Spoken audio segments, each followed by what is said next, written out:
and Kaylee from the Art Center. Say what's up. Hey, how are y'all doing? Hi, folks.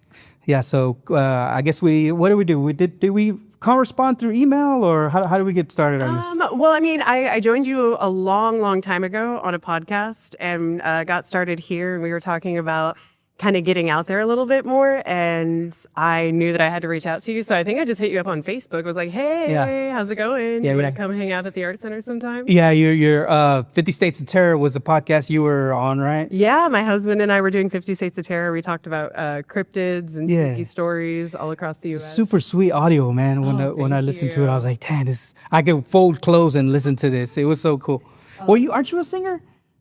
So I sang in school. There you go. But Yeah. not since. I knew then. it was something like that. I was like, don't catch me at karaoke. Like, nah. But I did. I've always been into music, and when we were doing podcasting, it was my excuse to really get into kind of like sound design, kind of playing with those elements. And then I really like public speaking, so I did debate and theater in school, and so now it's all kind of paying off in my 30s. That's what's up. And August, are you from Corpus? I was born here, but I grew up in Maryland. My dad was in the military, so he was stationed in Norfolk, and we grew up there. And then he retired there, but we stayed until I was 18, and then we moved back to Corpus to be with family. That's so cool. I'm looking at your nose ring, and I hope people can see it there, but the microphone might be covering it. Let me see.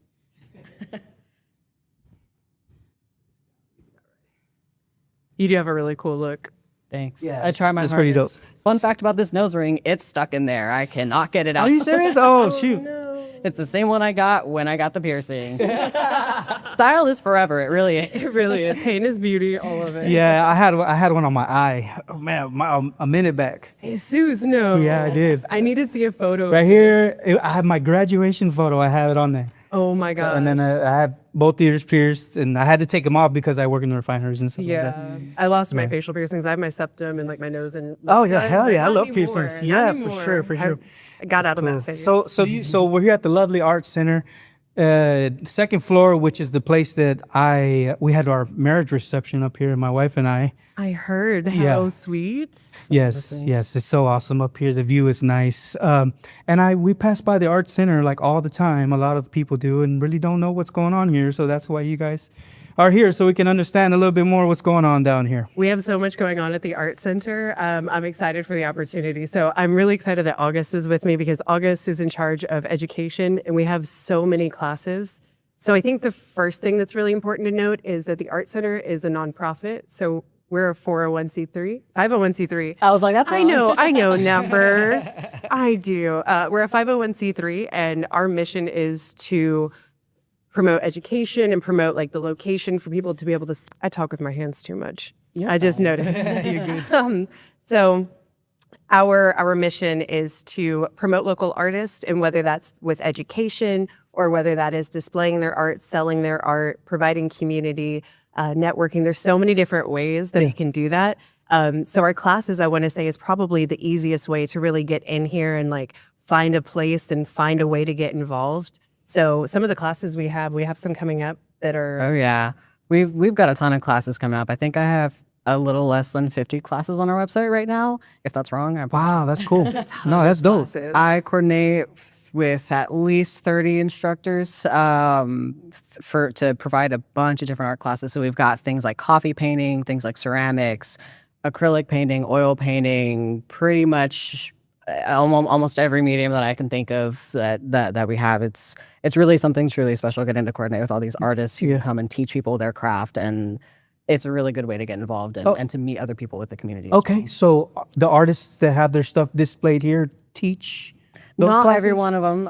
Some of them are they're all from around the area. So you've got some from Port A, Portland. They don't always exhibit their artwork, but they do get really excited because a lot of them will come to me and want to teach, and they have no idea that they can exhibit their artwork in the art center. Wow, that's so cool. Like, and they can sell it too from here. Yeah, so all of the artwork that we display is going to be for sale. Now, of course, there's going to be an exception to every rule.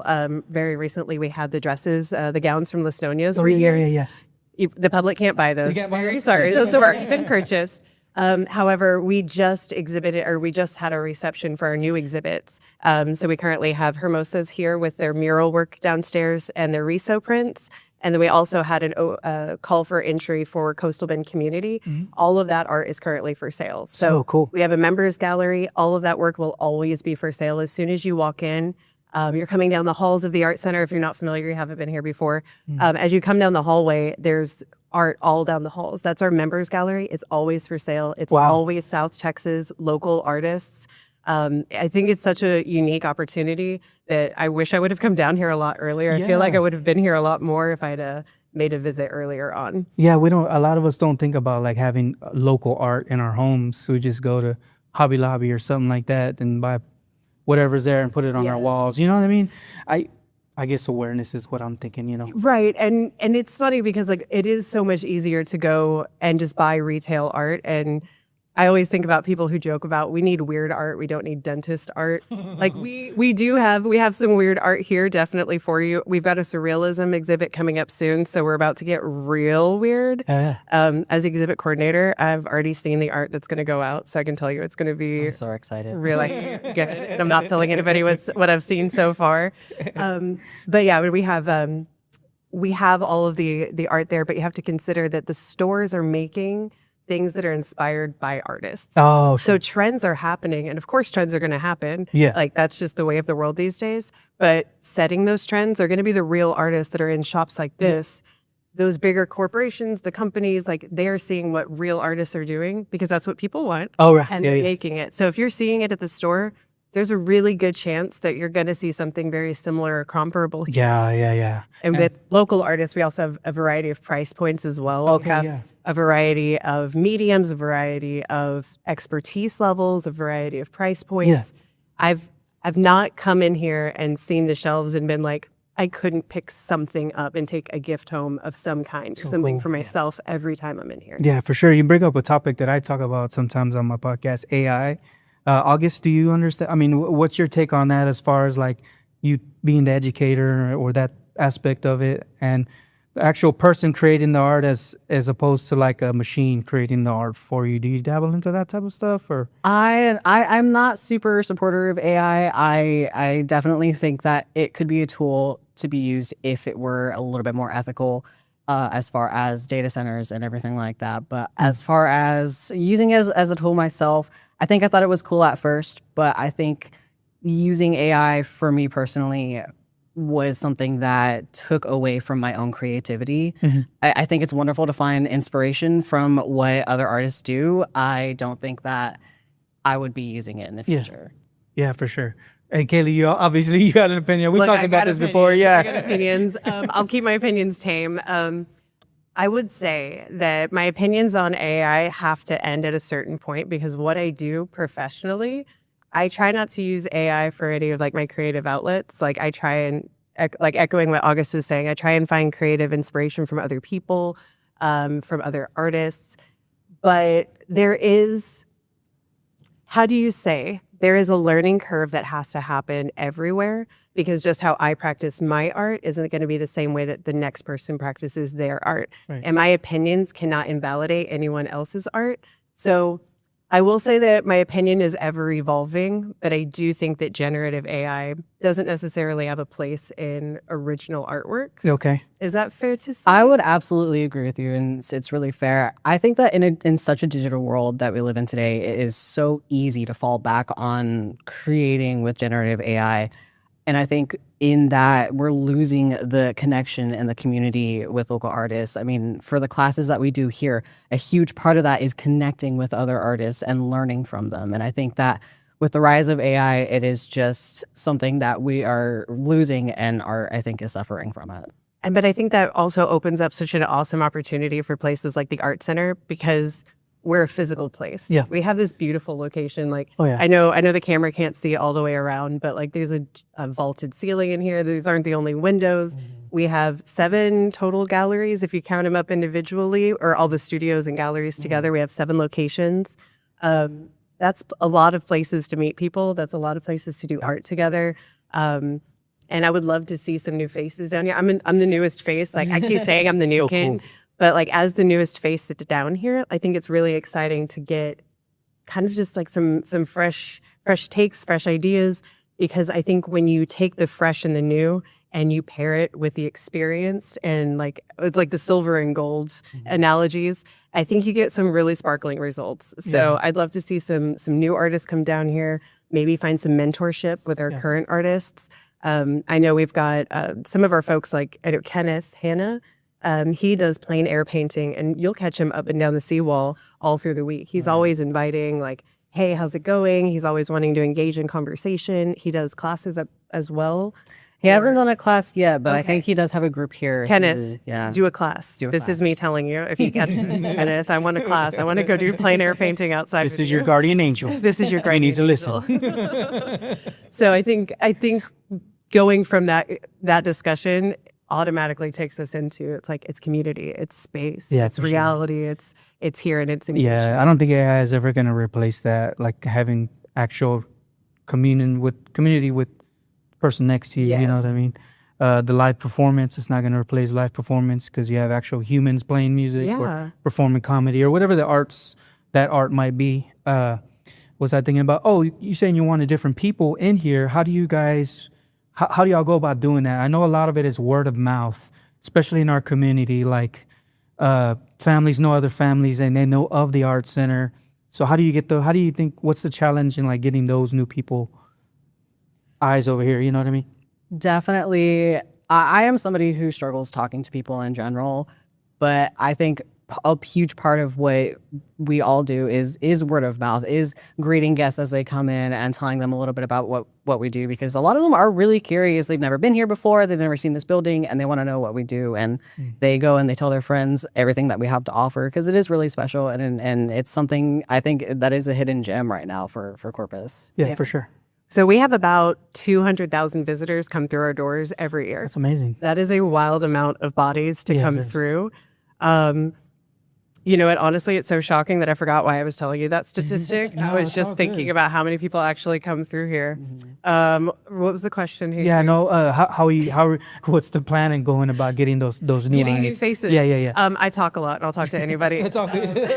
That's why we're here. This is a podcast. I was like, I've got some folks that have come in apparently when I'm not here. And they're like, oh yeah, we were talking to Kaylee. And so I literally hand my business card out. I have a stack in my purse and I'm like, hi, have you heard about the Art Center? Hi, have you heard? And now I'm doing it so much that I'm calling podcasts and I'm like, hi, have you heard about the Art Center? Yeah, for sure. So I'm doing my best by doing what I want to see. I want to see community. I want to see people getting together. I want people to enjoy art. I want people to get together and do it. And I think that the best way to do that is by demonstrating that and like being what I want to see out there. Right. So I'm just trying to be the friendliest that I can, which is, easier some days than others. But just being friendly and putting it out there and telling my friends, sharing invites, reposting classes, things like that. So now we're going to be moving into hopefully like doing some hangouts with some podcasts. And hanging out. Yeah, word of mouth seems like it's still there for advertisement. It really is. And then like social media too. Like, do you have a social media page? Are y'all present on there? You know what I mean? Yes, we are very present on Facebook and Instagram. Our Facebook is Art Center of Corpus Christi. On our Facebook, you'll see a lot of like flyers and ads, mostly for classes, a lot of flyers and ads for our other community events. All of us in our separate departments, we all are responsible for creating all of our social media content. So all the flyers you see for all the classes, all the flyers you see for community events, that's all made by us. And it does take a while. We're all very driven and passionate about what we do for the community. Yeah, that's cool. That's cool. And you've been here for what? You said you had 3-year anniversary? Yeah, just passed my 3-year anniversary. Congratulations. Earlier this month. Congratulations. That's cool. And then I saw Clay Studio on your shirt. Yes. So Clay Studio, what does that entail? Like I know you got to do kilns and whatever the heck that stuff is. So our Clay Studio is a place for people who are into ceramics or beginners and experienced alike to come together and basically create and learn from each other and really have a great time just doing artwork in ceramics. I mean, we've got 3 electric kilns, 1 gas kiln. Our wonderful clay studio technician, Adam, mixes our glazes in-house. We have stroke and coats. We have all these ceramic tools available for people of the public to come get a membership and just start creating. And I see people who get a 3-month membership just for the summer and they create and it's memorable and then they go back to whatever they do when it's not summer. I've seen people here who've been here for years and years and they love it. And it's It's definitely a part of the community I didn't know existed when I first got here, but I'm so glad that I know of it now. And before I started working here, I had no idea what ceramics was, and I never really thought to dabble in it. And about a year into working here, I got a membership and I started creating, and it's definitely been a very special and wonderful experience. That's amazing. That's amazing, man. Yeah, go ahead. I'm just jealous because I haven't done my orientation class yet, and I really want to get in that ceramic studio. I see everyone, like artists are in there working all the time. So whenever I'm going through like the exhibits and like, I don't know, checking on things, checking on people, maybe walking someone around, I'm always jealous because I see people over there working on the coolest crafts. Like I think Vanessa has like this octopus that she's working on right now with like a large basin. Liz always has some amazing pieces. She has, Would like, you a lot of- believe that Vanessa just started ceramics maybe earlier this year? That is bonkers. Insane. Absolutely. She's one of our regular artists. Like we have shelves with smaller wares on it, and she's one of our regulars. She does Make your paint own for us. coffee cup, man. That's freaking awesome. Shout out to Vanessa Spittler. She's also an instructor here, so you can take a class from her. Yes, yes.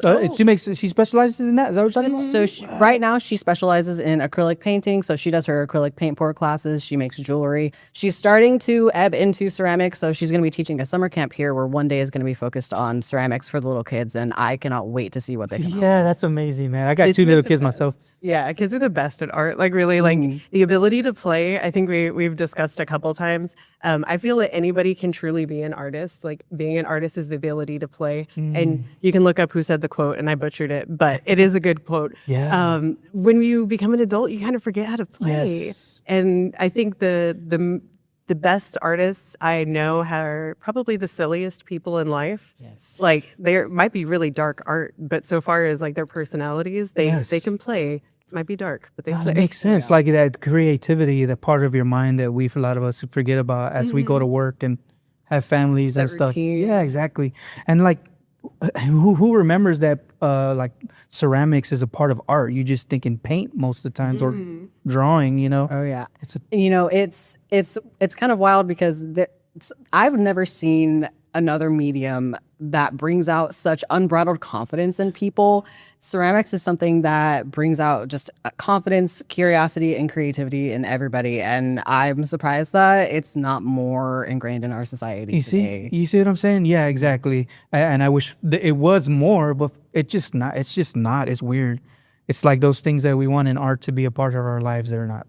I think people have this notion that it's unobtainable, and I think a lot of people, unfortunately, there's gatekeeping when it comes to ceramics, but it's really not like that here. There are a lot of our members here who just started, and they're coming out with all these really different and cool things, and the community really supports each other. I mean, we have artists who just started a couple months ago who are selling their artwork now on shelves. Wow, that's cool. And there's only, I mean, you have to be bad at something to get good at something. Yeah. So, I mean, that's the first step in anything in life. So I think that anybody can come in and create and reach that level of starting to sell your work here as well. Yeah, we'll talk about that, like price points and stuff. And one more thing I wanted to mention, shoot, I always forget. Oh, you mentioned memberships. So you can get a membership to the Art Center. What's that process like, or what? So there's a couple different memberships for the Art Center. You can have just a regular Art Center membership where you get to show your work in our members gallery, which Kaylee can tell you a little bit more about that. That's cool. But for ceramics specifically, there's a 3-month membership and a 2-month and a 1-year membership. And all it takes is really signing up for our Clay Studio orientation class. You'll get to know how the tools work, all of our policies. You kind of get the boring stuff out of the way first, so then you can have a little bit of fun. It's about a 2-hour class, and the first you only have to take it once, and it covers the first 3 months of your Clay Studio membership. So I would highly recommend taking a look into it, especially for something just for the summer.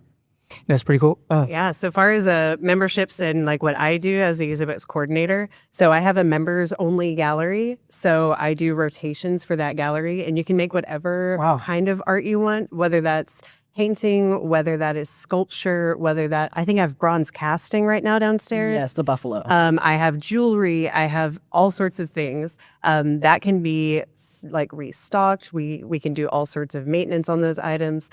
But then we also have our main galleries, like our Meadows, the Kuchera, and the Lockett Gallery. a lot of those will have call for entries, and you do not have to be a member for all of them. But we will have some members only galleries. And Call for entry. so there are a couple terms that if you haven't submitted with a gallery before would be new art terms. So a call for entry is when I say, hey, I am doing surrealism. We're going to have a surrealism exhibit. Show me your artwork and submit what you're working on or what you finished to me. And so they send in a photo, and I just make sure that we are following the decency guidelines. You had your wedding reception here. We have a lot of kids here. We have quinceañeras here. We do have to make sure that everything on the walls is appropriate to be seen by anybody who might visit us. All 200,000 of them. Cool. So whenever they submit the photo to me, that's all I'm looking for. Is this going to be something that's going to highly offend? If it's good to go, Oh, wow. and it's accepted, it meets the prompt, all of the things are happy, then you come and you bring your art to me and I put it on the wall.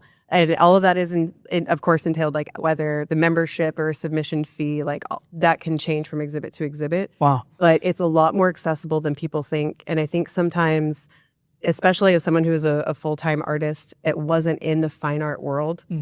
I didn't exactly know what a call for entry was at one point in my life. So if anyone is thinking about submitting but they're intimidated, please don't be intimidated. My name is Kaylee. Come see me in my office. You can submit with me. I will walk you through every process. I'll write it down. I'll make notes for you. I'll help you get it in. Cool. So you help artists get their artwork in here, exhibit coordinator, right? Yeah. So you help them get how does their pricing? I know that question came up when I was looking on ChatGPT for some questions to ask you guys. No, don't AI before you come and talk to us. Jesus. But price point, I guess, like, do you like tell them, hey, well, this is the price? No. Okay. So I think, and maybe there's a more official answer. So August, please correct me if I'm wrong. So we do not advise on pricing. With art, pricing is so personal, independently determined. So one person might take a $1 canvas and $5 paints, and that may be worth a different amount than if someone got a $500 canvas, has zero experience, had $1,000 worth of paints, didn't know what they were doing. So I would say that it's not my place to tell someone what their art is worth to put a financial price point on it. So it is completely up to the artist to set their own prices. I would say just be mindful, as with anywhere that sells art, we do have a split with you. So I would mark it up a little bit higher than what you initially think, just to make sure that you're getting exactly how much you want. Nice. Yeah, obviously there's galleries and you got to figure out how, because you guys are a nonprofit and you got to figure out how the money's, keep the lights on and stuff like that. You know what I mean? So that makes sense to allow them to show their exhibit. Absolutely. And we don't have hidden like extra tack on fees. You have to have a membership for Members Gallery. That is kind of in the name. And then the standard is 70-30 for everywhere. When I'm selling my art, that's pretty much what I expect to see out and about in town. Oh, wow. Okay. So 70 to the artist. 70 to the artist, yes. We're not monsters. But knowing what kind of foot traffic is here, with, especially tourists come in, they want to see local art. They want to purchase local art. Yeah. I mean, people, I'm honestly blown away, like being here as much as I am now, like with my day-to-day. It's so encouraging to see people come in and say, I want local art. I travel. And that's cool. I always hit an art center, an art museum, or I try and find local art wherever I go. Like, we're the place that people are going for that. And I feel like that is a beautiful opportunity for local artists. Yeah, no kidding. That makes me think about, like, because I'm Mexican American or whatever. Sorry, I was thinking about something. I'm thinking about like Chicano art and different types of art and stuff like that. Do you look at that whenever you're getting stuff coming in, or do I see a lot of like Mexican art? Yeah, either that or yeah. I want to see more. Oh, okay, yeah. I was like, if that's a fair answer? I was like, however much I'm getting, I want to see more. Yeah, exactly. So we have, I would say, right now we have Hermosa downstairs. So a Latina-based group of 3 women. Cool. And you can definitely see like the influence that culture has like on their work. We had a discussion with the ladies the other night, and they were so cool. They were so nice. Yeah. We have some murals upstairs outside as well that are by a Latino artist, and his name is escaping me at the moment. I would love to see more Mexican art. Absolutely. Send it my way. I want to see it. No, for sure. Like, and I guess growing up here, I want to say that like Mexican is in there, but I never really studied that. You know what I mean? Because I remember painting like in middle school or something like that, and I just got inspiration from a magazine, another painting. Okay, that looks cool. Let me do that. You know what I mean? So I'm hearing you're gonna is submit that to me. so is that Mexican American? You know what I mean? I guess I'm getting into like the weeds of like as far as like the different styles of art. You know, what I mean, stuff like that. When we get into styles, I think I'd have to see what you're looking at to see like exactly for like sure. if we're answering the question that you're looking Yeah, for. that's what I'm saying. Like how you categorize it. If I draw something that maybe look like, I don't know, like Indian or whatever like that. Like Indian, like not Native American, but like But, actual but of Indian. India. Yeah, you know what I mean. Yeah. Do you consider that Indian? You know what I mean? So I think subject and style can be two different conversations. Maybe like I think that you could have an image of Ganesh, Okay. so like an Indian image, and you could do it in a Mexican style if you wanted to. So you could take some of like those colors and kind of like the bold imagery, or like depending on how it's painted or how it's sewn or how it's Okay, sculpted. yeah, that makes sense. So I would say subject versus style might be different. But subject or style, I would love to see some more Mexican art in my inbox for sure. That's awesome. Yeah, That's cool. Yeah. Just to think on that when I mentioned like different styles that we do, we recently had a fiber and form show. Oh, that was so cool. Yeah. I want to stress to people that like if you make anything, you have a place here. Wow, that's awesome. So if you're a quilter, we recently had So Bonita. She submitted with us her quilts. Like I love that. I'm like trying to remember every piece that's been in our galleries since I started. I don't always get into We've had needle felting. What'd you say? I don't always get into the exhibits. I'm usually just typing away my computer. No kidding. Listen, August is maybe a little more tied down, and I'm supposed to be over there a little bit more. So I'm definitely looking at every piece and title. But we have so many different things, and I would love to see. I want to see some weird stuff. I'm not gonna lie. I want to see some. Define weird stuff. I want to see some appropriately weird things. I want to see, when you're scrolling at TikTok at 2 a.m, I don't know what everybody's algorithm looks like. Mine is usually nerdy and artsy. So I see people making acrylic nail sets that have more artistry in them Oh wow. that I've put into canvases. I have seen, Cool. August, your partner, makes perler bead pieces. Like there's all sorts of like creative designs with that. Like yeah. I want to see some different stuff. Of course, I love my fine art. I love my oils. Nobody get upset with me. I love everything that's happening. I think variety is going to spice of life. Oh yeah, absolutely. And I can't tell you how many of the like weird things sold over the beautifully crafted, like oil painted. Like it is people. There's a lot of people who truly appreciate the weird and odd art out there. And then we have people who come in and they're like, I am looking for a piece to go over my mantle. It can be no smaller than, and they are looking for fine art. Wow. So being where we're located, downtown. Literally, we're the only building this close What's to the the address? seawall. What's the address? Our address? 100 North Shoreline Boulevard. 100. Oh, I thought we were going to be twinsies, and I forgot North for a second. it reminds me of a set glass. Have y'all heard of her? She makes these Yes, little- I've set up next to her at vendor events Oh, before. I think I might have a necklace. Shout out. from her. Hey, Set Glass. Hell yeah. Oh man, I kind of miss doing my little vendor markets. So if you've met me at a vendor market, you should come to the art center now. This is where we're all hanging out. Oh, so okay. That brings the food market. What do y'all have? We have a farmers market farmers every market. Wednesday. Yeah, we tell us do. about that. We do. It's something really cool. So every Wednesday from 5 p.m. to 8 p.m. we have a farmer's market. We've got a bunch of local vendors who sell food. They sell jewelry or different kinds of artwork. We do it with Grow Local. So thank you, Grow Local, for doing that with us. And during farmers market, we also have our free family art time, which is about 2-hour art activity for kids and people really of all ages to come and make the little craft of the week. So we've done little paper. We do a lot of little paper crafts, a lot of painting crafts, and it's completely free. We provide all the supplies, all the instruction. It's self-led, so you guys can come in and do it together, help each other. We do have a facilitator who is there to help, but help each other, community. Yeah. Spend time together. That's how they got me down here. They wrangled me down here because I was like cute crafts with kids, and I brought my youngest kiddo down here. Actually, one of my friends is an artist here, and I came to one of their receptions. They had submitted to one of the main galleries, and we were walking around, and my kiddo just had too much energy, and I was dreading being at the art center with my kid with too much energy. And all of a sudden, I saw a little table, and there was an employee sitting there. They're like, "Hey, would you like to come over?" And we got to go in and do a craft, and it gave my kiddo something to do with their hands for long enough that my husband stayed with kiddo, and I got to go over to the gallery. So, like, yeah, an adult has to be with the kiddo, but if you know you're going over to just say hi and pop by, it was a great opportunity, and I'm very thankful y'all have had a family art time, so I could end up down here too. That's how I started here at the Art Center. Was I worked as a family art time facilitator, having no experience working with children. I still don't know how to talk to kids, but it was very fun getting to help kids work on art projects. And a lot of them will come up, like a 4-year-old will come up and show me, "Look what I did," and I'll be like, "That looks great. I don't know what else to say, but it looks really good." You're so much better now. I try really hard. You've made so much progress. I'm so proud of you, August. I still am. Every time I see a kid, I'm like, Take the compliment. "Texas?" You're like, here's some candy.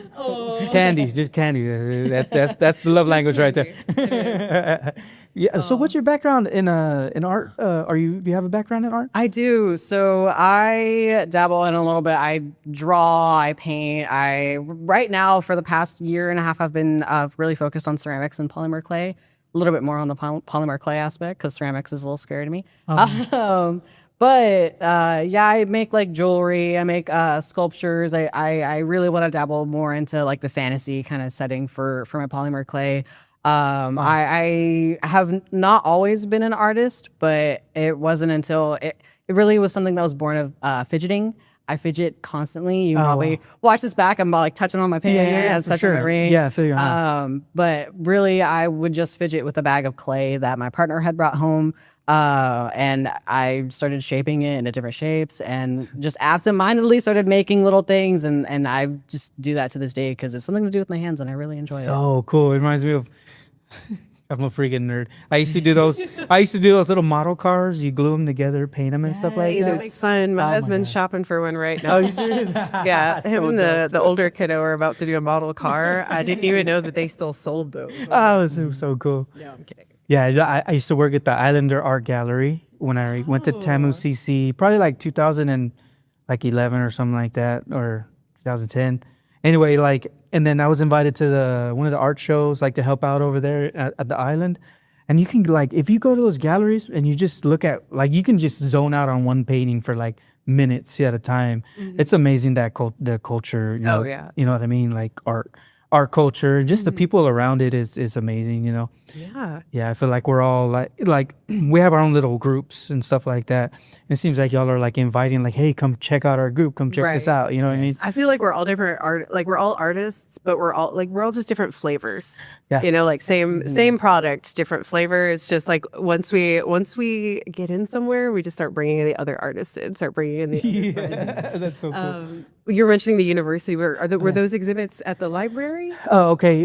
They have a small exhibit area near the Performing Arts Center. Because we have a satellite exhibit that we do for them with the art. We have an artist in residency program, and we bring an artist here to Corpus, and they actually get to go stay on an island for a week through the university. We have a partnership. So cool. And then they come back here, they do art here in the art center. And then a year later, they'll bring all of their art back and everything that was inspired by their stay at Laguna Madre. Wow. So we just had Cecilia Sierra was just here. We were displaying at the Bell Library, and we've got our next artist in residency actually today.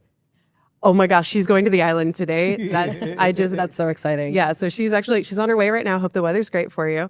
And maybe we'll see in a year. Maybe her work will be affected by the weather. It may be a little drearier. So it'll be interesting. This is bookmarked now. We'll be able to look back and remember what the weather was. You said artist in registry. I was downstairs last time I was here, and I saw I guess just different rooms. Is there artists that I guess have their stuff here that they work on here? Kind of like over there, you know what I'm saying? At the moment, we don't have any long-term residencies with artists here. So we do classes, we have workshops, we have the clay studio. Oh, We've got We've got a members group who meets every Thursday from, I think it's like 10 to 2. They come in and they bring all their artwork that they're working on for the week, and you get to see their work in progress as they finish their work and then submit to the galleries. It's really cool to see. And Tony has got some really good pieces that he's cooking up, and I think he's got some in the Surrealias on the work. I can see him working from my office sometimes, or just close enough that every time I pop out. And he is such a fast painter. Oh, yeah. That it'll just be a giant canvas, and then you walk in, and all of a sudden it's a river, and there's a sky, and now there's a canoe, and there's birds, and it's been 2 days. It's like he doesn't work on small pieces either. No. Those pieces are as tall as me. Like they're big. Yeah. How do you feel about all the murals going up and stuff for here downtown? Love, absolutely love. I think it's. Who wants to walk downtown and just see gray and white walls and have no silliness and whimsy as they go downtown? I mean, it's so wonderful. I'm currently stalking one of the artists, but I won't say who on a podcast because I would. I love seeing all the murals go. If I got to do a drive through downtown when it seemed like everybody was up in the air, is really exciting. But I want a mural. Let's do a mural. We just did one last year. It's on the side of the building. You can see it as you cross down Ocean. That one's new. It's fresh. I wasn't super involved in the creation of it, so I don't quite know all the background about it. I'll get some more details. Yeah, get some more details. Some more details. I love seeing the entire community come together. It's one thing when you know that you love art. Like I love art, and I know that August loves art, and I know that my coworkers do. I know that my family does, and I know that the world has an overall appreciation. But to see my social media flooded with art, to see people who don't normally post or care or engage with art content across town, where everybody's excited for it, that feels almost nostalgic to me. Like it feels like what I remember. Like the county fair feeling like when everybody's talking about it. It's like, oh my gosh, I don't really get too excited for Buck Days. That's a lot of traffic. But mural, I'm like, heck yeah, we're all talking about it. Let's chit chat. For sure. I get hyped. That's cool. That having that thought, it brings people together. It does. Art does bring people together. And then you drive by later and you get all those memories again. So you're visiting here after you had your wedding reception here. So yes. There's gonna be couples that got engaged downtown in front of this mural, and every time they go by the amazing. Horses or the birds, or they're always going to have those memories. See, that's why I was mentioning because you were asking me which podcast episode was a good episode. That's why I brought up Caitlin's episode, because she was mentioning birdwatch, but she was mentioning, other than that, she was mentioning experience, she's an experiential marketer or something like that. Yes. Yeah, and that's what it reminds me of that. You have that experience instead of just buying something from the store for somebody. Here, look what I got. Right. You actually go and check something out together with them. I think that's impactful, and how I think it helps community also. Like you're saying, people could have got engaged downtown or something like that. I'll just think about the kids too. That I mean, not all children are going to have the privilege and the access to pursue art, to learn art, to even be exposed to art. Not all of them are going to have the opportunity, but just driving downtown. Oh my gosh, there's artists. I could do that. That person looks like me. I could be that person. And we've got a variety of artists to find inspiration from. Yeah, well, see, I substitute taught at Driscoll Middle School, Moody High School.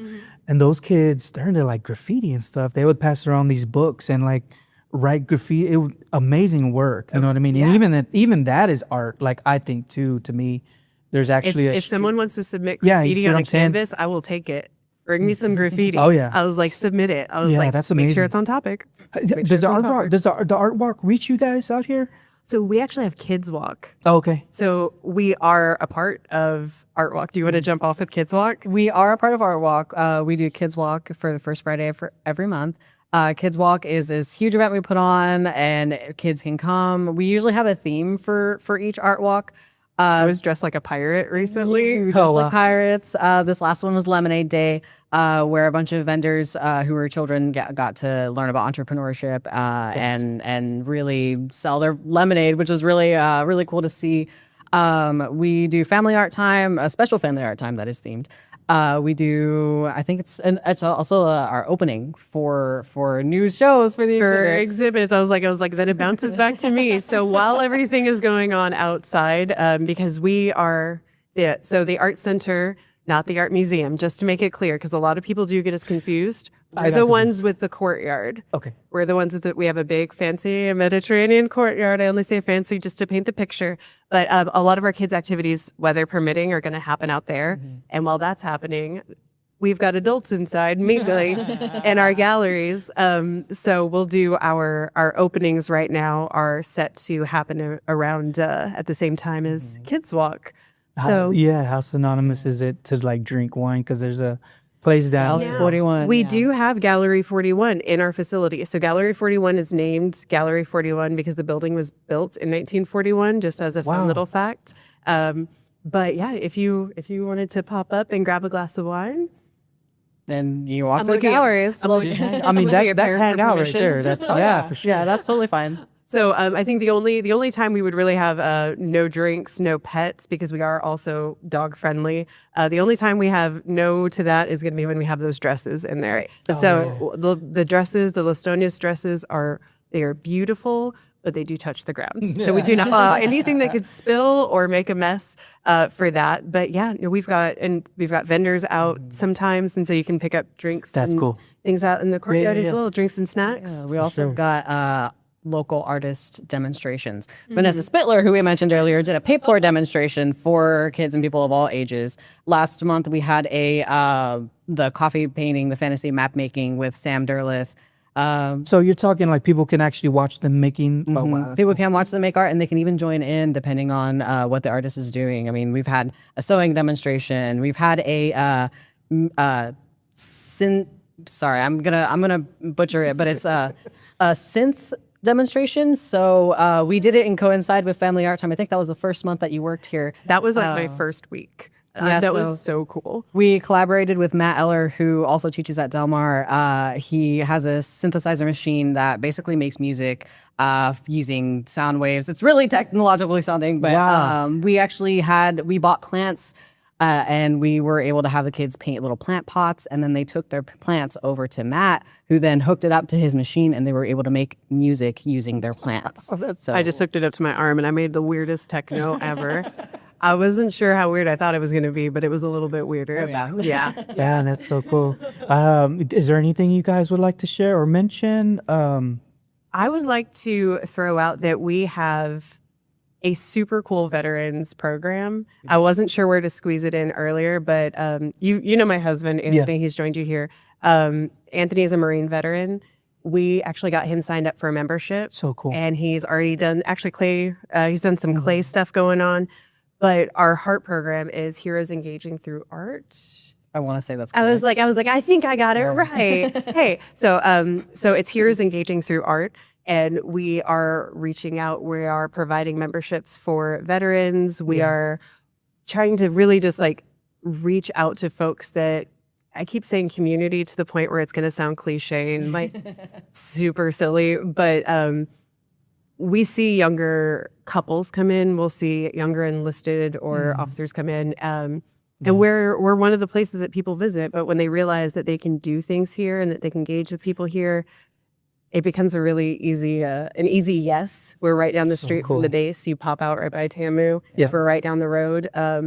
We have cubbies for our clay studio folks, so you can leave some of your tools here, leave your clay here. Yeah. They can come hang out, hang by the water. Like, it's not a bad place to look around. We forget that the base is there. Like I've lived here all my life. Yeah, on the base. We go And shopping we over forget there. that. No, but what I'm saying, like, it's amazing. Like, just like even having Anthony on my podcast has brought an awareness to the veterans that are out there that are, maybe struggling or whatever they might have going on, and that art can have a good effect on the brain. I think It does. You know what I'm saying? Like, I'm one of those advocates, especially in music. Like, I'm a musician. Yeah. So that awareness, I think, is awesome, especially for veterans. I mean, that's really what we saw. We saw the need there for veterans who were struggling, and art was really kind of one of the answers for that. So, I mean, as a veteran, you can take a free class at the Art Center. You can get a free membership, a free clay studio membership. I mean, there's a lot of opportunities for you here at the Art Center. That's cool. I like that. That's cool. Is there anything you want to share, August? That's a cool name, by the way. Oh, August. thank you. Thank you. That's your name. They gave you that name, or? It's my chosen name. Oh, okay. Yeah, August. picked a good one. I think I knew somebody named October. I thought that was pretty cool. Yeah, I thought that was I'm pretty gonna cool. be September next. Yeah. Then we'll just make it we'll be a trio. Admittedly, people ask me all the time, "Oh, were you born in August?" And I have to lie to them. I'm like, "Yeah, I was born in March." I just like the name August. I don't know. That's cool. Yeah, it is cool. Well, do you have any questions about the art center? Is there anything that maybe we didn't address for you? No, man, I think y'all covered a lot of turning the this tables too stuff. Yeah, because I'm just like, You're like, oh no, the nipple's talking to me. I'm like, do I have enough time to think? It's multiple choice. Don't panic. Don't make me write a paper, please. Oh my gosh. No, not really.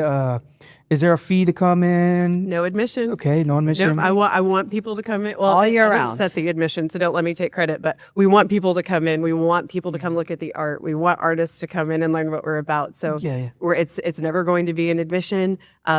Oh my God, that's so generous, Kaylee. I know you are welcome. No, don't let anyone see that part. No, just kidding.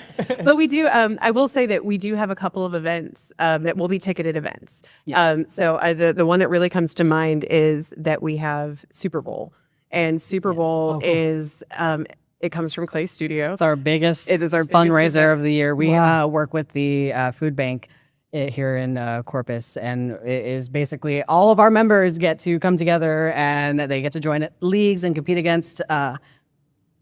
with each other, not against, never Friendly competition. friendly competition.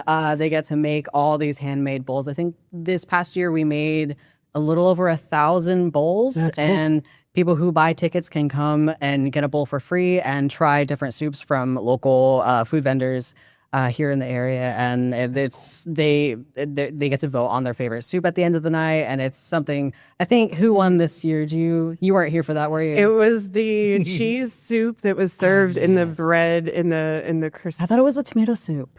I think it was the Bavarian cheese soup. Interesting. I didn't get to try that one, and I was so I don't jealous. know. I think, or maybe that was my personal favorite soup, folks. I'm sorry. That one was my favorite. Super Bowl, like picture our courtyard, and underneath all of the columns are all the fanciest local restaurants with their chef serving the soup to you, and you get a little sample of That's each dope. soup. So that's how I know that I tried the cheese one, because I think I tried it twice. I kept seeing people walk around with baguettes filled with soup, and I was like, "Where are you going?" It is literally, I've dreamed about it so many times. So you can go around and you sample them all, and then you get a full cup and a full bowl, and it's When does this happen? During the Super Bowl time, or right after the football Super Bowl. In November, I believe. November? Okay. Or not? I might be incorrect. Time isn't real. What You have to be what right. team do you Don't be wrong on that one. It is right. It is not in November.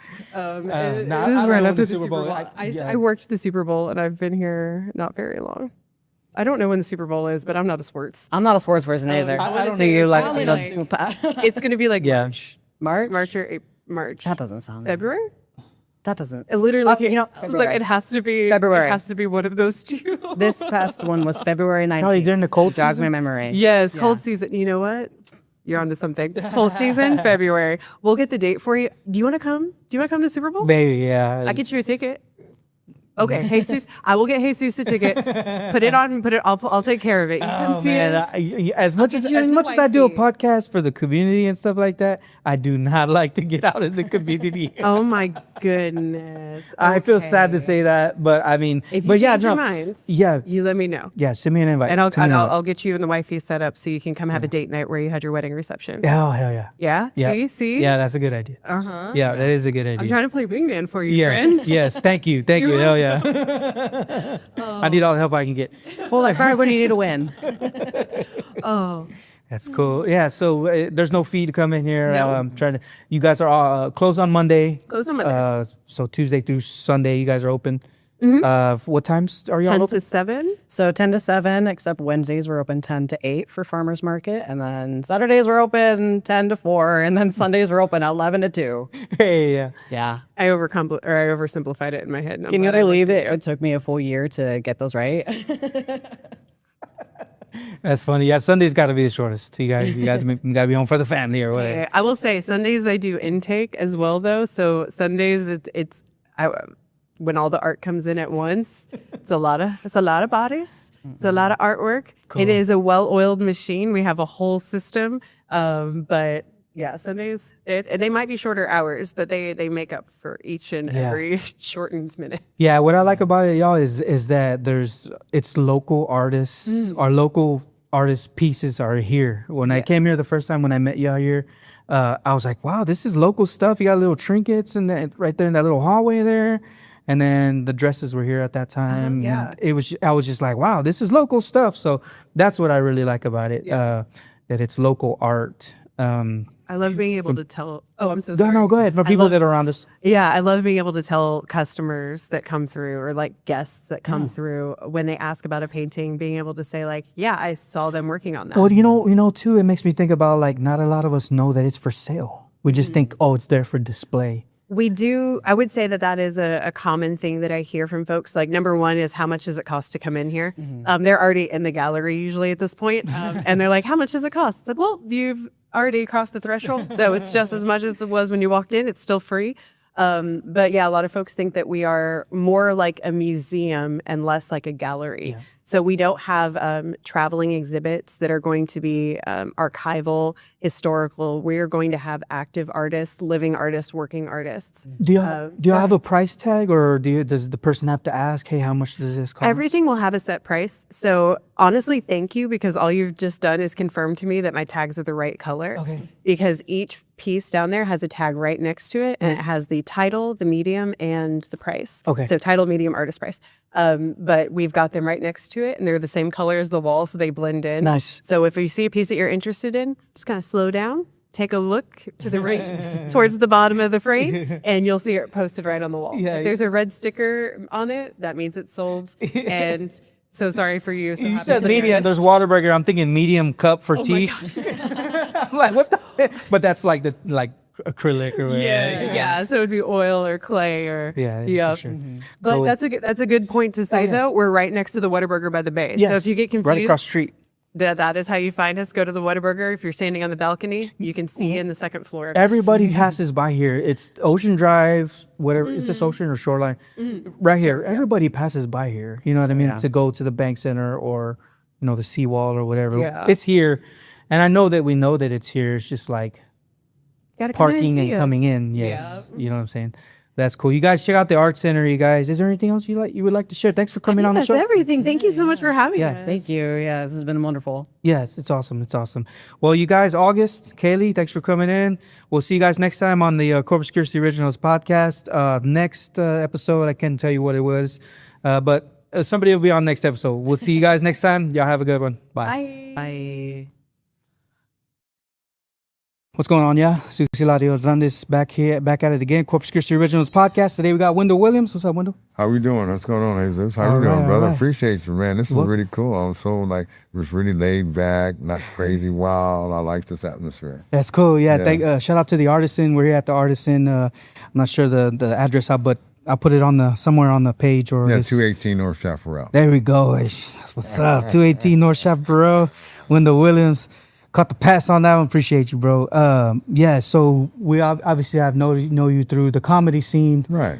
And even before that, like I think you were commenting on my stuff, on the stuff on Facebook and stuff like that, which was pretty cool. And then I met you. I was like, oh yeah, I got to get him on. Yeah. Just to get some of that old school knowledge on here. You know what I mean? A little bit, and thinking about me, I only talk about what I have actually experienced. Yes. And my time on this earth has been something else, and I'm just enjoying it. I'm a homer here. I call Corpus Christi my house. Yes, sir. Being born and raised here in Corpus Christi, Texas, and I'm just loving every minute of it.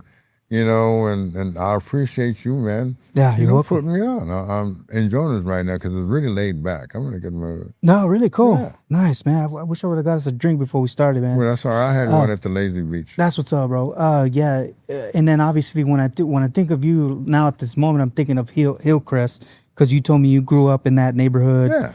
I still live there. I still reside there. Still live there. There was somebody commented on our stuff like you should get somebody from Hillcrest, and then you were like, I'm from Hillcrest. Yeah. So I guess with our viewers here, obviously there's a lot of stuff going on with Hillcrest at the moment. There has been going on when actually, the first 18 years of my life was right here. Mm-hmm. I graduated from Miller in 1974. And point being is, for years back then, from 1960 to 1973, before there was Flint Hills, Valero, and Citgo, Yes. there was Southwestern Refinery, Hess Oil Company, PP&G, and American Smelting. Mm-hmm. And he always had that sulfuric smell of like rotten egg every day. Wow. And it came over every day, man. It was really bad. People had respiratory problems, and they had a tank that leaked for 13 years.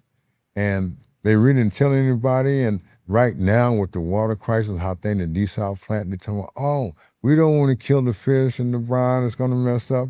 Well, they didn't care about the fruit of life that was actually going on in Hillcrest. Oh, sure. When I mean the fruit of life, I'm talking like palm trees.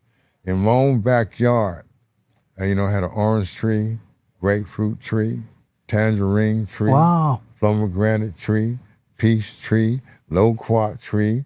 Even had honeysuckles with hummingbirds, and the bumblebees would come to pollinate, and it was a really good sight. But now, when they killed that out, and when I say they, I'm talking about the refineries. Okay. It wasn't the citizens of Corpus or the residents of Hillcrest. Mm-hmm. And when I came back in 2004, they want to say that we want to turn Hillcrest into a HIP. There was an industrial park. Oh, and it sure. would have been good. It could have been Hillcrest, made it hip. Hillcrest Industrial Park. Mm-hmm. They didn't do it. They fell off. Why? Because they didn't want to give up that money. Now, having said that, in the early 60s, before there was Google or email, Yeah. they sent residents letters out to the white residents, you need to move out because the land has been contaminated. Oh. They didn't do that to the blacks and the Mexicans that was What? there. And some people who knew, they stayed. And when things came about, it made it bad for everybody. And it was just a little bit too late. And people that was in charge that had the money didn't want to, everybody want to pay, but they don't want to pay. Meaning that they don't want to give for you to move out to somewhere and get a better foundation. It would become a blessing. Mm-hmm. So things have just gotten worse. And now it's just like sugarcoated. Why you want to try to build a pool there on north side there, and you have a water crisis now? And this could have been all avoided decades ago. Yep. And I know a lot of people from this and this and that. They could do it, they just don't want to spend the money because that's what I got. I've been in situations, because Dick Bowers, he's one, I'm going to put his name out there because he said it, from the Port Commissioners. He stated that Hillcrest is a wasteland. Well, who turned it into a wasteland? Oh, shoot. Because I remember the days I lived on Stillman, 1400 block of Stillman. See, I would travel north, all the way to Broadway, you go on the other side of the basin, right next to the Coast Guard station. Mm-hmm. You could fish, man, catching drum, flounder, sheephead, croaker, trout, and even little ribbon fish. And then after I would catch my little 3 or 4, I'd go ahead and start wanting to get the big blue crabs. Oh, sure. And so then they stopped that out. Oh, we don't want you to fish because of the oil spills. Oh. Oh, yes. And so things are really crazy, about how things are today. They don't want to tell you the truth because they don't want to pay. They tell me, oh, it's a need-to-know basis. And it's sad how things are. That's the reason why they're having shortcomings today. What was the first thing they said when they said they was going to build this new cable suspension heart bridge? It was going to bring in more larger vessels for petroleum and cargo. Right. Well, okay. When has that been happening since then? How much money has gone up? If you was already doing so many million barrels a day, what are you doing right now? They're not going to tell you the numbers. No. Because they said it will cost too much money. Why you think North Beach hasn't been built up? Because the sludge that's on that side, that they can't do anything, it will cost a lot of money. Well, y'all messed it up, clean it up. That's how I look at it, man. I'm serious with it. They don't want to listen to that, and it's sad how things are these days. So, hey, stand by for heavy roads. They didn't care. Why should I care? And I'm just telling the truth. I'm not mad about anything. I'm just being very honest. Yeah. Yes. No, for sure. It makes me think about, where are the residents from there going to go? It seems like I'm thinking like, what are the Hillcrest residents like holding on to? Well, let me put it to you this way. You know what I mean? Yes, and now at one time you had over 430 some odd homeowners in Hillcrest at one time. Mm-hmm. Now I know it's under 100. And then that's including North Side. Those probably have property, not actually own anything. You got the Elliott Grant homes. Those people don't own those homes, and that goes to somebody. Got those little Regency Square townhomes, Hell's Acres, that's in that area, and that's it. That's it, And it's sad because when I first moved back, I tried to tell my mom, I said, Mom, you and your kin folks have been in this area for 50 years plus, build a coalition, get you a black lawyer, let's go over the details, I'll help you with it, because once they put them stipulations on you, there's nothing you can do. Well, they didn't hear what I had to say. And so it is what it has become. People ask me, what number you want? I want $2.25 million, tax-free. Because where else can you go to try to get assured, well, that's too much. I don't want market value. We are in 2026. Oh, wow. And so it doesn't matter what you think. You already know how much money you're going to make. That's be a blessing to people. But since you don't want to give blessings, you're going to have shortcomings. And that's what's going on right now. Oh, wow. Seriously. Now, because they always say, what, we're going to run out of water in 2027? That's what they say. I don't know. I don't know who's calculating the water. Okay. You're taxing people because if they over a certain amount a month now, you're taxing them. Right. And you charge them up to $500 per day per violation. Damn. That's crazy wild. It doesn't, and it's crazy. It's already with the streets, but once again, everybody want to play, but not everybody want to pay. And that's how it is today. So you guys are asking for fairness, I guess you can say. Well, yes, fairness, and just do the right thing, because it's really hard just to try to get up and move. Nothing is brand new. I wish I need repairs to my foundation, and nothing is cheap. Yeah. It's just like, for me personally, as far I know people are going to flip out on this, but I've already called 811. You know what 811 No, is? what's That's that? where you got to dig in the back, because I'm not going to go out and get no plot man or no cemetery, because I don't know those people in there. Oh, sure. So my point being is that I'll just bury me in the back, dig a hole. Dig up somebody's animals or something, bro. It's just crazy, man. It's just crazy. Man, that's wild. Yeah. I've always been interested in what's going on. I talked to some guy on the bus a while back, like a few months ago. He's like, Hillcrest used to be like, cops wouldn't even want to go in there. And I was like, man, that's pretty wild. That's like 90s stuff. Yeah, maybe well, 80, that's understandable. I used to drive a cab. When I got out the military, I got in the cab business, transportation business. With Pinky Tab back in the day. We had Northside running, and a lot of things were going on just over the city. And Corpus Christi isn't that big. You actually drive around it in 25 to 30 minutes, in a big circle. Yeah. It's just a big loop. The only thing that saves you got that, is it still the Gulf of Mexico or is it the Gulf of Americas now? I don't know. But just to go out and things that's been happening on the island, which the North Padre is the last underdeveloped, beach in the United States. Seriously? Yes. And that's crazy wild, because I've been other places really nice. Now, South Padre Island is cool. And they didn't let the kids have a good, here, man, they're going to get you. Ooh. And so a lot of things that they have done to make it good and to make it bad. And, it's heartfelt when you know things that happen. But once again, if you don't have numbers and people and you don't have the resources, asking money, there's nothing you can really do. Oh, man. Yeah, so it's crazy wild. Wow.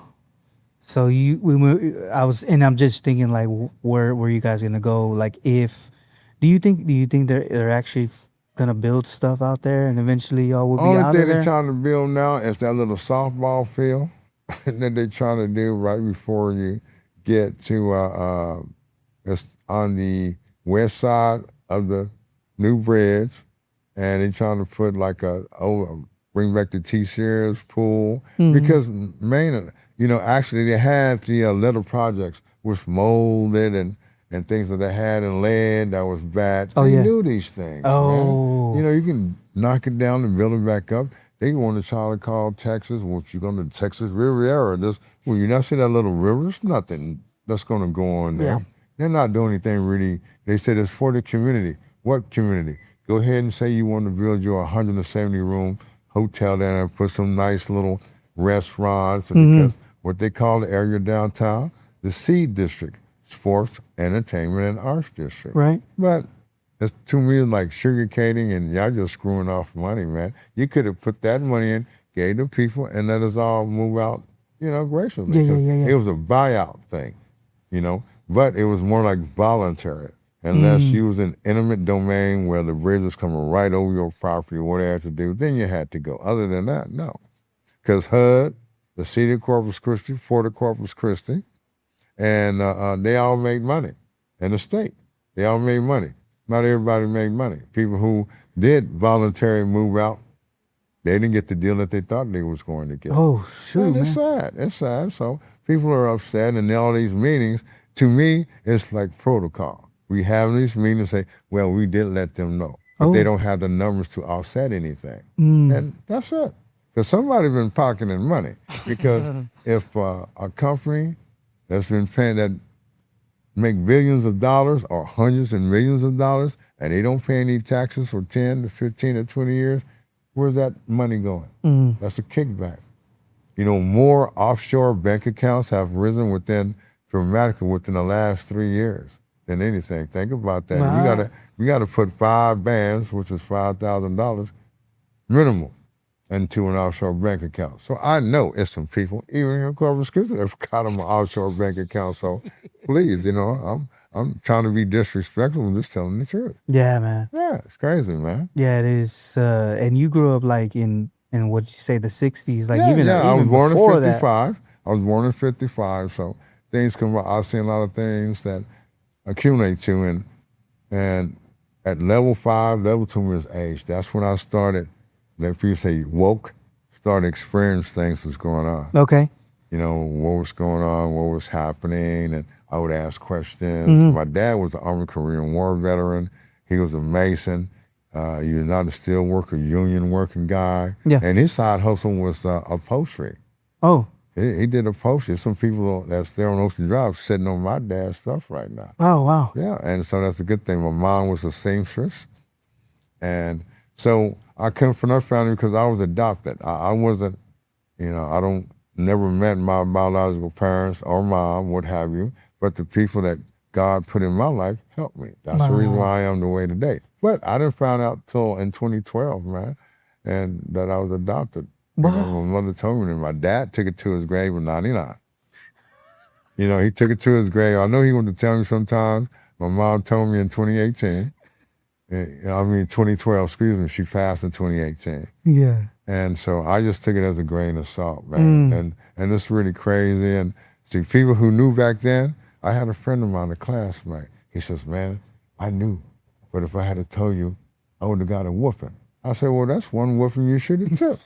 Now I don't mess with, I really don't play one of them today because it's kind of, I'm not a wishy-washy person, man. I just like to tell the truth and let's move on about it. I'm not saying I've always told the truth, but I know a lot catch up with you really quick. Oh my God, dude! Wow. Yeah. So it's crazy. Yeah. So you and then you mentioned like Jim Crow, like you experienced all that stuff. Oh, all of the, and I can understand why some people said that integration really hurt. Because you look at the schools when they, like Solomon Coves and Booker T. Washington were no longer here. Crosby Elementary is sad about that. That's the elementary school I went to. They need to tear that down in Hillcrest area. Why are they holding on to that? That's an eyesore. It's just like the county courthouse. That's the old county courthouse. You're right. That's an eyesore, and it's like, what are you doing with it? And some people got money tied up. Please.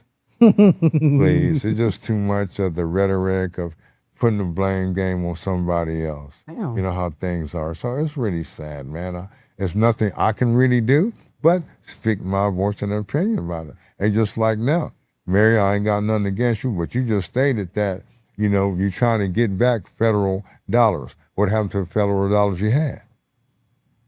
Okay? So I'm trying to get back. Shouldn't have made that statement. Should have had somebody to proofread her statement. What are you talking about? Well, the mayor. The mayor. Mayor today, okay. she stated that she's in the process of getting back federal dollars for the city of Corpus Christi. Getting back? Yeah, getting back. It's right there. Yeah, getting back. Well, what happened to the dollars that you did have? We already did have. Right. There you go. That's crazy, isn't it? Yes. Yes. crazy. She made that statement, and I'm calling her out on it. I have nothing against her. It's that, you're a female that got caught up in a man's world, them good old boys. That's it, them good old boys world, man, and things are really crazy. And I know I'm trying to go off the subject a little bit. Go ahead. But I want you to know, in 2015, man, I got hit by a car. What really changed in 2015, June 15th. That's why? June 15th, Wow. 2015. I got hit at Ayers and McCardle, man. Oh. By this car. I was going across the street. I had the right of way.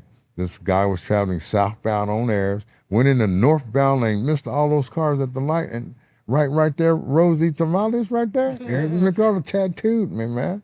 And that was crazy wild. And that actually changed my life. It did. More ways than one. And because at that time when I got hit, 4 other people had got hit by DUI or DWI, and they passed away. Oh. So I'm like 1 out of 5. So I'm very blessed and grateful and thankful every day. Oh, When yeah. I post that, that's what I mean by that, man. Wow, man. It's kind of things. I was in the hospital and rehab for 40 days and 40 nights. Oh, man. 40 days and 40 nights, man. I had an out-of-body experience, so a lot of things that happened, I just makes who I am today. Yeah. Yeah. Is that part of the reason why you got into comedy, or? Yeah, well, in 2017, I got into it. I always did a lot of writing. I always liked comedy and things like that because I've been with the Corpus Christi Hooks for 3 to 14th season. And it's 2 places that you should go to that help you out. And one is the ballpark. That's my sanctuary. Comedy, it inspires me. Wow. And I love music. That's who's the beast in me. So that's my mindset on things right now. And it helps me a lot for what I do. And even at my level, which is age, I have no animosity against anybody. I'm just going to tell the truth. Mm-hmm. And a lot of people lack that. And I can see how things are today with music, how things are, and people get so crazy, young people going crazy or crazier. They're chaotic, because you ask me how to feel about a lot of the young comedians. A lot of them do good. They need a little help, and just try to talk to them, let them know, hey, you can do what you want to do. I'm still here. Yeah. And even though it's a different time and different era, I understand that. Oh, wow. And it's crazy. Yeah. Crazy wild, as I like to say. Yeah, crazy wild, bro. For sure. And it seems like you draw from a lot of your experience when coming up with jokes and stuff. Yeah. And truth, like I you're look saying. at it as, I try to be a storyteller. I first base it off as the acronym man, meaning I like to take letters and words that have somewhat of a negative attitude and put a positive twist. Oh, okay, yeah. That's where I came up with that, and just to make me feel good, because I always do something I want to do. I'm not a follower. I'm more of a leader, and I lead by example. Mm-hmm. But I learn something new every day, at least I want to. Mm. And it just holds true about how life is, man. I'm not a hater. I don't believe in that, because H-A-T-E, and I put another E at the end, Jesus. That's a hideous attitude towards everybody and everything. I don't make time for that, because that creates stress. Yeah. And I sleep good at night, man. I tell you that. I sleep good at night. I sleep good at night, man. And things, I see how things are, and I have 3 kids, 9 grandkids, 2 great grandkids. That's it. I'm blessed in so many ways, and reunited with my kids back 20 plus years ago. So that has helped me overcome a lot of obstacles in my life. Wow. And I was bitter, and I've never had, let's say, I've had various of jobs. I'm like a jack of many trades, but I am definitely the master of manure. And I am, man. And I don't mind. It's all good, Well, I don't want to hate on them. I want to learn and see what you got. Can you teach me? I can teach you. Yeah. And you writing my stand-up, a lot of things. I haven't even broke the surface on some things about on the comedy level. Because tomorrow night, at Mesquite Street, and we're chopping up. I'm downtown. On Friday night at the Lazy Beach with some really cool peeps.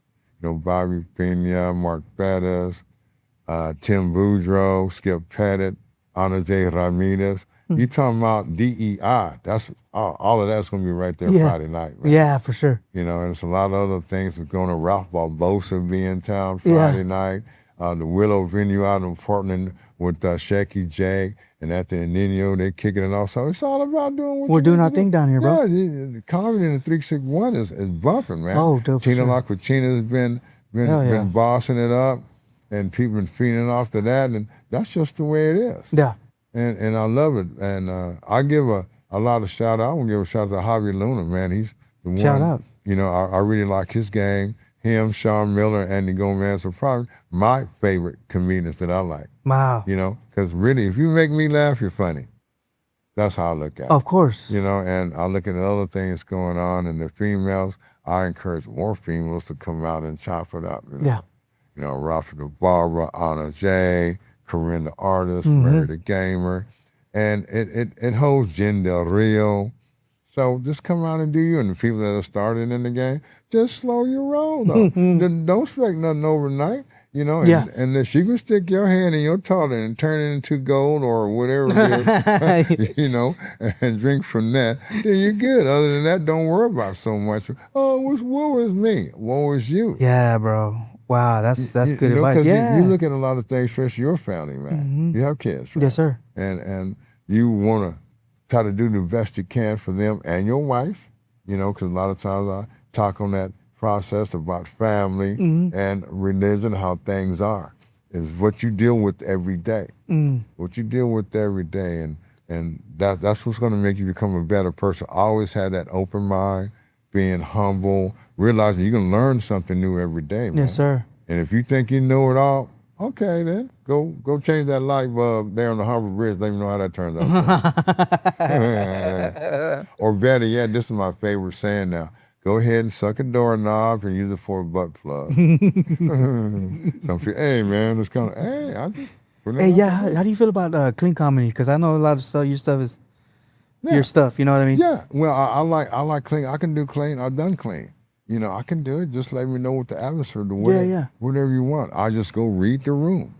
You know, 'cause Right. I look at it personally now. I've been like, when you're in a good old boy all white crowd, I'm the only black sheep in there. Yeah, and I yeah. got them rolling and laughing. Oh, wow. That's my phone.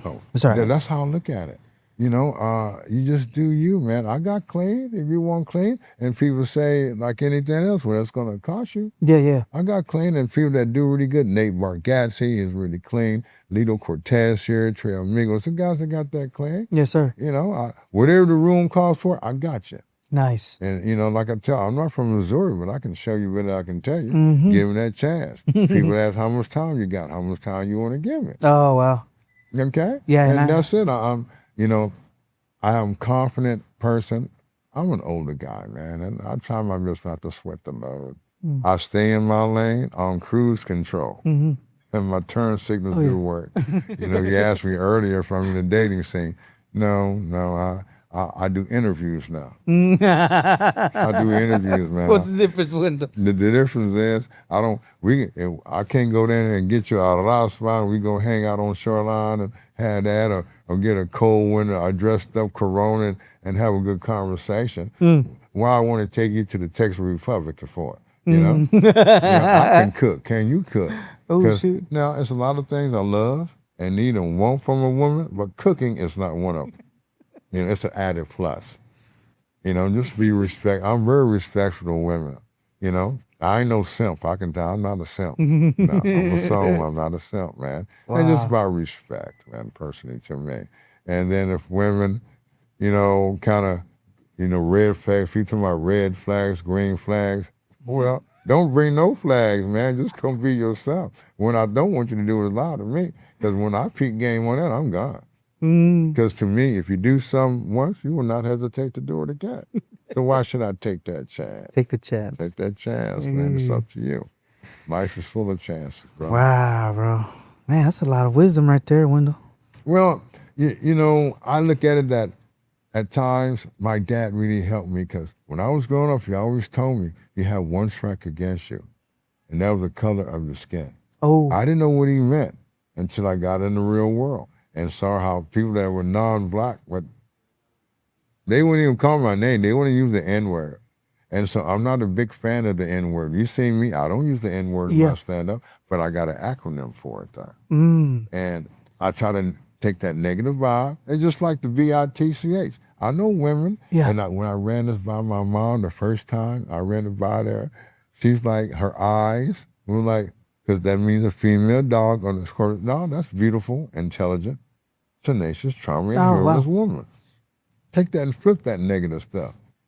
And I can't, I'm not going to give you my acronym for witch. Oh, no, I don't hear them, man. They'll shut you down.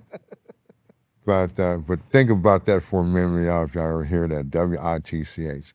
But my point is trying to take a negative vibe and put a positive twist on it. Oh, yeah, that's good. And for those who say, well, let me hear your acronym for the N-word. Okay, I'm naughty, I'm innovative, I have a gift, I got the gab, I'm entertaining, and I'm definitely a romantic. Yeah, I'm that N-word with the hard ER. Wow, bro. Okay, y'all dealing now with people, because now I'm coming out with colonizers. That's the C with the hard ER. Colonizers, it's coming soon. Stand by. Some people don't like that. I looked it up. They said, oh, that's so derogatory. Oh, well, deal with it accordingly. It's okay. Don't get in your feelings. There's a lot of things I haven't liked in life. Oh. So, yeah, that's right. The C with the hard ER. Colonizer. Yeah, like Budweiser. Why not? Let's make fun. You want to joke? Let's joke. Yes, you got joke. a jokey joke? Can you take my jokey joke? Oh, wow. Because I have very few jokes, man. But what I do have is a duffel bag full of acronyms and comebacks. Oh, shoot. It's just like you've been, when they have the Helker Room, sometimes at the House of Rock, Oh, when they started. I heard of it. Yeah. Well, you know, just like last night when people, I don't want nobody heckle nobody. I told them, hey, start off with me, heckle me. You know, this is the Heckle Room. And can you really get heckled? Some people can't really take it. And it all depends. The thing is, bring it to me. Let's bring it. Let's get it on out. Let's work on it. Yeah. Say what's on your mind. Get it off your chest. Yeah. You know, whatever it is, without stepping, or what they call crashing out now, stepping out of character, or like you want to fight because somebody upset you what they said. Oh, wow. That doesn't mean I'm going to give you the password for the N-word, you know, because I got colonizer now. So we're going to see how that works out, you know, and the recent, you know, period, the months to come, man. And I want you to know I do have a book I'm working on. It ought to be coming out in the fiscal year of 2027 Nice. called Life. You say fiscal year? Fiscal year of 2027. There you go. You caught on to that. You know, called Life, L-I-F-E. L-I. Living in future expectations. Now, when your expectations have been met or haven't been met, then it turns into, I call requirements. Some people have boundaries and morals. I got requirements. Therefore, I'm an L-I-F-E-R. I'm a lifer. Nah, cool. And I just keep it like that. To me, it's simple, man. Yeah. I try to keep things simple as much as possible. So, man, it seems like people, because I want to ask your age, but I don't want to be. No. Well, I was born in 55, so do the math. Yeah, so like people like from that age, like they chill, bro. Like, well, I mean. Basically, yeah. And it seems like maybe because y'all have gone through so much life, you're like, you know what I mean? You live your life, you're seeing a lot of things come up, and you know, I've been blessed to travel early in my life. I've traveled 6 continents, 44 out of 50 continents in the United States.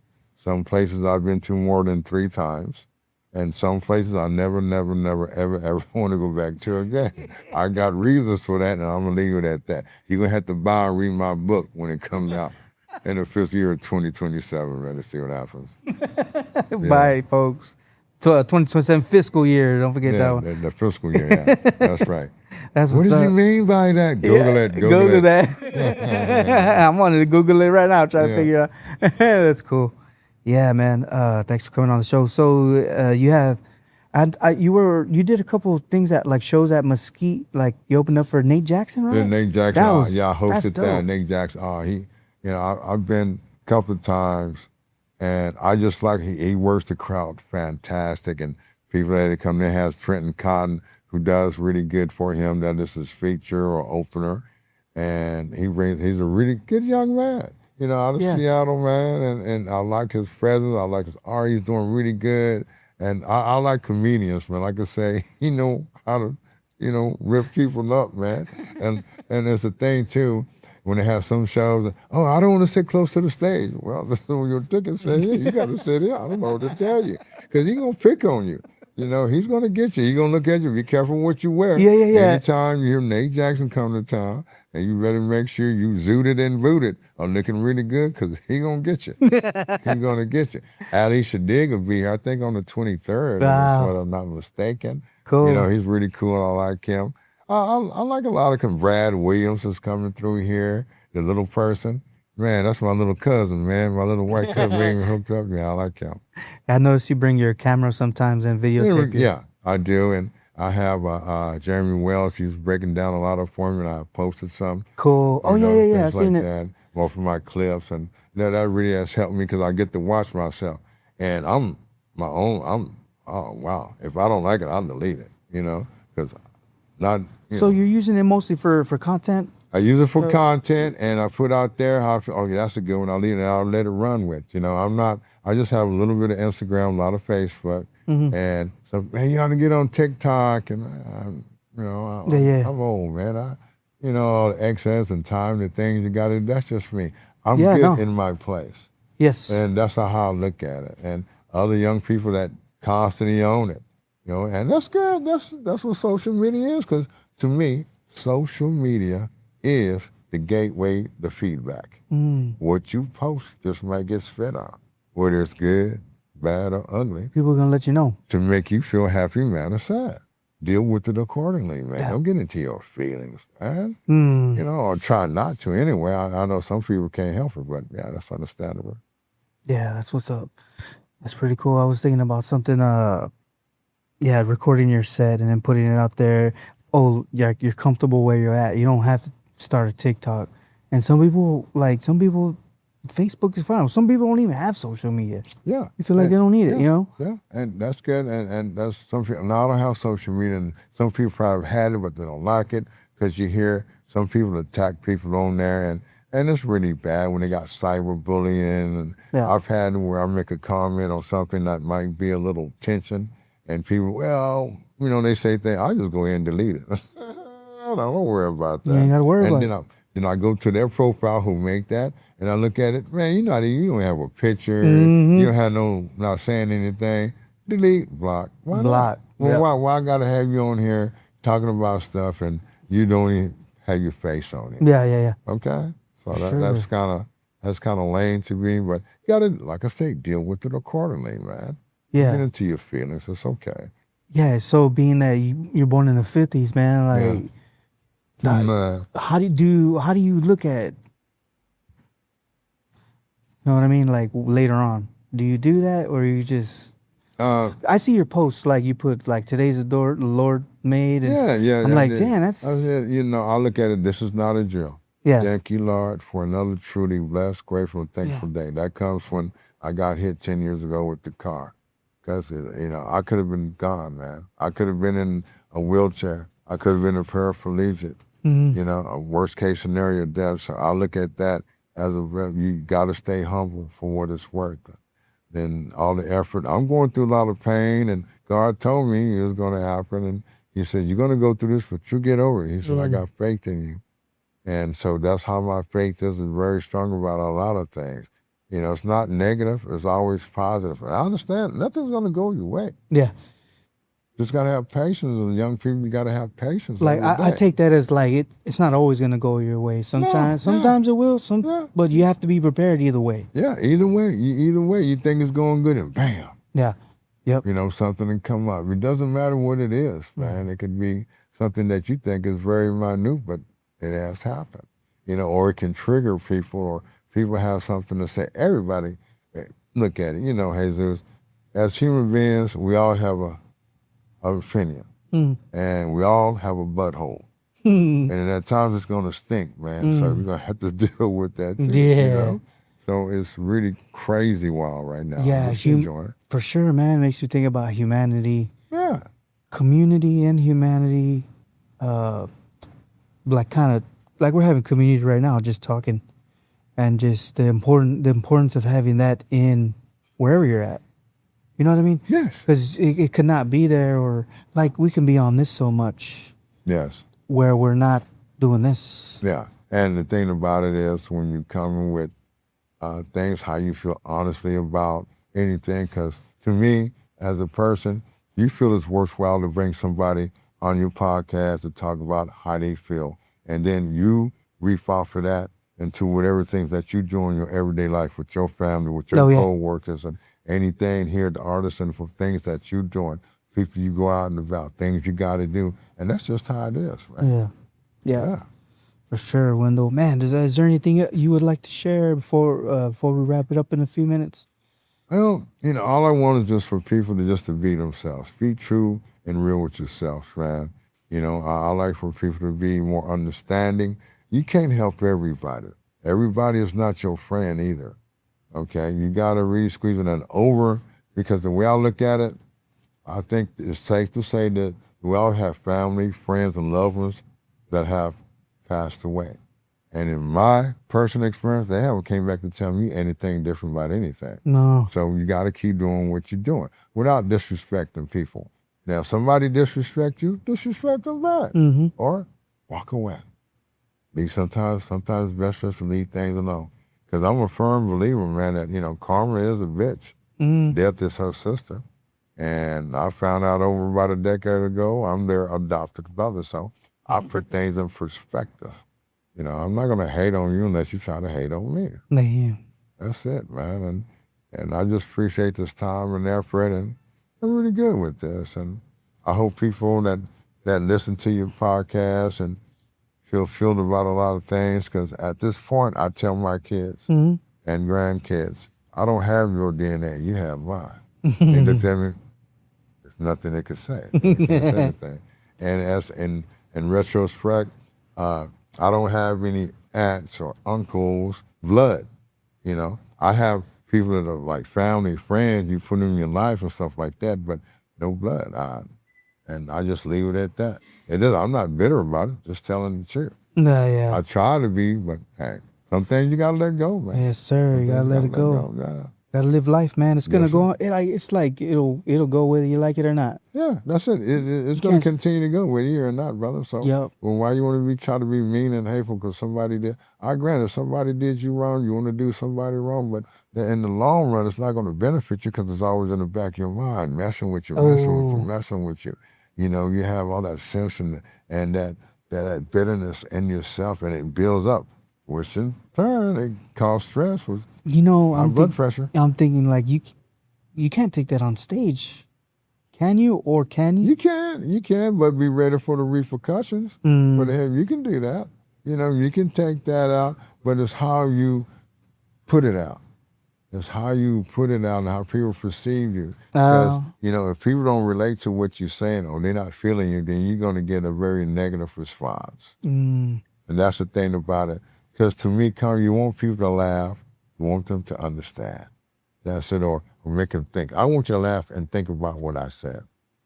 And then at the end, when people come up to me, hey, man, I like your acronym, or that's really good, I like that. And it helps me. Now I try to go back, I write every day, man. Yeah. I put things and I just put in my memory back as much as I can, because there's so much stuff out there. I got loose marbles now. Oh, shoot. Wow. Yeah. It's crazy, bro. Man, Wendell, thanks a lot for coming on the show, man. I'm trying to just wrap it up before they open up. No problem. So you got shows coming up? Yeah, well, just doing open mic tomorrow night at Mesquite Street, downtown. There, Mesquite Street. Then Friday night, Lazy Beach, right here downtown. 8 p.m. it starts. Bobby Pena's the host. We got Ana J. Ramirez, she's the feature. You got Skip Pettit. You got Tim Boudreaux. You got Mark Pettis, I did say him. And is somebody I'm missing?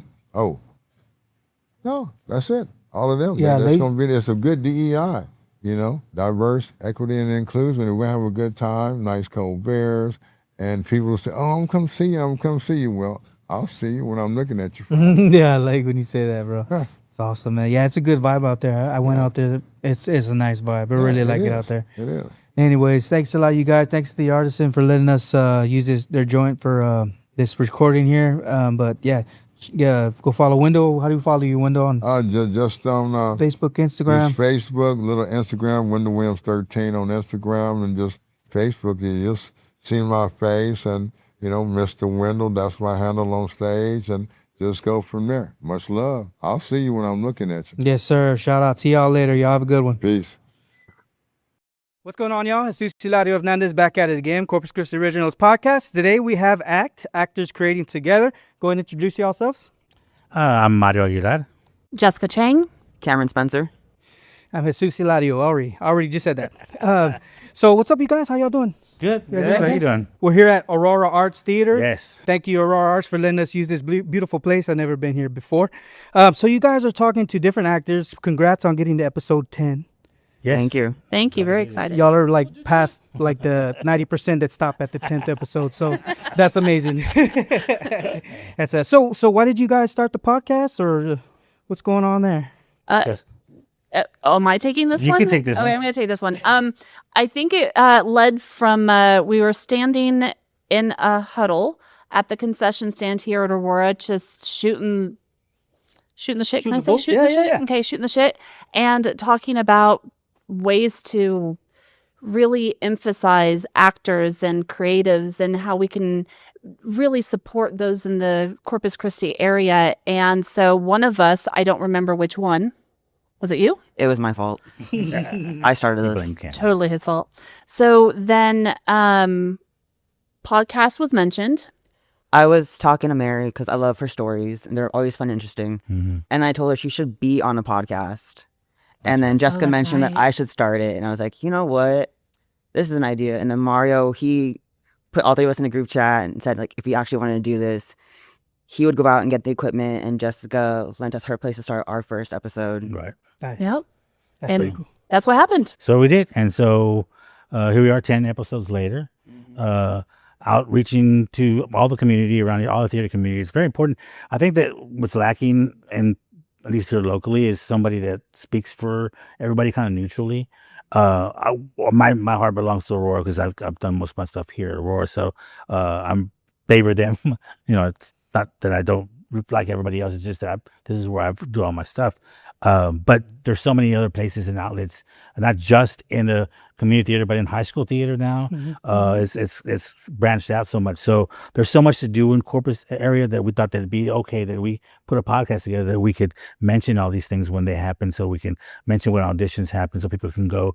We're trying to bring new people into the theater because if you don't, it ends up dying because people get older and they age out of certain roles that they can't do anymore, and so you need to have the younger people, the younger crowd come in to keep it going. So I think that's what we're trying to do, is try to promote local theater and lift everybody up at the same time. Yeah, keeping it neutral, talking about every single theater in the area, not just one, encouraging those who've always wanted to try theater and haven't had the courage to get out there and go for it, encouraging them to do it, learn if they want to direct, giving our insight on our experiences as directing, as acting, as stage managing, and showing a little bit behind the scenes of all of those aspects. Yeah, that's pretty cool. So, I mean, podcasting, I guess, is the thing to do to be able to get that information out there, right? It's the cheapest way, and maybe the more entertaining way, because we enjoy ourselves, our company, and we just start talking. Some of the stuff that's not even on the podcast, we edit out because we start talking and we'll go off subject. Oh, yeah. Got to get back to It's the fun, subject was. yeah. So it's kind of a editing thing. So what you hear on the podcast about 45 minutes, it's usually about an hour and a half of us talking that I have to cut down. Maybe over an hour and a half. Maybe over an hour. I really feel bad for you having to edit all the time because I know that is a job for you. So I hear the podcast about 17 times before it comes out, but it's fine. I enjoy it, so it's good. And like I said, I think that we all three trying to do a service to the community to put a light on theater here locally and try to build it up. Oh, yeah. That's all we're trying to do. Yeah, that's awesome. I love that. When I had you on the podcast with Night Creature, Yeah, Night Creature Production. I could tell you had like a heart for acting and all that other stuff, so it's Yeah. great that you're shining a spotlight on. Well, I appreciate that's such I love to do it. Something I like to do, and it's just I'm more than happy to give back whatever I can. Yeah. If it's me helping backstage, I'm happy doing that. If it's me on stage, I'm as well. So they as well are so. I worked with Jessica here this last production we did, Blind Spirit. She was directing, I was assistant directing, and got to know Jessica because she's new to the city. She's only been here a couple of years, 3 or 4 years? Just now celebrating 3 years of 3 being in years. Corpus Christi. Right. From Oklahoma. So we didn't know each other coming into that. I was just the stage manager for something she was assistant directing the year previous. And so we got to know each other, and she asked me to help her. And I was honored for one thing. I learned so much from Jessica. She just got a lot of knowledge of what's going on, and so it helped me build my resume. Yeah. So that because I want to direct eventually too, and like I said, I learned a lot from Jessica. So So how did you end up in Corpus? Like looked at a map and pointed like here it is, or Well, so I'm from Tulsa, Oklahoma, and so my husband landed a job down here. They said, "Hey, we really want you here." They paid for us to move here, so we're like, "Yeah, okay, sure, why not?" Yeah. And so that is how we ended up in Corpus, is through my husband's employment. So it's been amazing. I love that the beach is only a 10-minute drive away. Absolutely phenomenal. I did leave a theater community in Tulsa. I was a co-founder of a community theater there that was in the process of getting ready to thrive, and absolutely amazing opportunity. And so I left that behind when we made the move, and then it took me almost 2 years to find a theater family here, and Aurora adopted me. And so my heart is here also. Again, I'd love to work. If anybody else out there is watching, definitely would love to work with some of the other theaters here in town, and just really shine a light on the theater community and actors. And so you're in the directing aspect of directing's my favorite part of it. Yeah. And so straight plays primarily, and then if I act straight plays. Okay, cool. And you, sir? I'm sorry, I forgot your name. Cameron. So what do you do in the scene or for the scene? You seems like you're an actor or actress or whatever you call yourself. I'm being rude. I'm more of an actor. Okay. Yeah. My first show here was A Christmas Story, Hey. where I was just adult ensemble. But I auditioned for the late Peter Lopez for West Side Story, and I got in.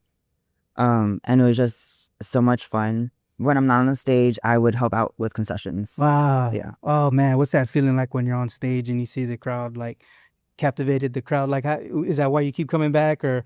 That's actually why I keep coming back. Yeah. It's amazing to feel the audience's energy while you're on stage. Yeah. And like them watching the show, for me, it's just like escaping the world that's outside. Yeah. Like you get to live in an entirely different world, become a different character. And it's awesome seeing how the audience can connect with a lot of the characters that are on stage. For sure. How do we get people from their TV screen, from Netflix, to come out here? You know what I mean? Is that an ongoing struggle for you guys? To be quite honest with you, it's been so much. I think we're seeing a change right now. I am seeing the last couple of years. They're streaming a lot more plays on TV now. There's a lot of streaming services out there. Musicals, and they'll stream that. NBC even did like a couple of live plays. So those are things that are getting into the people that watch TV all the time. I say, well, you know what? I might be wanting to go see that live somewhere and go look locally in their community to go see, like they come to Aurora, they go to Harbor and see the plays. I think another thing is that being able to put good and new shows out there to people that people want to see. There is a lot of issues with getting licensing and stuff for plays, especially some of the new ones. I mean, you'd have to have. It's not adventure. It's not easy, and it's not cheap anyway. Even the ones that we do here cost a lot of money. Is the reason why to pay for licensing. To pay for licensing, music, you got to buy the books for scripts. There's a lot of things involved. And then you got to pay a percentage of the seats to them too. So all that's all put together in the price of what you have to pay. And like I said, it does a great. If we could sell out every night, every play will work. So there's a minimum you have to actually sell to be able to recoup your money. Definitely support the local theaters. Yes. If you see, there's the Port Aransas, Aurora, Harbor, Rockport. If they're the CCISD, CCISD puts on some phenomenal shows. They're getting ready to do Grease. And the only way that the doors can stay open is by guests coming through the door and putting butts in chairs. So highly encourage, find a show that you think you might like, or who cares if you like it or not? Just go support them and have fun. If they're doing a drive and doing some fundraising, or you want to support and donate money to the local theaters, highly encouraged to keep those doors open and keep creatives on stage. And if there is a show that you do want to see, then email, call, say, hey, I would really like to see this show, and maybe we can do it. Yeah, if it's available and it's able to be, I was licensed for the community, they will take into consideration. That's Harbor, and that's here at Aurora as well. I'm sure Port Aransas and Rockport are the same way. But the good thing, what I've been noticing, there's a lot of different types of plays going on. So we are seeing a lot of the musicals because that's what people really like to hear, like see the music. But a lot more straight plays now. And I kind of like that too because there's a little bit of a difference. You don't always have a musical. I love musicals. They're great, but there's you want it's kind of a different thing every once in a while, and all musicals all the time will just get kind of monotonous.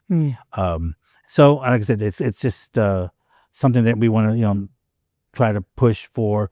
Trying to for people like Mary here who owns Aurora, she's a sole proprietor, so she is not a nonprofit, so she's got to put money out herself and sponsorship and those kind of things, and so it's important to sell most of the seats in this theater so that she can recoup just the money that she gets to keep going for the next one. So I really handed to Mary. This is going on her 16th year here, keeping it going, and so I really applaud her. How much she's done. So without her, all three of us would not have any kind of thing to do right now with the theater because it wasn't for her. So I thank her every time I see her. So Oh yeah, you gotta love to do it. I mean, to be here, Oh yeah. I just got into like the comedy scene, and that's Yes, I saw it. a I've beast seen in it. itself. Oh, that's Oh exciting. yeah. Yeah, for sure. It makes me think about. It seems like a lot of the stuff is word of mouth, the community. Yeah. As far as coming out here, how much of an impact do you think you need to make, or do you think that social media has on getting the word out?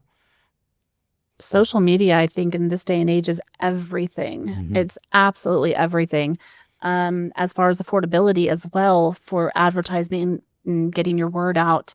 I wish we could all, rent billboards and put word out by billboards, but or commercials. But even commercials are a dying art Yeah.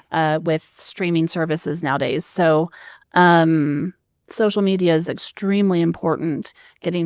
Having those followers and getting the word out and just talking about the positive aspects of total loss of words just now. No, it's all good. Like, yeah, for sure. Because and then it takes me back to your podcast, right? Right. Obviously, why y'all started that. Is that some of the reason why you guys began doing that? I mean, do you? I think that it was just something that was a spot that was not nobody's really touched it yet here locally. At least that I know of. There might be another person here in town who does theater, maybe local events and stuff, but specifically community theater. No, I don't think there is any. But if there is, we're welcome to come on our show. Please Talk let to us us. know. Introduce yourselves. Give us some hints Yeah. and pointers because we're always learning. I always want to be learning about what's coming up and going. So we're right now in an audio phase where we're just doing the audio. We want to go like what you're doing here is with a video. It's just, and I'm sure you will. It costs money and those kind of things. So we're all doing it out of our pockets. We don't have any sponsorships or anything like that. But if you'd like to sponsor, If you'd like to sponsor. Yeah. Please you let know us this. know. You can hit us up on Facebook if you want to sponsor. But the whole thing is that we do it because we love it and we take our time to do it. And so I think we're doing a little bit of a service. I mean, yes, we do share on Facebook and all the other platforms so we can advertise. But I think having a little bit of a talk where we can all talk about a subject and specific to the theater group, because there's a lot of things that new actors are worried about. I don't want to go auditions. I'm afraid this is going to happen. Oh, And we can alleviate some of those things that make people afraid of audition. We can get more people to come Definitely. in. So I think that's one way we can help. Yeah. Definite ultimate goal. One of those ultimate goals being that encouragement of getting out and trying something new, overcome those fears, and just sharing inside tips and interviewing as many people as we can with those inside tips to share. Right. and yeah, too. And if you interview those people, they'll share it with their friends, obviously. Oh yeah, we got a lot of help from Aurora and Harbor and all the people that are in the shows that we are promoting. They share on their side, so we've got a lot of people that even I'd never have heard before asking to follow the site. So it's building, and I think that's Slowly but surely. slowly but surely. I think once we get to the video and they see our face, they can go, ooh. Oh yeah, no, for sure. No, I'm glad you brought it up because I think that historically podcasts were audio. Right. Now they're just video. Like, Yeah. like that's the standard now. Well, And I definitely think it would help out. What's some of the thing? Let's talk about like the community aspect. What's some of the people outside of the actor creative scene that you guys are in that the community outside doesn't know about you guys, that you want for them to maybe understand, catch about what you guys are doing? I think about arts, you know what I mean, and how sometimes arts can just be a thing that you learn in high school, whatever, and then eventually you get into your career and you kind of just forget about it. Some people, not all people, you know what I mean? So I'm trying to figure out what you guys want the people that are past that stage, maybe they're not around you guys, like what do you want for them to learn, to know what some, you know what I mean, what don't they get about it, you know what I mean? okay. I mean, I had some friends ask me what it's like acting on stage, and a lot of them just assume it's, oh, you're playing dress up as an adult. You're an adult playing dress up. Oh, Like, seriously? no, it's not. It's not just that. It's a way to not only get out of your comfort zone, but it's also a way to make new friends, form a community, Oh yeah. leave It's the stress family. behind. It's It is a it's family. big family, and it's family that will last a lifetime. Friendships that last a lifetime. Mm-hmm. And like I said, it's getting away from stress, from work, from life. It's so much fun, and a lot of people think, oh, other people are judging you because they're new, they've done this for a while. It's like, no, nobody's judging you. We want to help you. You're the only one judging yourself. Right. And most directors will aim towards getting at least 1, 2, or 3 brand new actors that have never been on the stage before. They want first timers to come out and experience. Bonnie and Clyde right now, one of my friends I had made recently, I was at her house and she was singing, and I was like, have you been on stage before? She's like, I've thought about it. And I was like, Bonnie and Clyde auditions are next week. I really think you need to go audition for Bonnie and Clyde. She's in love with the theater now. I think she even came and auditioned for the next show yesterday or the day before. And I can't wait to hear if she got a role. I'm sure she did. She's phenomenal. But that's the first time she's ever done theater. And then when we were in a show last summer, I was assistant directing. One of our characters, he dropped out and we needed a replacement. And again, there was another friend of mine who I'm like, you know what? You've got the looks for the role that we need to fill. Have you ever been on stage before? He's like, no. I'm like, you want to try? Wow. And he's like, you know what? Sure. And brand new experience for him. And he blew it out of the water. He did such an amazing job. So to answer back to the round of the question of what we want people to know is get out there, try it. If you've ever considered it, the only way this art is going to stay alive is if we get newcomers. Exactly. Get out there and just do it. Yeah. I always tell people that, not every role is for every person. The director has a person or a look in mind, and they don't just because they're just friends or they know that person, but because they have a certain look or something that they want to see. And sometimes you could do the best you can, and it doesn't mean you're going to get the role. Right. And you just have to learn to know that it's not personal. I think at the very beginning when I first started, I took it personally, and that's where because you take it to, hey, what did I do wrong? Why did I do better? Why didn't I get this role? And you get kind of upset with yourself because you put yourself out there. But I learned from that. I learned what not to do in order to prepare myself. I learned to, hey, find out what you're doing. There's the internet now. You can Google all these things now that find out just the basics about the part. No. So that way you don't go in there flying blind and then you worry about how I'm going to get this across and get the part if you don't know anything about it. So I learned a lot of things to do. So the next time I did get an audition, I got the part because I learned from that mistake. And these are the types of things that what we've been sharing here with you today. These are the things that we talk about on our podcast all the time.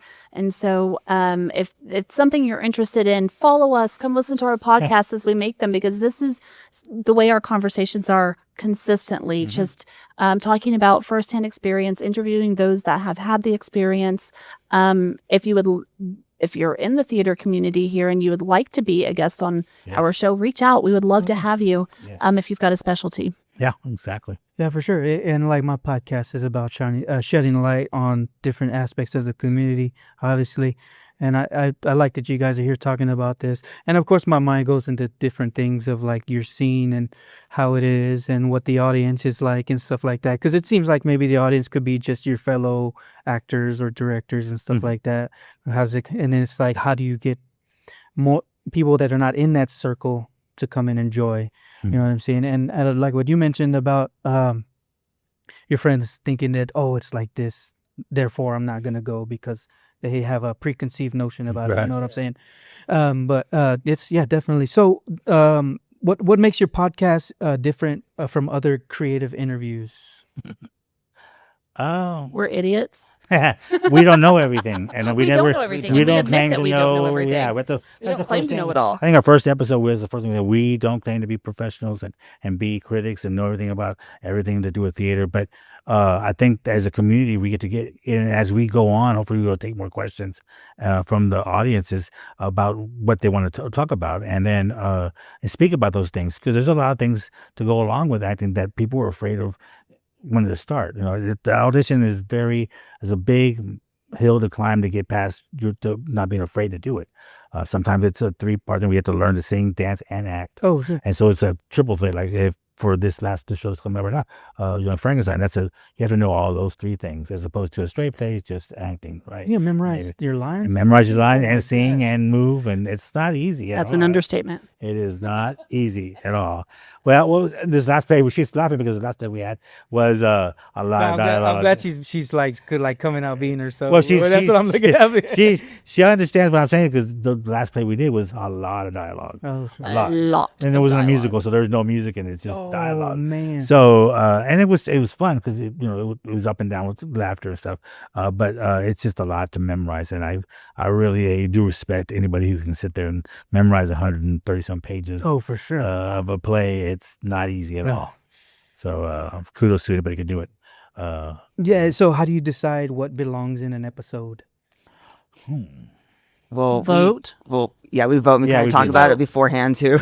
Yeah, we do have Maybe we do a little 5 bit of minutes that, beforehand. 5 minutes, what do you want to talk about today? And we just kind of Sometimes it takes us like 30 minutes. So just, 30 minutes to decide. It does sometimes. It does.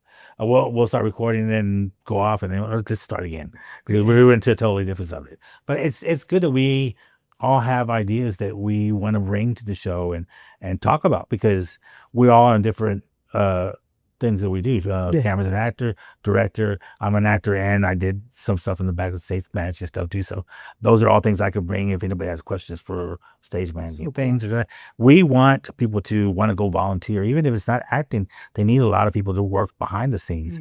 There's a lot of techs that are needed. If you know anything about lighting, sound effects, choreography, costume, Painting the set. makeup, painting the set. There's so many things that you could volunteer without having to be on stage, but be a part of this community, because we value those people. Without those people to make the stage like what we're seeing behind us, that takes talent. I mean, it looks like it's put together the way it just would, but that's the way the set's supposed to be. But it's the talent that goes into making these stages every show. Wow. Especially here at Aurora. I mean, I've seen it done in other states, other places, but here at Aurora, I've seen it the last 3 shows. I've seen it just changing. Our last set was a house, and it's totally different from this. And it's just amazing what a set does. So without those people, the actors couldn't do what they do. We wouldn't have a crowd that want to come see the show. So it takes a whole community of these people to get the show to go and get off. I can't remember the current question. And this is what we do.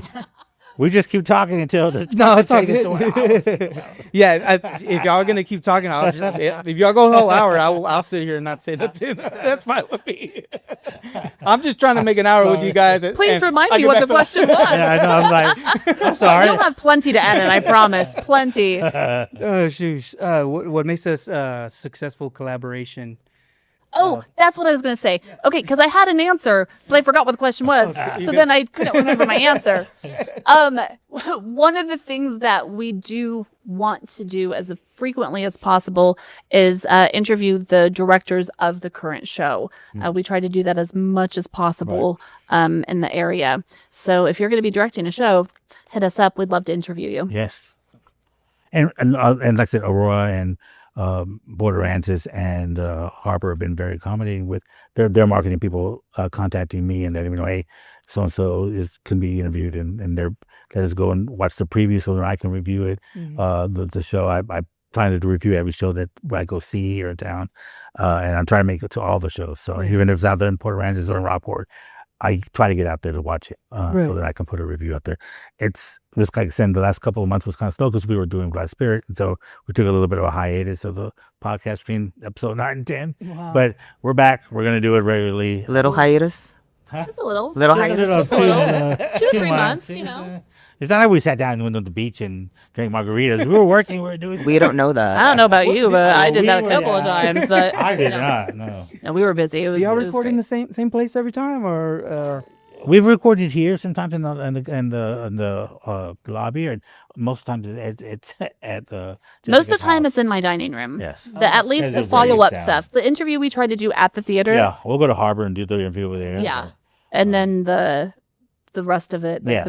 the prologue and epilogue. We We tend to do. do it at our house. At my house. It's easier. yeah? So creatively, do you guys have differences in create talking? I guess because so I used to play music at Harbor Playhouse. I was Right. playing guitar, and I did Godspell, Oklahoma or something like that. Anyway, they asked me to do Rocky Horror play, but like I'm kind of showing the type of person I am. Like I told them no because of the content that was in it. I really didn't want to like expose myself to that type of stuff, so I had to tell them like I can't do it. You know what I mean? Right. But I'll do this or whatever. Is there some type of differences that y'all have either amongst each other, amongst maybe the person that's on your podcast? I'm just trying to get those thoughts out. You know what I mean? No, I think that's a great question. I think for the most part, we're pretty much aligned on a lot of things. We haven't really had any arguments on what will or will not go on the show. We just sort of feed off of each other. Mario just won't let us swear on the podcast. Oh, are you serious? Oh, We're censored. We're trying to be as positive as Beep, beep, possible. beep, beep, But I'm beep, thinking about beep, when we get to the 20th episode, it's gonna get it's gonna get explicit. We're gonna put the little explicit thing on there. I'm We just should gonna- have an explicit episode. I'm just gonna let it loose on one day. There'll be a lot of beeping. It's a so lot of weird beeping. because like if you do it clean, like you'll reach more people. It's weird. Yeah, and Like I mean, there's nothing wrong with swearing. Like No. you can swear all you want. But I think there's a cap. You know what I mean? Mhm. And then it sucks because if you want to reach more people, you have to not do it. right. You know what I mean? And it's like it's constricting. You know what I mean? Do you see it like that? Is that why you mentioned that? I swear like a sailor when I'm not on the podcast. So it's very difficult for me to hold back, and I do try my best. You do a You good job. do, yeah. do a good The job. reason being, I sit in my car outside of Jessica's house, and I just like let it loose before I go inside. She goes to all the 7, and he just goes through all of them, right? The 7 deadly phrases. Yeah.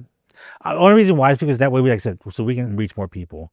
I think because there are kids who are in Oh, yeah. theater, and we want to include them because those are our next people who are going to come. Those are our next bonding tide. That's a These are the really next- good point. So we don't. That is it's- a good point. And Yeah. if we don't get them at the younger age, I was very blessed because I had a theater background from when I was in junior high. But once I got to high school, I got out of that. And then afterwards, I didn't do anything until I turned 50 and came over here. And then somebody brought me, I started doing film and doing all this stuff. But then I came over here, was introduced to it, and I just loved it. I loved that it was spontaneous. Like, anything can happen. Like if I'm right there live talking, I can mess up and I gotta fix it. I can't say cut and just do it over again. Yeah. You don't do that in a play. It's you mess up, you gotta figure a way out of it, right? While people are watching. There are some amazing bloopers live on stage. There's- Another reason to go watch live theater That's is it, the 'cause bloopers. you don't ever know what's gonna happen.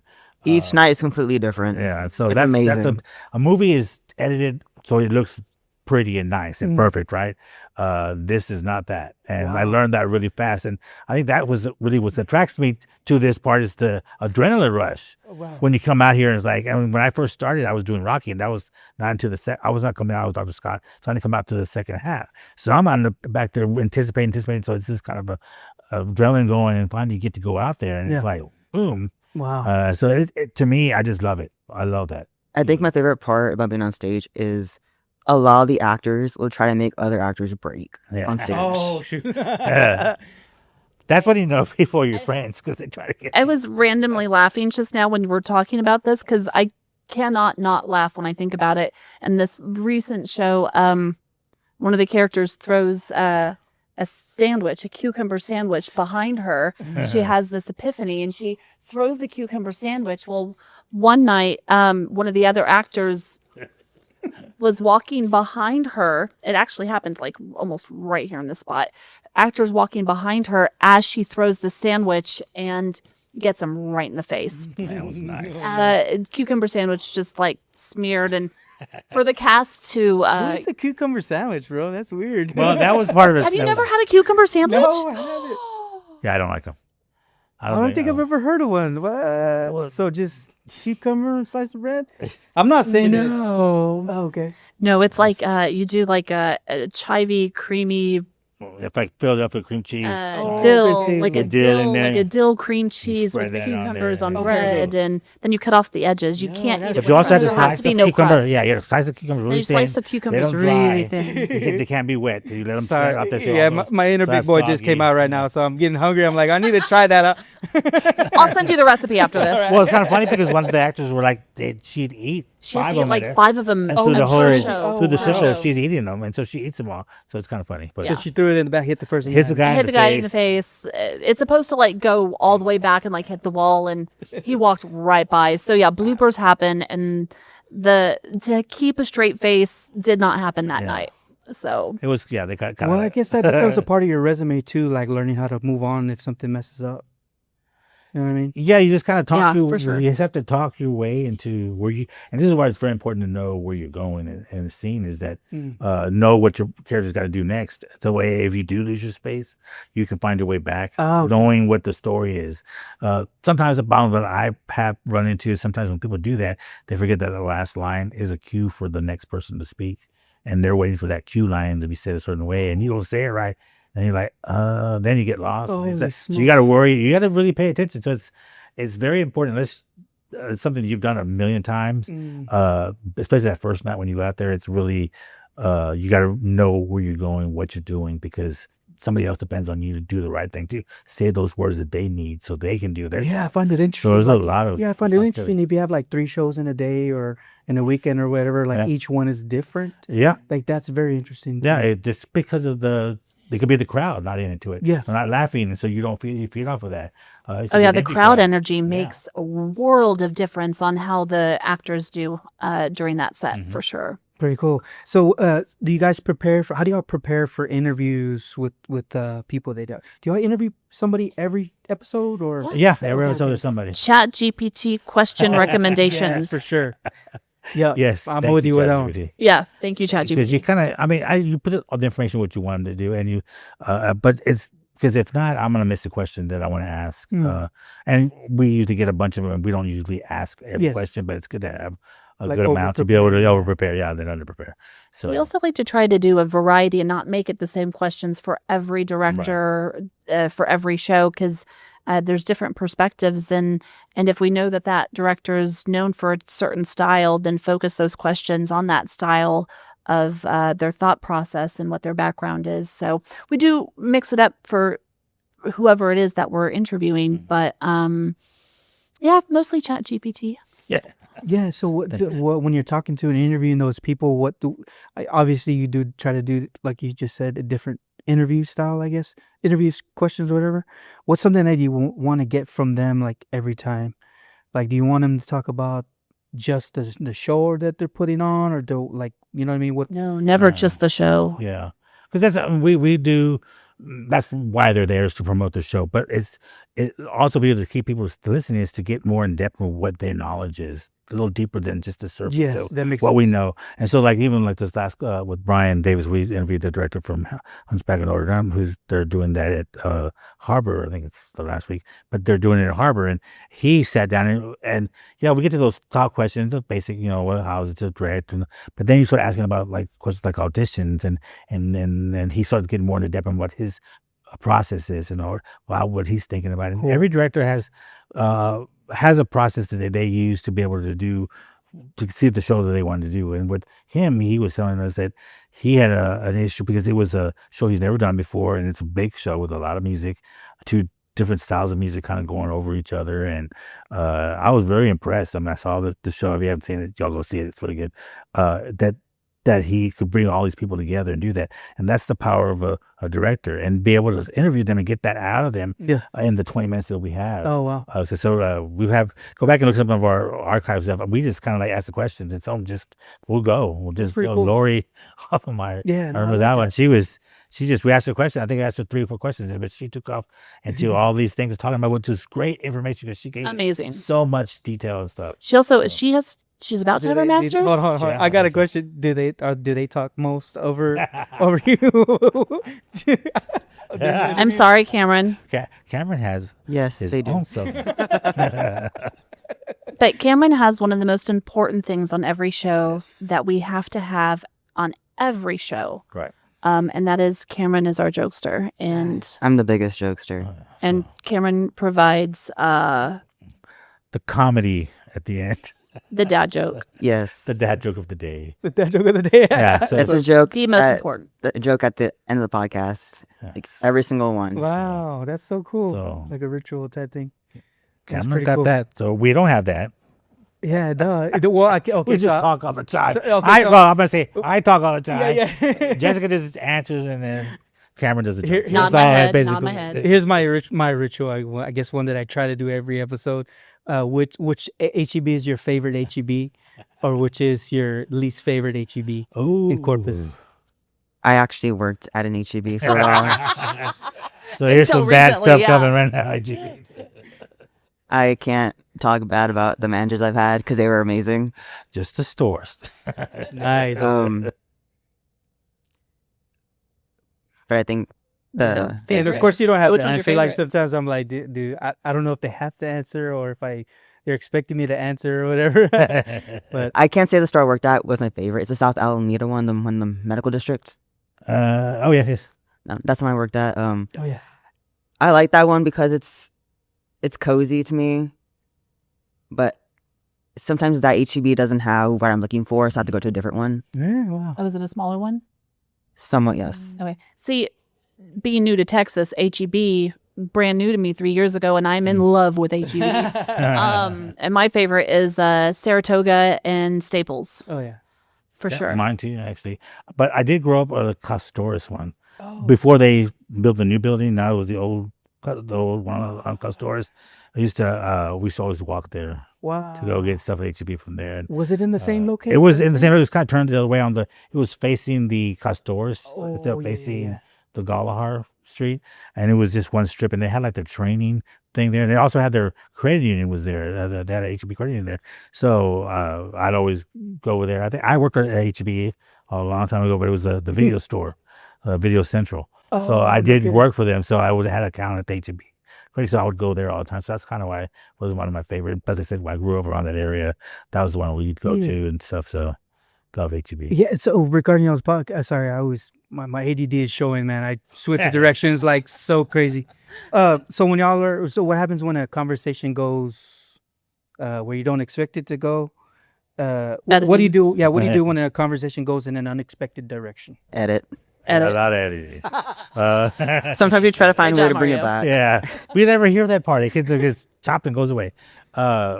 We don't really have that so much. I think it's more the and the dead air and the kind of space between. I kind of take some of that out and make it a little tighter. Cool. And we save about a minute or two, but just between the three of us. Man, you know what? I was listening back. I can't really tell that there's. It seems like it's just one. I guess because that's how I do it, but it seems like just one long. Yeah, well, yeah, I just take a Good editor. Yeah. Well, that's just not me. It's a computer. I'm in there, and it's not always right. I mean, my sound is not perfect. Our mics are kind of, well, the one I use for some reason, mine's always Your the mic has weakest. been mean to you lately. It's like every time, it's like they have the best mics, and I get them all. I mean, we like I'm kinda talking in a can down the street or something. We had difficulty the last episode Yes. trying to set her up. I apologize. all your fault. It was the wires. All your fault. Rather be fired. So if you want to help sponsor our show to Yeah, we need buy some new wires sponsors, and you know. mics, you're welcome to do so. Some equipment so we can start doing video like you yes. do. This Yes, is some nice this would be equipment awesome. down here. Yeah. Get it done. So why was it important to create a podcast in Corpus Christi? Because this is where we live. Yeah. Well, do y'all interview people Yeah. outside of Corpus? Oh, we really don't. Just because I think right now everybody's focused here community wise. All our information and news is here local. I don't think we really talk about national stuff. We do talk about the places that come through into town. Like tonight they're doing Hadestown. I think Hoodie's Town tonight. it's tonight. That's a Where's it? a national. The Hillard Center. It's Okay. They do tours of shows that are on Broadway or still in Broadway. They tend to do like a national tour, like a regional theater tour kind of thing. And so they have actors that are not the main actors, but there are actors that The traveling the traveling actors, yeah. actors, and they go around all the cities and do 2 or 3 inches. So is that some of the I guess the goals for people locally to want to do that? Well, that's one. That's a step up higher than I mean that's what. I mean, it is. Correct me if I'm Yeah. wrong. I mean, it is Broadway on tour. It They is, are basically. Broadway hired actors, Wow. not from the main original cast, but for the touring cast, they do an entirely different audition process for the ones that tour. And I've seen them to where we've had when I went to go see Moulin Rouge in Houston, that was a touring one, but there was an actress that was there. I believe she kind of got stepped up to the Broadway version.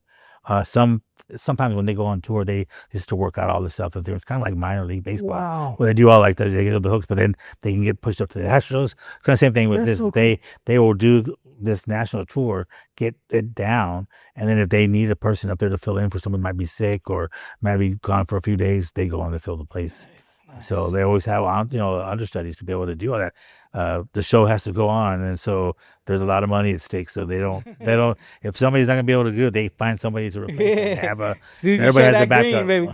Everybody has a backup. You have to, and it's kind of one of those things. That understudy maybe will do it once or twice in the whole time that they're there, but they're there for a reason. For that 1 or 2 times when they Understudies are important. They're very important. Nice. Is there anything you guys want to talk about or mention?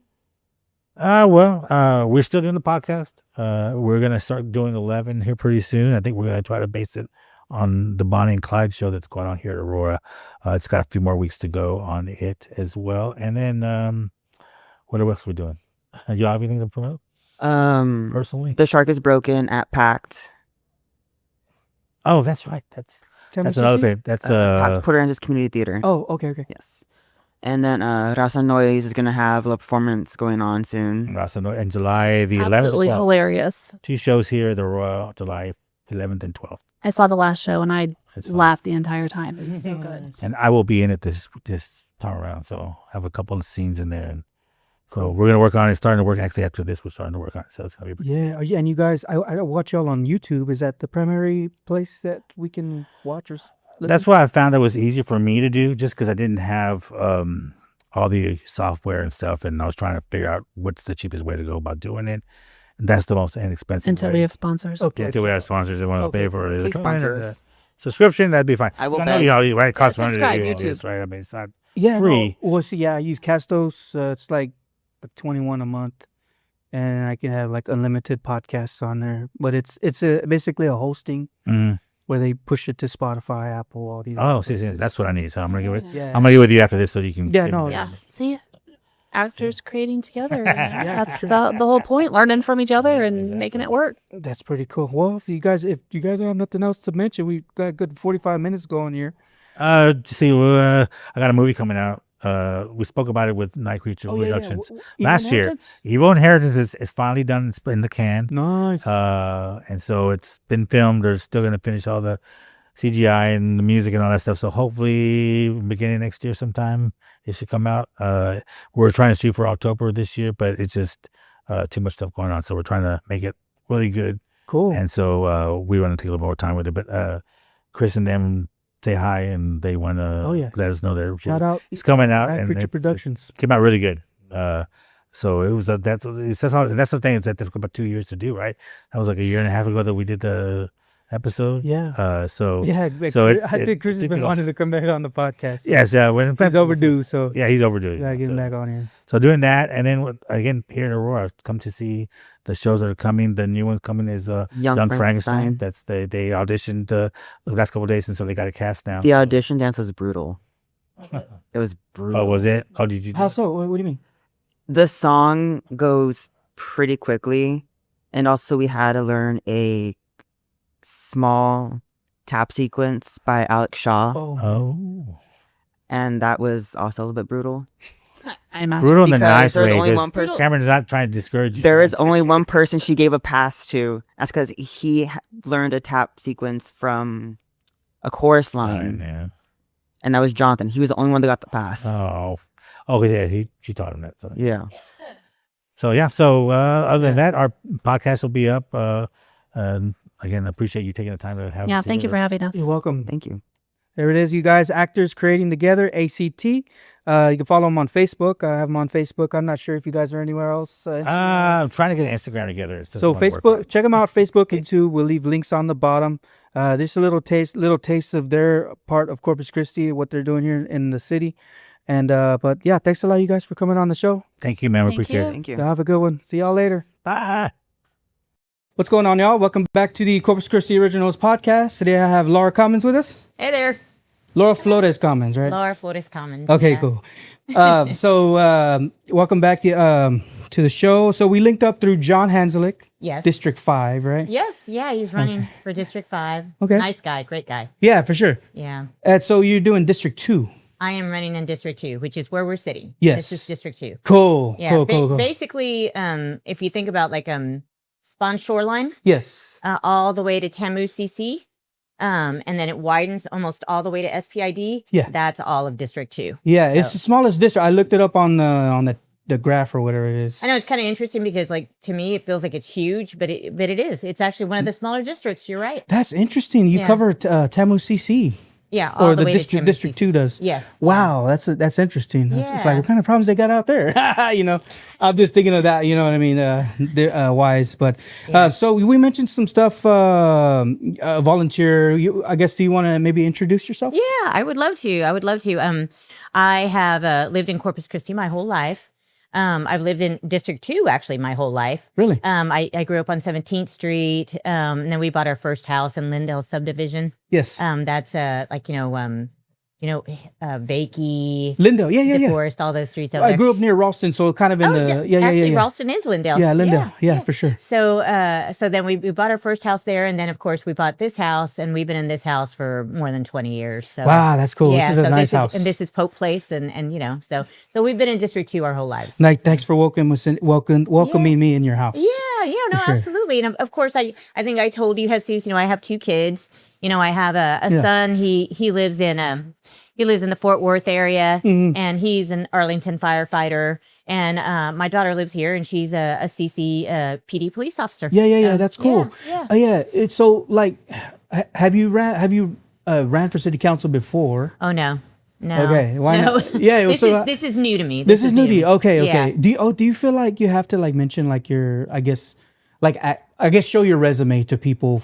You know what I mean? I think it's important. Is that how you feel? I think it's important. Yeah. I think it's important that you be able to show that that you've had interest in serving the community before you decided to run. Okay. I mean, I would like to see that in a candidate. I mean, wouldn't you? I would. Yeah. I would think so. That they didn't just decide, oh, now I'm interested in serving. Yeah. I've been serving this community for 30 years. Right.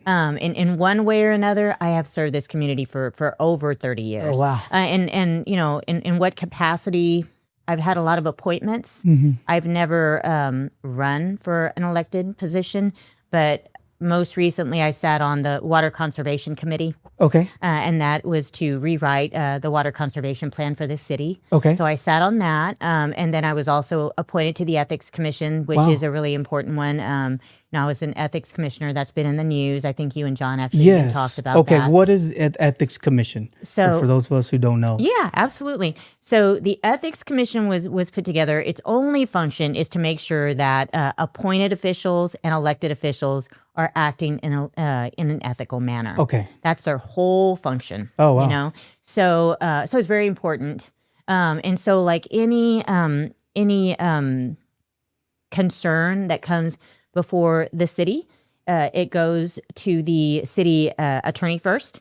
And then if he finds any validity with that, then it goes to the Ethics Commission so that way we can review it. Wow. Yeah. Amazing. And then from there, if we find that something was done wrong, we would then make a suggestion or, to the council in reference to what we believe should be done in reference to, Wow. the complaint. So And so the Ethics Commission is appointed? they're appointed. And what that means is, each council member, or they're appointed by the council, I guess I should say. Okay, So, so yeah. they vote for you or whatever they put you guys So in we there. would put in our application, and then they decide who they would like to see on that Wow. commission. Is this like a okay, are you compensated for your time there? Okay, no, okay. it's volunteer. Volunteer. Yeah. Okay, right on. Yeah. Wow. So you're on the you pointed to that, and then the water conservation. Uh-huh. That so obviously, let's just touch on it right now because obviously I think we need to talk about it, but not like in depth like we mentioned earlier, because I know like people can get heated debate and all this other stuff, and we have our own opinions. I just want to share what your thoughts are on the issue. Yeah. So water conservation, did you touch on any of the issues that are, I guess, talked about We had a recently? lot of conversations in reference to water, of course, and all the different ways that the water situation is affecting us. I think what's most important for people to understand is that what's going on with us in reference to our water shortage goes way beyond being able to turn on your tap Yeah. and have water, because now the fact that we're having to find water elsewhere, other places, it's actually affecting our relationships with like all the other regional Wow. leaders, so like, you think about, Jim Wells and San Patricio County, all of those other counties that we have to have a relationship with, Yes. ongoing in the future, they're not real happy with the fact that we're having to use To their use water. their water? Yeah. Wow. Yeah. So it affects that. Okay. Our water shortage also affects tourism, because you have people that think they're going to come to Corpus Christi and actually not have water. And we all know that's not right, but that's what they think. Wow. That's what they think. So our water situation goes so beyond just being able to turn on your tap and making sure that we have water. Wow. So we've had businesses that have already wanted to come to Corpus Christi, and we can't have them come right now because we can't assure that we're going to have water for them. Wow. So it's affected us economically. And by the way, I haven't even said this, but I've been a real estate agent here in Corpus Christi for 26 years. So, it has also affected real estate. Our numbers are down from last year 16%. Wow. So it affects everything. That's And it's interesting. it's going to affect, it is affecting us right now. Wow. It makes me think about like how the more we talk about it, the more everybody sees it, and the more they have their opinions. Like you're saying, like Yeah. we're being affected by people that are just watching. Yeah. You know what I'm saying? Like Well, tourists. a or- decision needs to be made. Okay. Yeah. What that decision is, I'm not stuck on any one water project. I Yeah. just want I want the council to move forward with a water project. Something that's, like that's the best thing that could happen for Okay. us, So, if they're not going to support the Inner Harbor project, that's fine. But we need to move forward with another project, and we need to do it ASAP, because Okay. we don't have 8 years, 10 years to fix our issue. Okay. you know? And so once it seems like you're looking at it from the standpoint like we need to have some type of decision made so that way our economy could keep right. keep moving. That's exactly right. Okay. Yeah. Yeah. Okay. That's interesting. You're talking about the real estate industry. Yeah. So I guess from your point of view, like what do you think it looks like now, or you know what I mean? Like what's your how does it look right now from your standpoint? I guess. Well, I mean that's kind of what I was saying. It's already affecting us in a negative way because our sales are down 16%. 16% is a lot. Okay. Yeah. I don't know. Yeah. So Yeah, that's a lot. Okay. That's a lot, so it's worrisome, and as real estate agents, because that's all I talk to all day Yes. is people in the real estate market. I think everybody is concerned. They're concerned about that. So Wow. Okay. But I will tell you that we could talk about water all day, but Oh, yeah, no, for there's sure. so many other issues and subjects in reference to the city that deserve to be talked about. Yeah, let's talk about that. So Yeah. so what are some issues that we should be paying attention to? Well, CCFD and CCPD, they're very important to our city because they're who keep us safe, right? Yes. And I know that CCPD is short patrol officers because I just went to, one of their meetings. Short patrol, you can move the whole stand. Okay. Short patrol officers. Yeah. So in other words, they need more officers. They, Okay. and Okay. Short. Yeah, okay. and the concern with that is we don't want to overwork the officers that we have right now. Right. Because the last thing you want is a tired, police officer, Oh, yeah. going to a call at 3 a.m, Yeah. and finding himself in a really, scary predicament, Yeah. So it's really important that we keep them staffed well, but, they're taking applications. They don't have enough applicants. I can't believe more people aren't applying for Right. CCPD. My daughter's police officer. Yes. I think I shared that. Yes. Yeah, and their healthcare benefits are impeccable. Okay. I mean, they're fully paid healthcare. Oh, wow. Can you imagine? That's amazing. I mean, that in itself should be enough reason to Right. to apply for CCPD. That's interesting. Yeah. So anyway, that And something you there. mentioned the fire department as well. Yeah, the fire department as well, and something that's kind of interesting about the fire department is that you get right out of the academy, you're going to get 15 days paid vacation. You get 15 days sick pay. Wow. I mean, that's, you get 10 holidays off. Okay. Paid holidays off. So, if you know anyone looking for a job, please, go and apply for CCPD Okay, and yeah, CCFD. yeah. My kids have made a very good living for themselves, working for, police departments and fire departments. So you're pushed, like, I guess this is an issue that you would like to talk about. Is it because it's close to your heart, because maybe your husband was involved and you're, Yeah. you know what I mean? Well, is that why? I think that my family has maybe a closer connection to first responders because of the fact that we have so many first responders in our family. But if you think about it, if CCPD is not staffed well, the less police officers they have on the street, the less safe we are, but the less safe they are. Oh, wow. Police officers are also not going to be safe because they don't have the backup that they need. So that's why. Absolutely, it's near and dear to my heart because of my family, but it's also near and dear to my heart because it affects all of us. Yes, for sure. Public safety should always be a top priority for all of us. Definitely. Yeah, we don't think about that for sure enough. Yeah. And a lot of us have a bad attitude towards like police officers and stuff like that. And I think maybe you need to answer this, but does it have to do with ICE? Nah, it's just like the culture, like how we grow up. The way police officers, because like the way we see it is like not all police officers have the best intentions. Okay. You know what I mean? Like Yeah. some police officers may take advantage of their position. Yeah. And I think some of us like err on that side instead of the good side. You know what I mean? I like, see. all police officers are like this. Yeah. You don't want to, you know what I mean? Or Yeah, then, and I have to say there is good and bad in any profession. Of course. And no one's going to be able to say that, there aren't, police officers that maybe aren't in the position for the right reasons. yeah. So I understand that concern, but I will tell you this, Chief Markle is impeccable. He is a great chief of police, and I don't know that he is the type of chief that would stand for that. Wow. So I have to have that belief, that he is good leadership and would not Nice. stand for that sort of police officer Oh,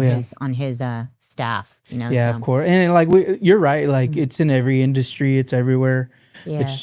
I guess it's how you want to live it Yeah. through your experience and Yeah. not somebody else's. Yeah. You know. And ultimately, I mean, we don't have anybody else we can call. There is nobody else we can call when we're in trouble. We have to call an ambulance. We have to call the police if we're in an accident or we get broken into or that type of thing. So we have to take care of them so they can take care of us. Right on. That's a good issue. That's a good issue to talk about. It's usually water or roads or something like that. Is there any other issues that I guess city council members or even you like would want to talk about other than those? Well, in reference to District 2, I mean, we District also 2, have, I was gonna ask. we also have, animal care situation, Okay.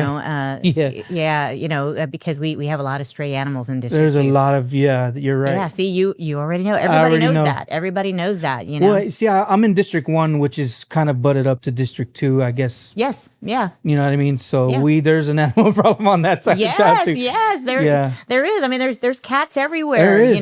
Yeah. So that's something else that really needs some focus. And Okay. I did meet with them, because I am trying to learn as much as I can about, all the issues that we have other than water. You talking about the animal shelter or okay. Animal care, Animal Corpus care. Christi Animal Care, yeah, and there's a lot of other programs that help with That's so you keep getting distracted out the window, right? Because it's what's going on? out there? No, it's cool.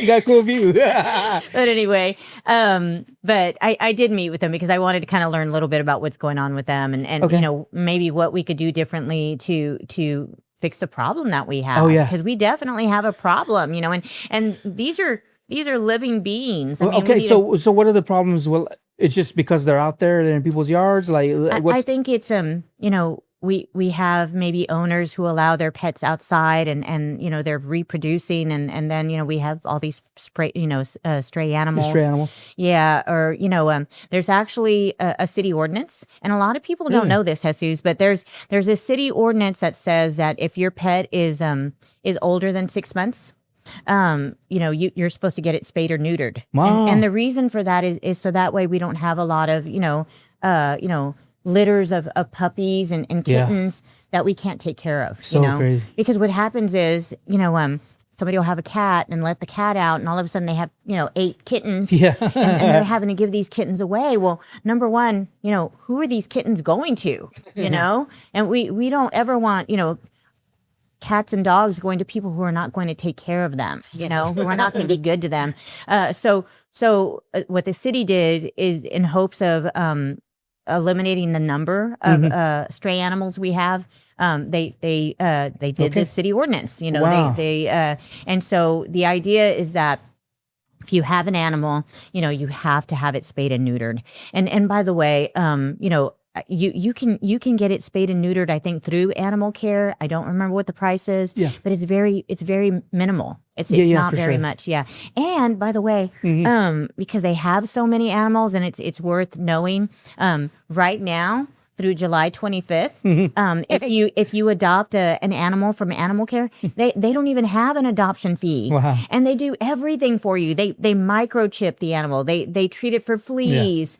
They spay and neuter it. I mean, they do all of that for you, and it doesn't cost you a dime. We just got a dog from there. Did you really? She's got the chip. I think the fee was waived. I think it was sponsored by some attorney or law. That's something or other. But yeah. It's Layla's our dog's name. She's a rot that's a mix. great name. Yeah. She's awesome. Yeah. But we've been where we're at for a while, and there's a ton of cats over there.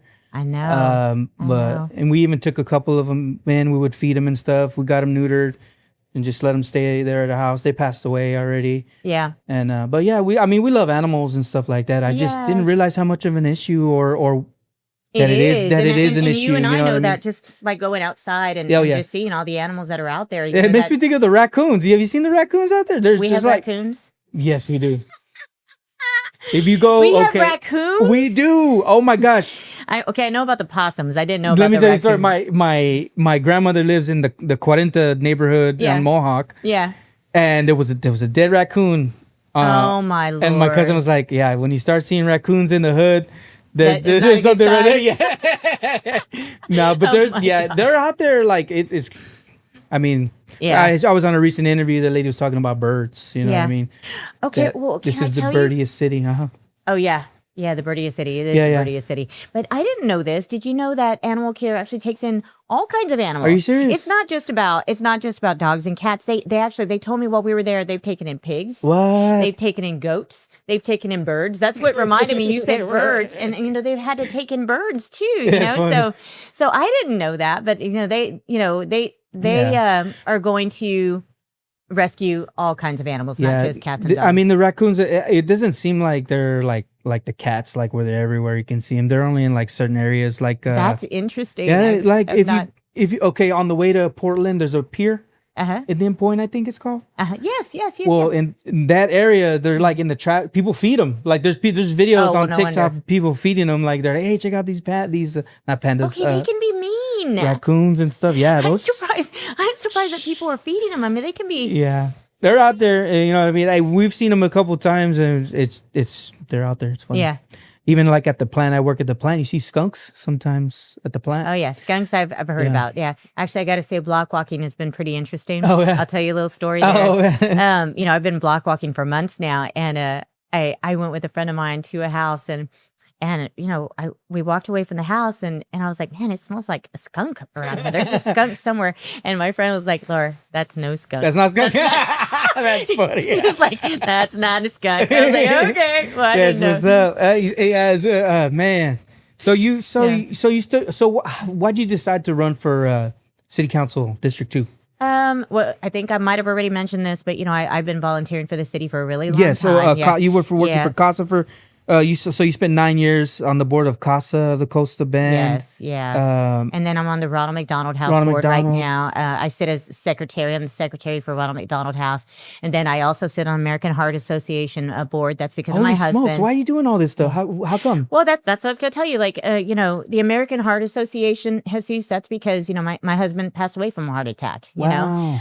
So, that's what got me involved with the American Heart Association because, I mean, he was a great guy, and when you lose someone like that after 28 years of marriage, you want to honor them somehow, Wow. So that is my family's way of honoring him, is that we've always been involved somehow with American Heart Association. And he actually started it because he had his first heart attack in 2016. Yeah. And he got involved with American Heart Association because of his heart attack. So he started a heart walk team. Mm-hmm. And so when he passed away 3 years later, he had another heart attack, passed away. We kept that heart walk team going. And that's kind of how our family got involved with the American Heart Association. And so then I wound up on the board. But I mean, I do it because I love it. But I will tell you this. I've always been involved in the community. But when my husband passed away, I cannot tell you how wonderful this community was. Wow. We got food from people we didn't even know. Like people were bringing us food and we didn't know them. Wow. And people were praying for us and we didn't even know who they were, and people say this all the time. You can say whatever the heck you want about Corpus Christi, but Corpus Christi is compassionate. There's a lot of compassion in Corpus Christi, and when he passed away, and the community treated our family the way they did, that was then it kind of revved it up because it was like I have to give back. Wow. Yeah. So I have to give back to this community because they took very good care of my family. Yeah, that's amazing. Yeah.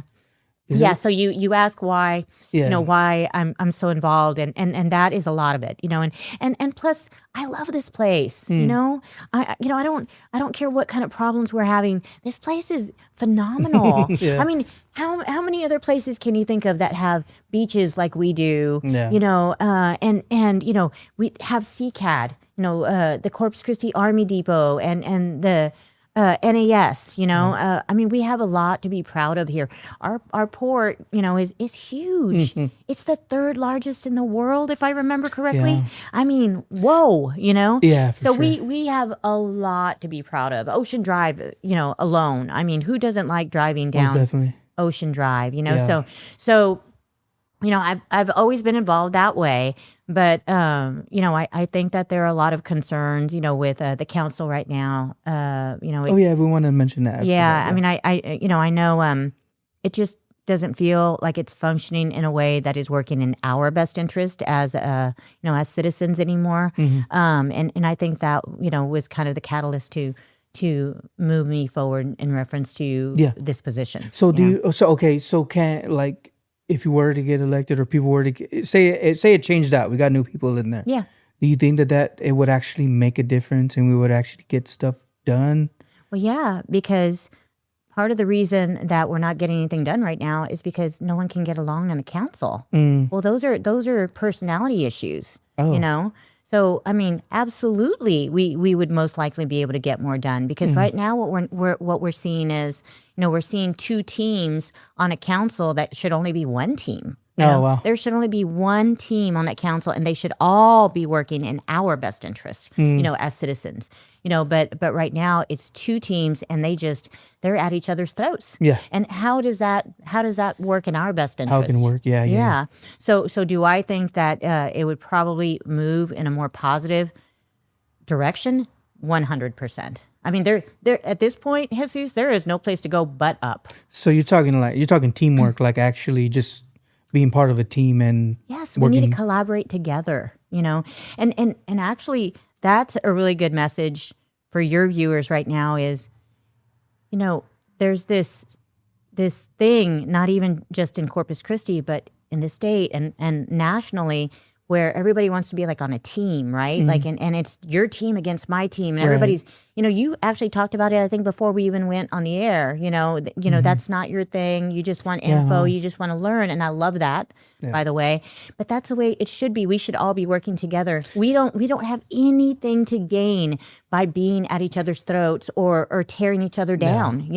We're going to have different opinions, but be respectful of each other's opinions. And by the way, maybe we even listen to each other's opinions, because if you have an opposing opinion, which by the way, you already said, there's a whole other aspect in reference to how people see CCPD and CCFD, right? Oh, yeah. Well, I have to hear that, because if I don't, I'm never going to understand, how anybody could be, unsupportive of first responders. Yeah, for sure. Like be liquid and like be willing to learn new things, I guess you could say. Yeah, absolutely. And it seems like even if you're on city council, like you're being thrown all this information too. And like, I don't know, I've never been up there. Just looking from the outside in, like maybe you could get like atrophy, like, oh my gosh, there's so much information coming from different directions. Absolutely. You know what I mean? What do I do? Absolutely. I mean, we get that. I get that going to Baskin Robbins. They got 31 flavors. I'm like, oh my gosh, which one? I don't know. You know what I mean? You're like, this is too much. This is too much. Yeah, exactly. Yeah. It's like, you know what? So when I first started learning Jesus, somebody told me, man, Laura, it's going to be like drinking from a fire hose. And they weren't kidding. That is exactly like, you try to learn about water. Let me tell you something. You learn something about water today, and then tomorrow it's different. You're like, oh my gosh, like it's hard to keep up, So yes. It seems like you have to actually do your homework too. 100%. 100%. And let me tell you something. If a candidate is not doing their homework now, I mean, do you really want them, on your council? And my thing is like, how do you know that they are doing their homework? How do you know who to vote for? Yeah. And then like people don't even go and vote. You know what I mean? Yeah. Have you been voting like as long as you could? You know I what have mean? been voting. I have a great voting record. And by the way, you should look at that when you're looking at your candidates. If they didn't think it was important enough, to vote, why would we be voting for them? Yeah. And I'm so glad you brought that up. That is a great point. Look, Jesus. I'm 40 years old. The first time I voted for actual city council was the past 2 times. Yeah, because something got you interested. Something got me interested. And before I don't care. Like I don't even think about that. I'm just thinking about my own life. Right. It isn't until you like actually see that maybe possibly you can have an influence. I guess it wasn't until I started paying taxes, maybe. Yeah. I actually had a job. I have a family. I'm like, wait a minute. They're taking out so much taxes. Why is this? And then you start like, well, can I make a difference in my vote? You know what I mean? That's right. That's my perspective from, Yeah. Well, number one, you can have an influence, and you already are, right? That's why we're here, because you have an audience.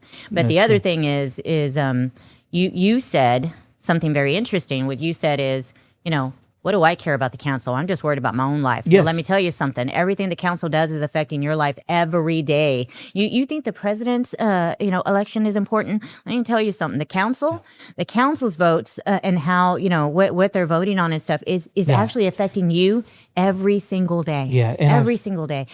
Everything that is going on with us in reference to water, it's going to affect our water bill. Yes. So it is important that people pay attention. Yeah. So most definitely. Yeah, for sure.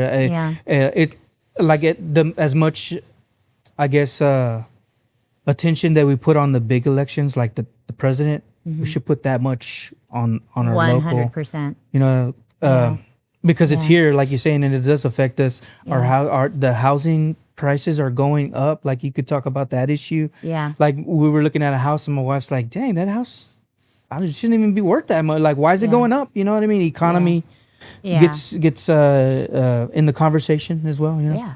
People are struggling to buy groceries. Yeah. And pay their electric bill and pay their water bill. And it's scary because our water bills are going to go up, and there are a lot of people in Corpus Christi that are living paycheck to paycheck. And it might be easy for some of us to adjust and go, okay, we're going to have to pay another $50 for our water bill, but that's not the same for everybody. There are a lot of people in Corpus Christi that live paycheck to paycheck, and they're going to have to make some serious adjustments to pay that water bill. Yeah. And so we have to make good decisions now to make sure that we take care of everybody in the community and that they're able to deal with this change in reference to our bills. Oh yeah, for sure. Yeah. And it makes me think about the businesses that might be in District 2 as well, like how it affects them. I put a post recently, like, do you know which district you live in? Which, by the way, I wanted to give you kudos for your post. You actually showed where District 2 was. Yeah. That was cool. Yeah. A lot of us, Thank we you. don't, yeah, no, a lot of us don't know what. Hey, you know what? I'm sorry, but by the way, that map just changed, I think about 2 years ago, 3 years ago, something like that. So how would everybody know what District 2 is if it just changed 2 or 3 years ago? Oh, yeah, for sure. So thank you. I appreciate that. Yeah, no, you're welcome. Yeah, and it made me think, because one person put where they live, the district, and they put where their business is, which district their business is. Yeah. So which district, how they vote too, maybe can affect their business as well. Like It's going to. You know what I mean? Imagine you have a business and now you're having to pay a water bill for your business too. What if you're a restaurant? Can you imagine how much water that is? And can you imagine your water bill going up 50%, like they're saying? Holy smokes! If you're a small business owner, I'm a small business owner. Yeah. And luckily, my business didn't have a whole lot to do in reference to water. Yeah. But if you're a small business owner and all of a sudden your water bill is going up 50%, that's tough. Tough. So, the council right now is making some really hard decisions. They're having to make some really hard decisions. And it's going to affect all of us. So everybody should be, paying attention to what's going on at council. I think so too. Yeah. And I will say, because you asked Jesus, who should we be voting for or what should we be looking for in a candidate? I want to stress that, the last 2 or 3 years, there's been a lot of issues in reference to the council, being able to make decisions together. And it has affected us. It's affecting us now. It's going to affect us. We need to get back to work. Just boring work. Just work. Yes. City council was never meant to be entertainment. Yes. And good point. And we really need people there that just want to put their head down and get the work done. So what I would ask and what I want everyone to consider that's watching your show is, we want people who have not been involved in drama. We need people who truly just want the best interest of the citizens of this town, and that are just going to put their head down and get the work done. Yeah, that's what we need. Most definitely. City council was never about supposed to be about YouTube and entertainment and stuff like that. It just it shouldn't be. That's a great point. That's a great point. It seems like I don't know. Yeah, that's a good point. Yeah. Let's see. Do you have anything you want to mention?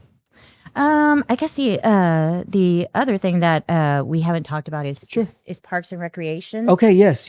Yeah, and I know that people think, oh, parks and recreation is about parks, but it's about so much more than just parks. Jesus, they have after school care, for parents who can't afford, mainstream childcare. Yes. And it's also about senior centers. My mom actually used to go wow. to Lindale Senior Oh, Center, yeah. so that's actually close to Ralston. Mm-hmm. So, she used to go there and it kept her active, Yes. until she passed away.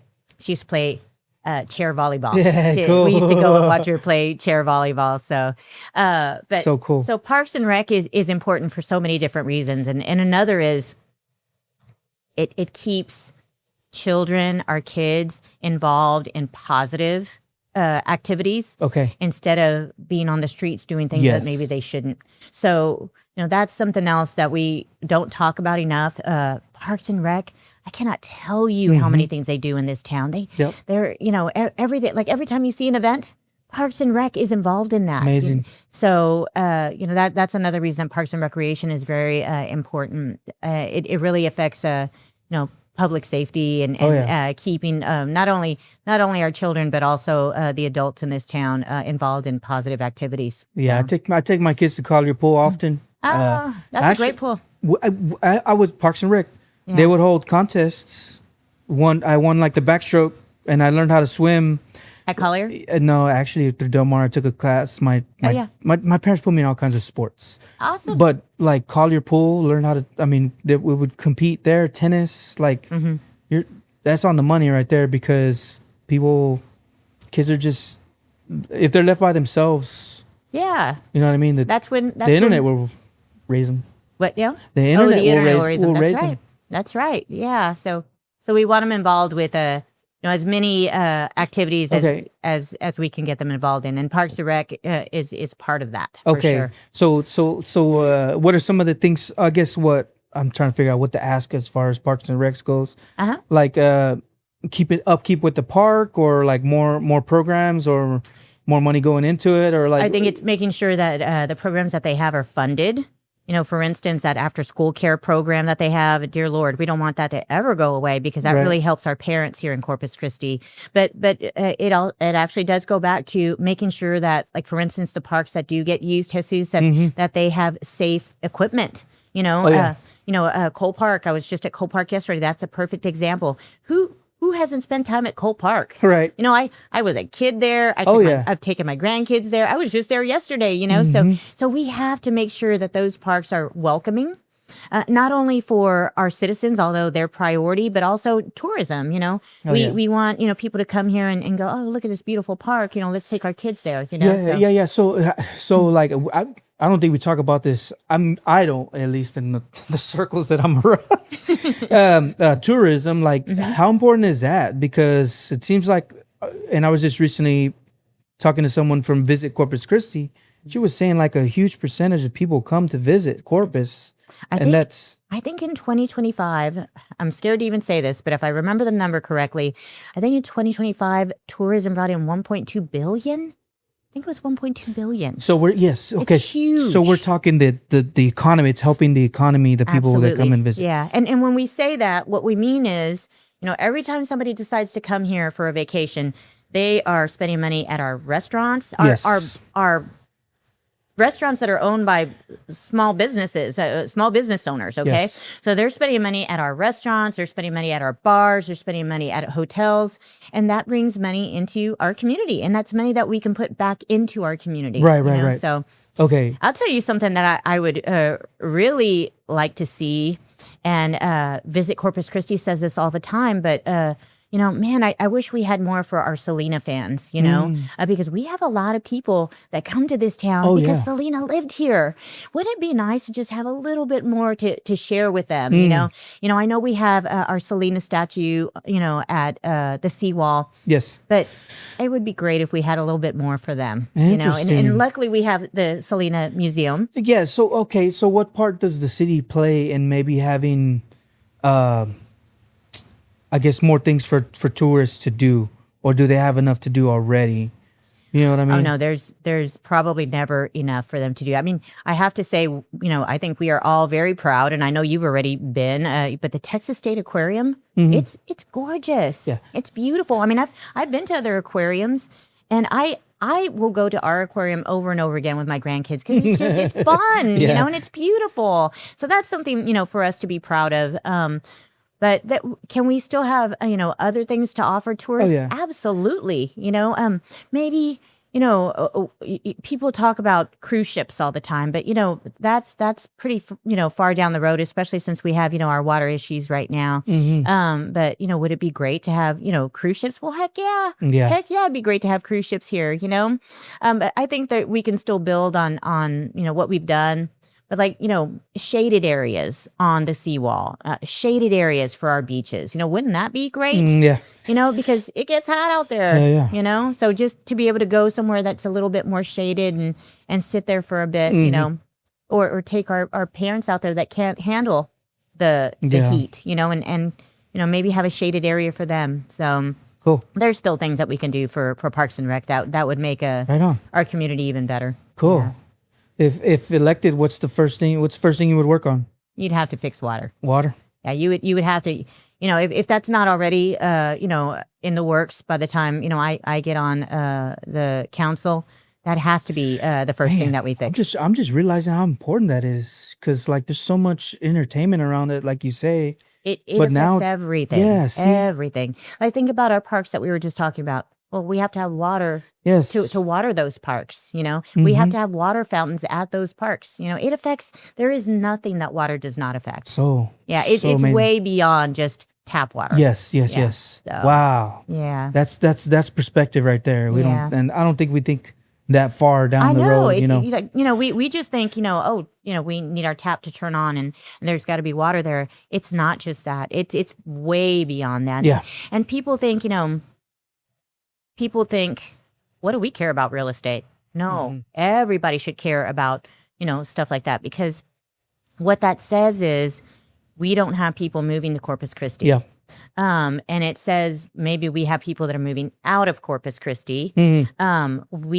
What happens is small business owners lose income and you start to have businesses that close. It affects everybody. Yeah. The more bodies, the more dollars, obviously, that are here in the economy. So there could be the argument of well, where are these people going to work if they do move into town? What's your That's take exactly on that? right. Yeah. Yeah. Yeah. Do you haven't? What's your take on that? Because What part? I guess the jobs. If people move, where are they going to work? What types of jobs would they have? Would they be in working at the refineries, creating their own businesses?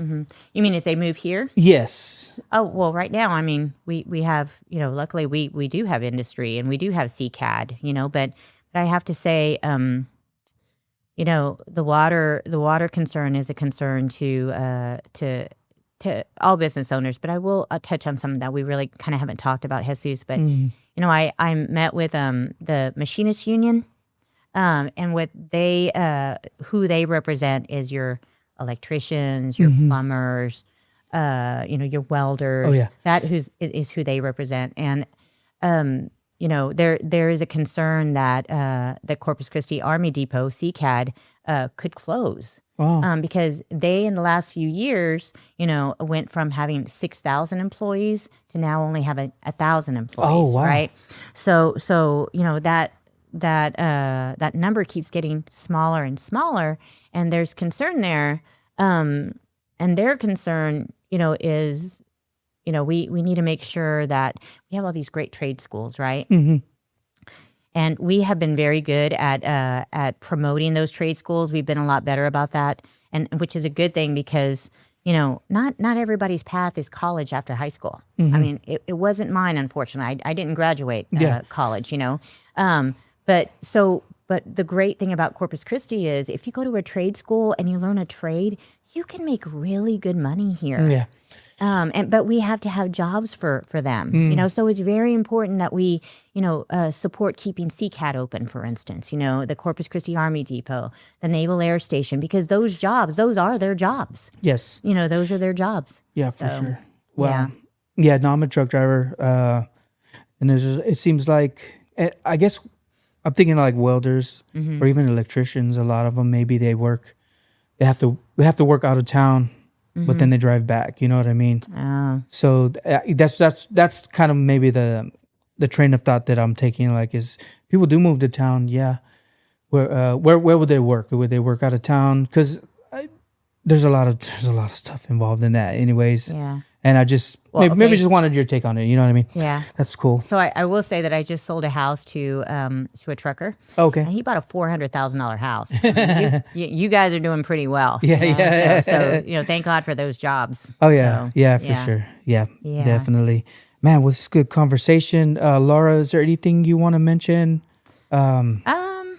I think we kind of covered everything that I can think of. I appreciate you having me. Oh, you're Thank welcome. you very much. Yeah, it was nice to get to know you. Awesome. Likewise. Yeah. Likewise. Yeah, appreciate it very much. You're welcome. Thanks for welcoming me into your home. I'm trying to figure out if I have any other questions. Oh, if you have any other questions, I'm here. Yeah. So Give 'em to me. voting time is November. You're District 2. Uh-huh.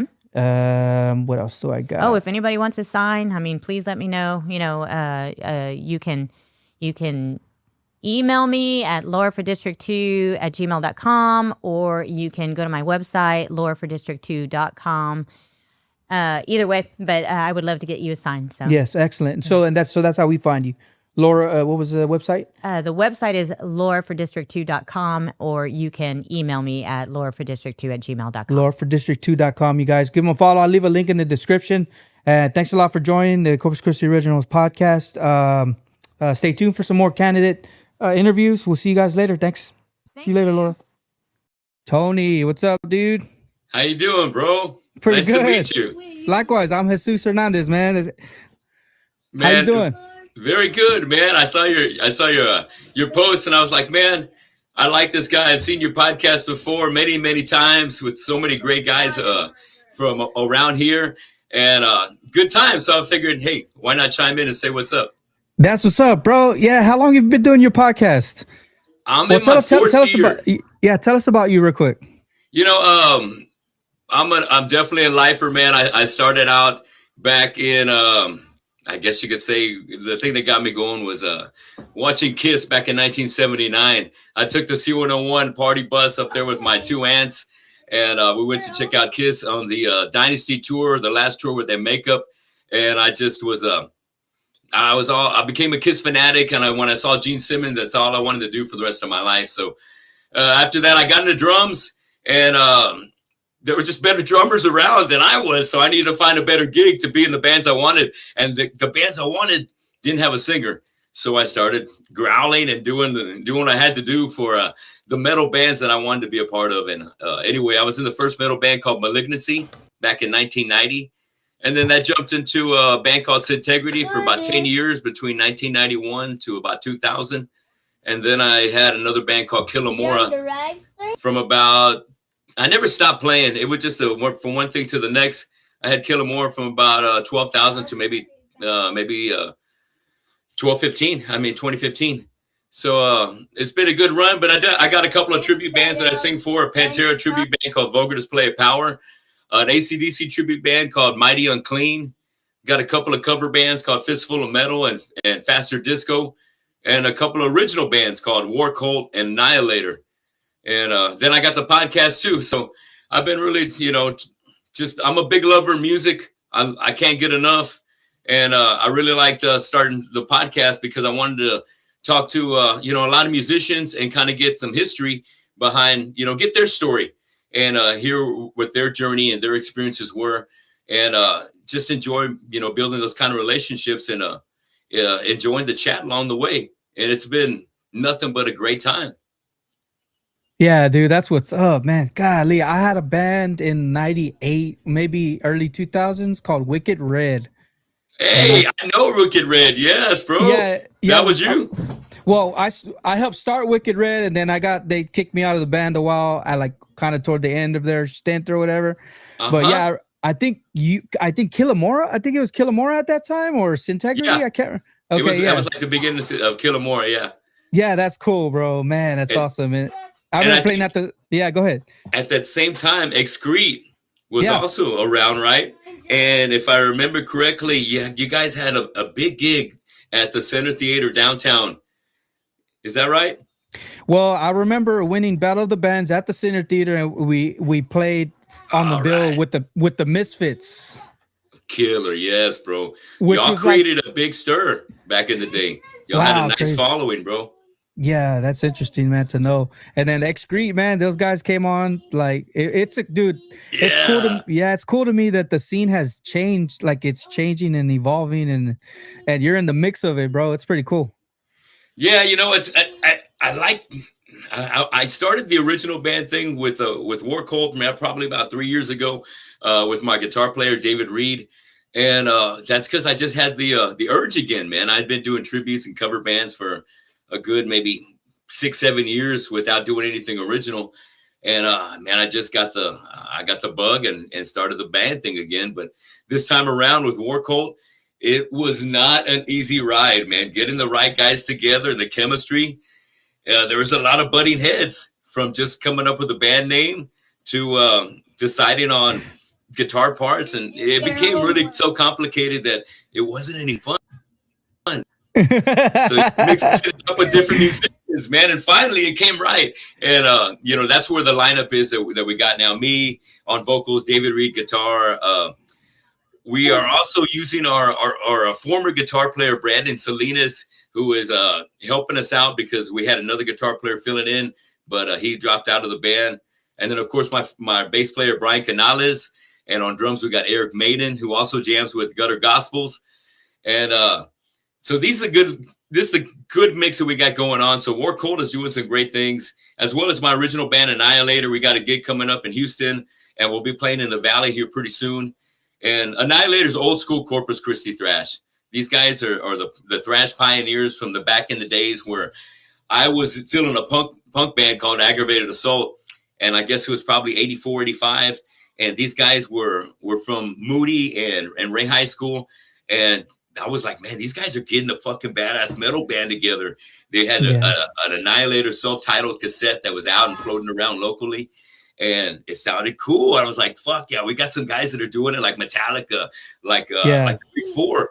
And so I looked up to those guys, and it ended up being Annihilator that gave Aggravated Assault our first chance to do a show. And funny thing about that show, that was the first time that my father had ever went to go see me play live. And my dad's a cop. He's a retired police officer now. And we had a song at that moment. It was called Cops Suck. So my dad showed up at the perfect time, man. It couldn't have been the worst time, really. And our singer, Tim Abel, who's in San Antonio, and he got on there. He goes, hey, this is the Corpus Christi Cops, those crooked motherfuckers.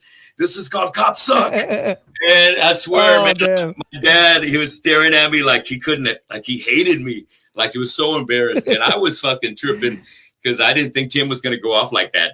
And I knew that song was going to come. I knew that song was coming on the set. I just didn't think he was going to have some choice words before that. But anyway, between then, that was 85, and until I did my first Christmas benefit, which this is going to be my 7th year doing Tony's Twisted Christmas Spectacular.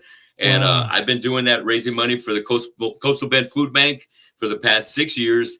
And it's been my biggest project, and it's been something I'm most proud of because it's a 20-piece band I put together called the Harbor City All-Stars, and it's made up of guys from like Julius Severial, Jacob Martinez, Mario Cervantes from the Young Classics.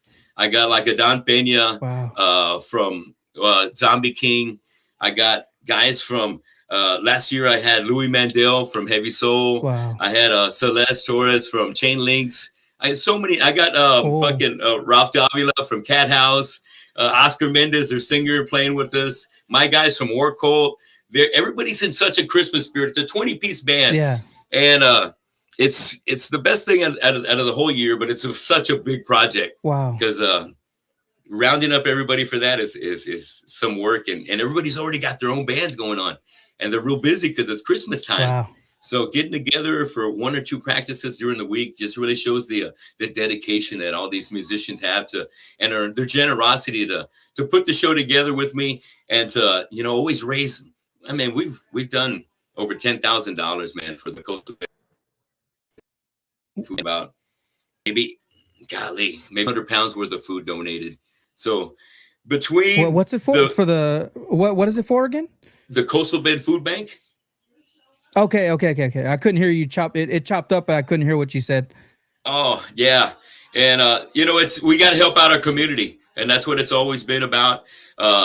We've all been so blessed to be able to have what we have and have a meal on our table every night and have a job, and so sometimes it's not so easy for our neighbors, and so to put something together that year when my grandson was born, Grayson James Osborne. Because I just felt so blessed, bro. I just felt so blessed to finally to have a little grandson. It was just unreal. And I said, man, if there's anything I can do, I need to give back. This is my time to start giving back. And I just started calling up my friends, and everybody was all gung-ho about it. So there's been some member changes throughout the years because of scheduling and doing other gigs. And but I've always come up. It's always worked out. When it's come down to the wire, I've had everybody show up and make things happen, and it's been a successful event. Casey Lane from the House of Rock has put me up for the last 3 or 4 years, and before that, Richard Nunez from Richard Billiards put up his place for the first couple of years. Wow. And the only thing that stopped us was COVID, and that was the only year that we stopped. And since then, we've been right on track, and we'll be doing it again this year, December 21st, over at the House of Rock, and it'll be featuring the Harbor City All-Stars. And we usually figure out to get one of my bands or one of the other bands that has the artist performing to help us out as maybe another act or two after the Christmas show, just for the adults, really. The Christmas show starts at 7, and it's all Christmas classics done with like an 80s mix to it. So it's kind of like going to see Twisted Sister. Or Rat, one of those 80s bands doing all these Christmas classics like Silver Bells and Let It Snow, Let It Snow, Have Yourself a Merry Little Christmas, Frosty the Snowman, all the classics, dude. It's Little Drummer Boy, which is my favorite that we finally put into the mix. And the other guys get to pick their songs. The Young Classics themselves are also part of the 4 bands that bring up the Harbor City All-Stars. So they pick out their songs. And, Julissa bangs them out with some great vocals on classics like that Mariah Carey song, All I Want for Christmas. So, we had all the classics that come out that night. And it's the one time of the year that my parents do come out. They show some. Other than that, they're not going to show up for a War Cult show or a later gig. And I don't blame them because it's going to be some. In Christmas, everybody's spirit, and it's just the best time of the year to get everybody's family out there for a great time. Yeah, for sure, bro. It's funny that you mentioned that because, like, if you tag on like it's a benefit, like it's crazy, bro, because everybody shows up. Yeah, and like if you're trying to do just a regular show, they're just like, whatever, it's a regular show. But if it's for a cause, like everybody shows up, bro. It's weird. I'm telling you, man, I wish we could just tag something with it. And, that way we could, everybody's a win-win. Everybody picks a different benefit for a different show like that. That would be tight. That's what, it sounds like that might be a good combination, man, because it could bring extra support. Yes, for sure. Yeah, it does. It really does matter, bro. I think, and like people in the scene will see that you are part of that and be like, oh, okay, I remember that guy did this, whatever. It's just a part of networking, I think, too, an important part. Real quick, Modern Day Renegade on TikTok says hello. Hey, what's up? I've had Modern Day Renegade on my podcast. Great guys, dude. Cool. Man, Ruben, Don was on drums, Shinobi on guitar, Mark on bass. I'm trying to think. Oh, Hector, take that around. Mark Pantoja was on guitar, and Hector Juarez was on bass. Heck from Deftones Tribute, A Knife Party. Wow, so cool. Yeah, man. Yeah, and also always a contributor to the Christmas show too. Him and John Luna, and they also got a tribute called Neverland, the Metallica experience. Oh, nice. Yeah, those are Corpus Christi Metallica, the tribute band right there, Neverland. Yeah, it seems like there's a lot of those tribute bands like popping up. I mean, it seems like that's the popular thing now, or because it seems like if you want to play, you got to do that stuff. You know what I mean? I'm telling you got a good point. If you want to play, and some of us guys that have been at it, 30 years, we love playing. We love Yeah, playing dude. it, and that's why we'll be in multiple bands trying different things, because not only to collaborate with different musicians, but because we want to stay active. And what better way to make some extra money by doing something you love, like making music or performing. So it's a good thing, and there's been so many of us that have kind of made it that kind of side hustle where we still have our day job, but come weekend time, weekend warriors, taking a trip to the Valley, San Antonio, Laredo, Houston, just to make this. When it comes to tribute bands, usually you can make a good enough money where you can take care of your expenses and still take some money home. And so as far as original bands, it's a hard way to make it, man. It's a hard way to make it. But you got a few bands out there that are really grinding. And, one band that I know that has been out there making a name for themselves is a band called Identity Crisis. Oh. They're a Seattle kind of grunge band that has been on the road with a band called Under the Sun, I believe. And if I'm correct, these guys are going to have some opening dates with a guy called Youngblood. And you might be familiar with that artist. And Identity Crisis is making some things happen. They've been to New York, they've been to Cali, making things recording and making videos, and that's cool. Saying great things about those guys. But some other guys that are really making some things happen around here are our friends in Zombie King. Yeah, I keep hearing about them. Yeah, for sure. Yeah, and big props to Marcus Leal and Swim the Current. Love that group that he's got going on right now, and his other band, Shattered Sun. Yeah, for sure, man. You're making me think about AI, bro. Like AI is not going to replace live sound, dude. Oh shit, dude! You know what I'm saying? I hate that. I came across that sometime last year, and I think it was somebody put out AI's version of a copy of an AC/DC song, and since I was doing an AC/DC tribute, I wanted to hear it, and dude, it was fucking perfect. Yeah, and I just don't like that shit. I really don't feel when it comes to AI. I've seen Terminator 2. I know that Skynet, one day the computers and the machines are going to take over. I listen to podcasts a lot, just like, it's part of our business. So one of my favorites is Tucker's. So I listen to Tucker Carlson.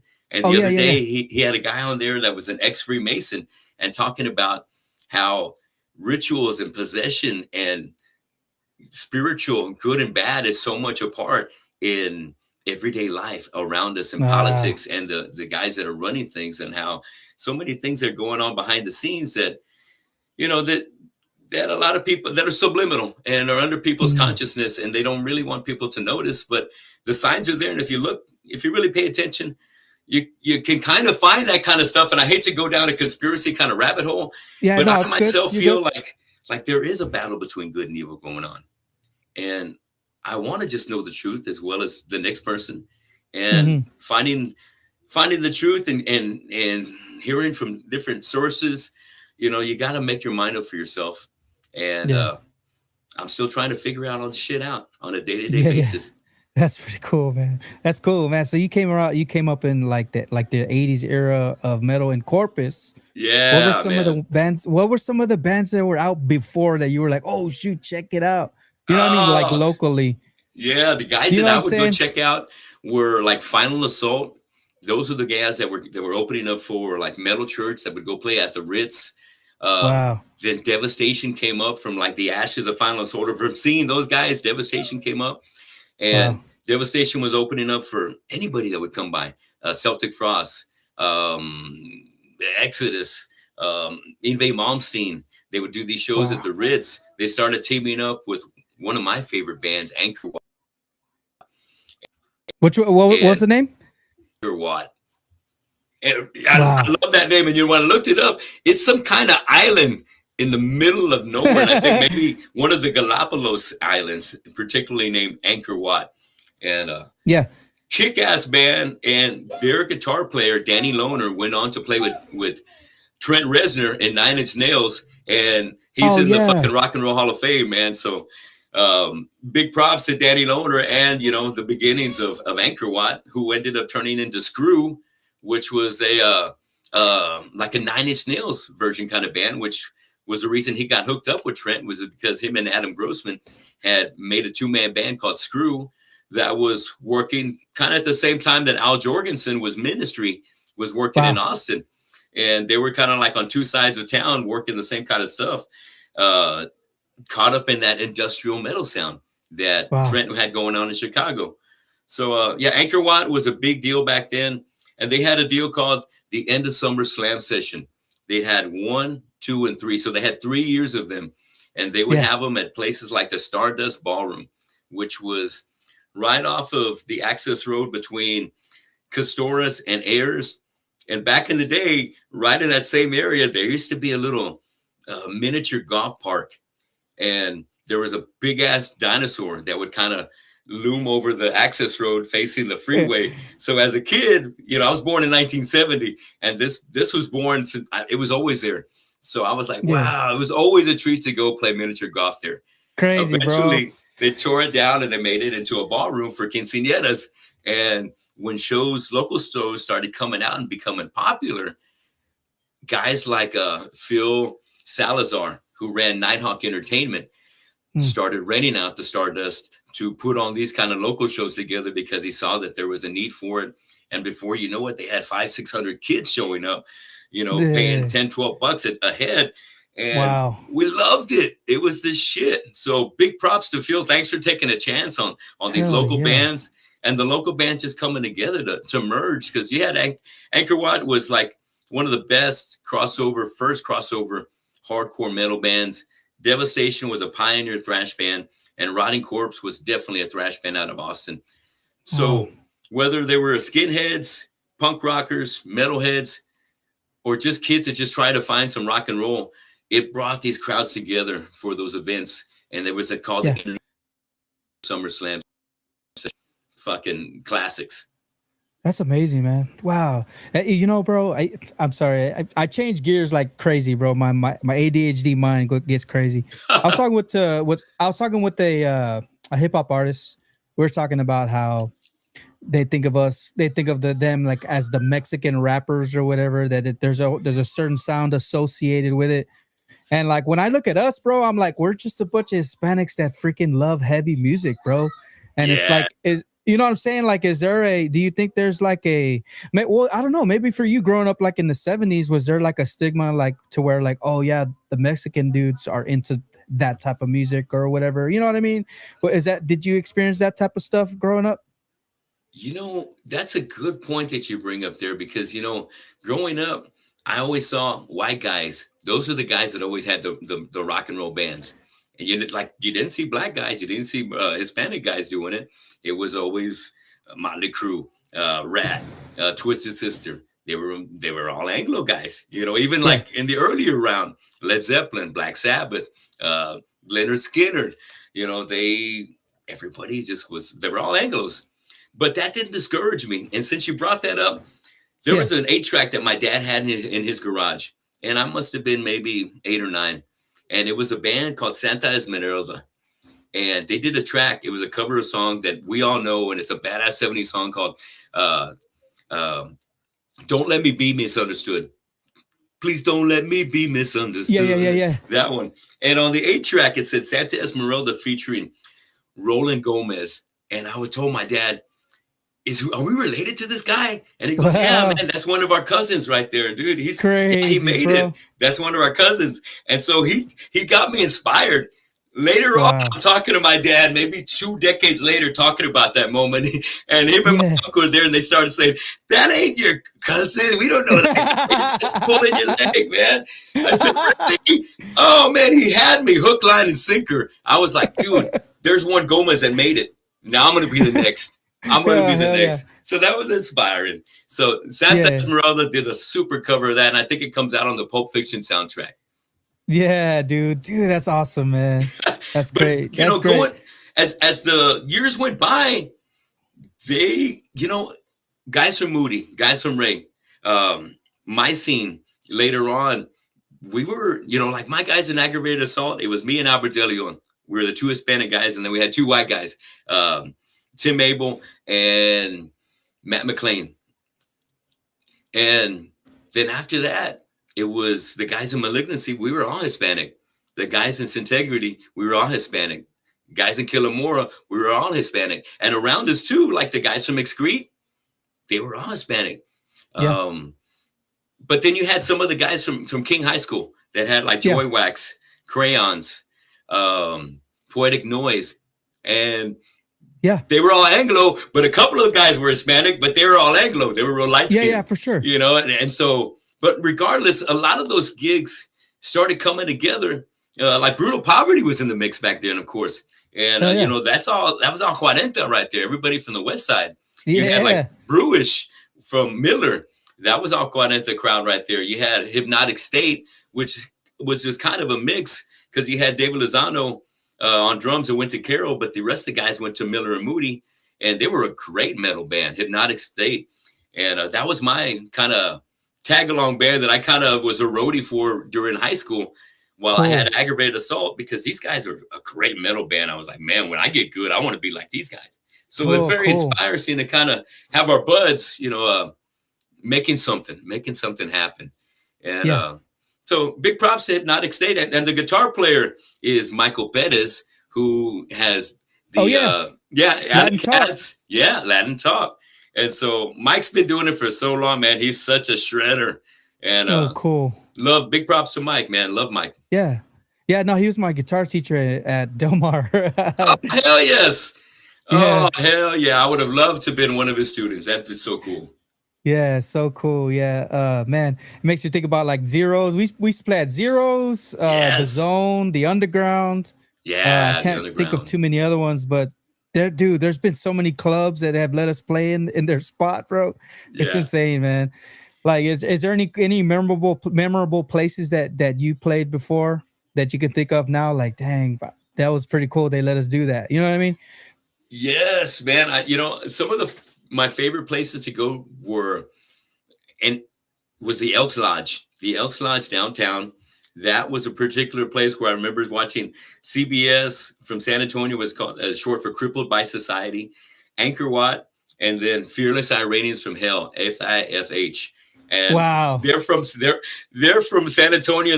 They're a white skinhead band. Fearless Iranians from Hell. Talk about just wanting to raise some hell. They came to fucking Corpus, and their favorite group was the SA Skins. So they had at least 12 guys in the back bed of the truck, and maybe about 6 guys in the front bed. And it seemed like there was 20 of them, dude. They showed up, and it wasn't a good thing for them, bro. Because they showed up when there was a lot more Hispanics, dude, a lot more of us, bro. They went in there and they fucking started to rumble in a pit. And before you know it, we took it out to the fucking alley, and it was a fucking melee. But before you know it, we fucking sent them running. They fucking all jumped in the truck and got the fuck out of town. And it was unreal. So after that, no more shows at Elks Lodge. They were like, fuck this shit. Is this what it's going to be like? No more shows here. So the other place was like, of course, Zeros, man. Of course, Zeros. But aside from Zeros, another place called, it was right there off the access road, Equalize right there, man. That was run by like Saul and Hector and those guys from Abrasion. And they had some great guys go. They had some great acts like Agnostic Front, All Shall Perish go through there. And a lot of bands that have really developed over the past 20 years and are still grinding right now. But we're doing like their first, we're really just doing those grinding tours, just getting the name put out there. And there were just a few guys that believed in the scene. And so they opened up their own bar and their own place and a venue, and they took a chance, and they still have a Christmas show. They have an Equalized Christmas show every year. And they have some friends that pay tribute, and I think it's a Christmas Day show. So shout out to those guys from Equalize. Shout out, bro. Underground, of course. I got to shout out to Underground, Rudy Leal, running things over there. Always gave a great place for all us up and coming local bands to play. I remember Killamora playing there with Excrete many times, and seeing some great bands. And then you had Patrick Basurdo put together another place right there off of Staples. We're close to the Staples and Agnes intersection. And I'm trying to think what the name of that. It wasn't the Underground, I don't think. But I know he had Assassino play there. He had Agnostic Front and a good list of bands. So besides that, golly, there were some other places that took some chances, like E&J's Pizza. There was a place called E&J's Pizza, which was off of right there close to Sam Houston Elementary, right down that on Norton Street, right there between Sam Houston and Baker. And I remember we played there, and my band was called Fractured Minority. We did New York style hardcore. That was right before I got into the Malignancy. So that would have been about 89. And it was us and Fractured Minority and Community Crisis and Brutal Poverty. And I remember that night that I got in the pit and somebody threw me into the wall, and I put about a 3-foot hole in the sheetrock. And so I think we might have made $75 that night, but it went to the owner, man. The owner gave me shit right after it happened. He goes, "Hey, cabrón, you're paying me for that shit. You're paying for that." So I'm taking care of the door. So whatever you made, it's mine. Oh, shit. Crazy. So E&J's Pizza, another local place that gave a chance, to a bunch of local places. Cool. And besides that, the other venue that was really rocking was a place called The Warehouse. And that was at the intersection of Staples and Baldwin. That had some legendary shows like the Crumbsuckers from New York City. We had Cryptic Slaughter from the West Coast. That was Crossover Thrash from San Francisco, LA. Cool name. Goodness, we had Awe, which was ex-Descendants. So classic punk rock right there, Descendants from California. Yeah. And golly, I'm trying to look them now. Maybe I'd see some on my walls, because some of these flyers I saved as souvenirs, but there are some great ones there that happened, bro. So we had some great venues back in the day. While they lasted before, somebody fucked it up. Yeah, exactly, bro. Man, there was a couple places I remember. Golly, that's crazy. Let me ask you about your podcast before we go, bro. So what are some of the things you look for whenever you're interviewing these bands on the Tony Gomez podcast? Wasn't it? It's Tony Gomez podcast, right? I call it the Tony Gomez Show. Tony Gomez Show. There you go. Sorry about that. Yeah. So what are some of the things? Do you just like to interview people? Like, what do you go in like looking for whenever you're interviewing these guys? What I like to do is talk to guys in bands that have something like a new single, a new video. Maybe they have a big concert coming up. That way we have something to really hype up. Sometimes I've had repeat guys that have been on my show, like Mike DeLeon, who plays the Soulfly, and Philip Anselmo and the Illegals. Wow. And I've got like Marcus Leal, who's been on my show from El Nino and Shattered Sun, and now Swim the Current. And I've just been really blessed to have some guys that are really making some things happen that don't mind coming on here and chit-chatting for a little while. And I just want the guys to have something happening.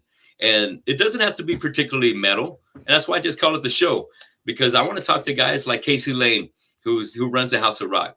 Hear about his story and how he made things happen. Talk to Travis Crawford, I've had on my show, who's one of our champs here locally, has gone on and done some badass, awesome fights. And amazing. I want to talk to guys that are making things happen, that are coming from Corpus, like yourself, that have a story to tell. And musically, that's an easy way to get into the mix, because that's my forte. And whether you got a Seattle grunge band or you got an alternative band like maybe Dream Stereo, you're going to get on just as much as maybe a band like Womb Rot, who's heavy death metal, or Torture. Oh my gosh, bro. You know what I mean? Yes, bro. Heavy duty guys that are masters at their game. But on the flip side, you got guys like Identity Crisis, who are Seattle grunge, that are making things happen. And then, of course, I want to get my bands in the mix. So I'll talk to War Cold or Annihilator when we got something new coming up. And, I just previously I've had Rob from Rob's Metalworks on the show on last Thursday night. And he's been doing a program for 30 years, bro. Wow, 30 years amazing. Talking to metal legends like Ronnie James Dio, Kerry King from Slayer, the guys from Judas Priest, Glenn Danzig. The list goes on and on. And 30 years of doing a program, it just kind of shows the fortitude and the dedication you have want to do something like this because he doesn't have a paycheck out of this. It's done out of sheer love. And that's what's gotten me to this, is just out of love, because I enjoy meeting guys. I enjoy talking to cats and hearing their stories and wanting to kind of encourage and empower people around me to make shit happen. Because I feel like I've been able to make a lot of my dreams come true.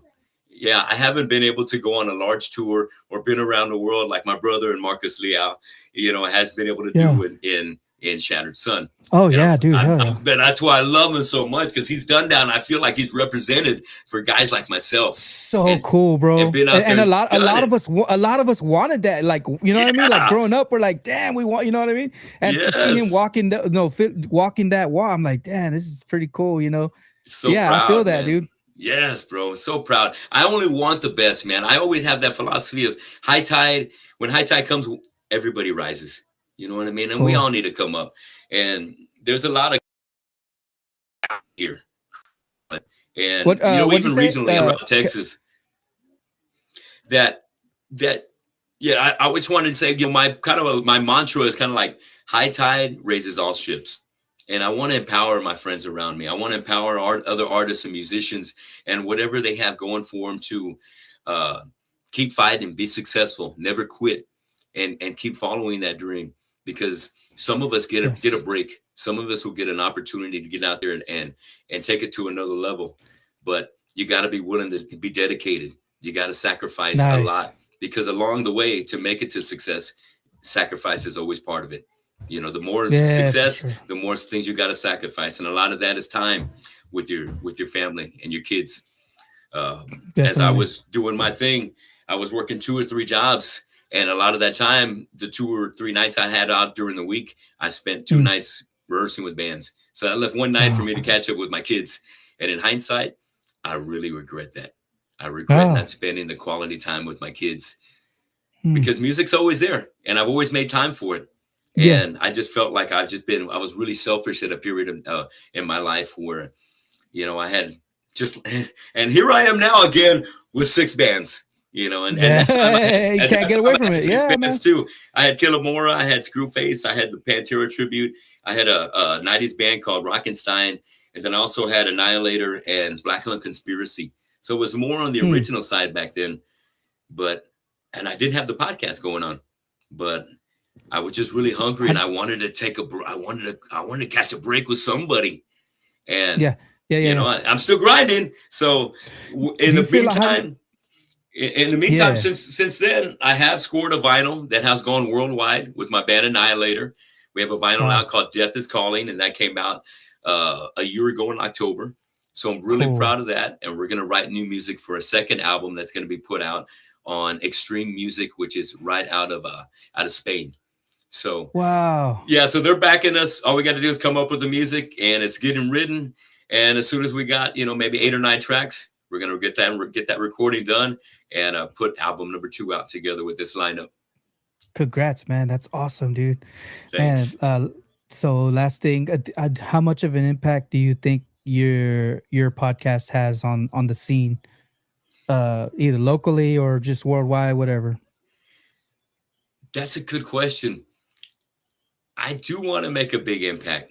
As far as the amount, between my circle of friends, when I go out to shows, people do recognize the show, and they'll come up to me, even if they don't know me from bands. They'll say, "Hey, I come across the show, man. Cool podcast. Keep it up."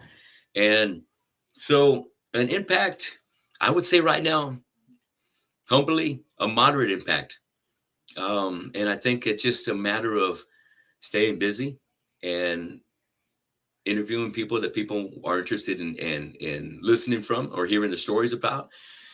But at the same time, I got good advice from my friend Rob when it came to asking for advice from a podcast. New guy like myself, after he's got 30 years in the game, he said, man, bring integrity and have integrity in what you do in your show. And he's had people contact him, with the show, as long as he's got going on with the reach that he has. He's had people offer him money to come on the show. And he said, I don't want money. I want music. Send me your music. That's what'll get you on the show. And if I like you, you're on here. I'm going to put you on the schedule. You're going to get on here. but it's That's not about awesome. money.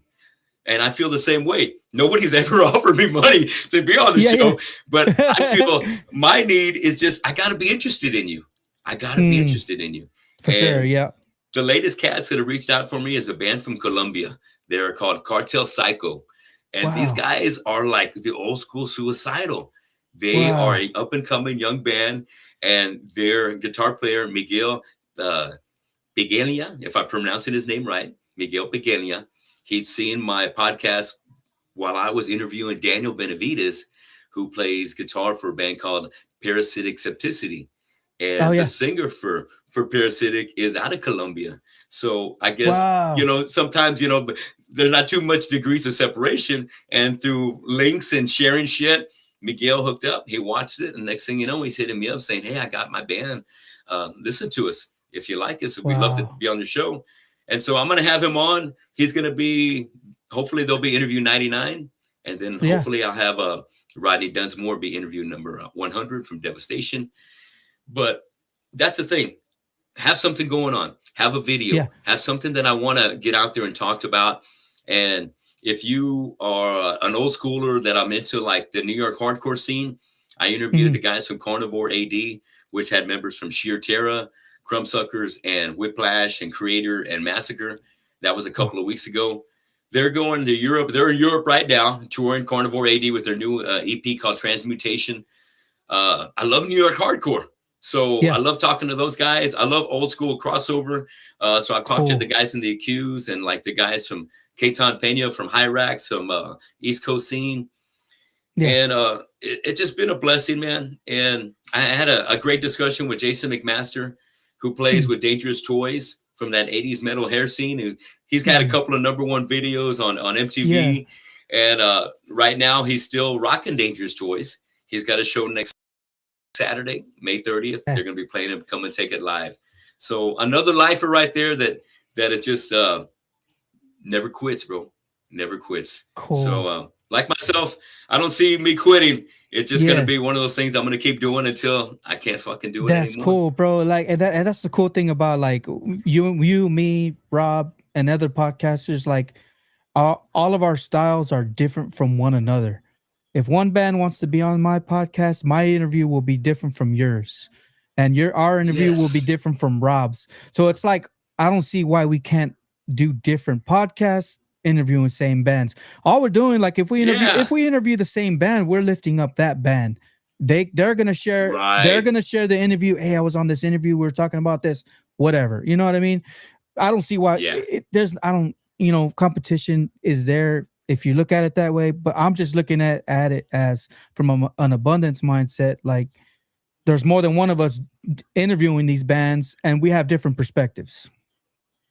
Absolutely. You know, And that's I love your point of view and that perspective on it, because that's the way I see it too, man. I feel like the more media we have to cover these artists that are around us, the better it is. It'll bring love to all of our shows. It'll bring love to the artists especially, and that's what we're trying to do. And we're just trying to help out other players in the game, and have some fun doing it. Yeah. That's what's up, Tony. You got any parting words, bro? Thanks for coming on the show. Man, I appreciate you inviting me. I love seeing the link. I love enjoying your podcast. I guess if I have any parting words, guys, musicians out there, keep the live music alive. Keep the live music alive.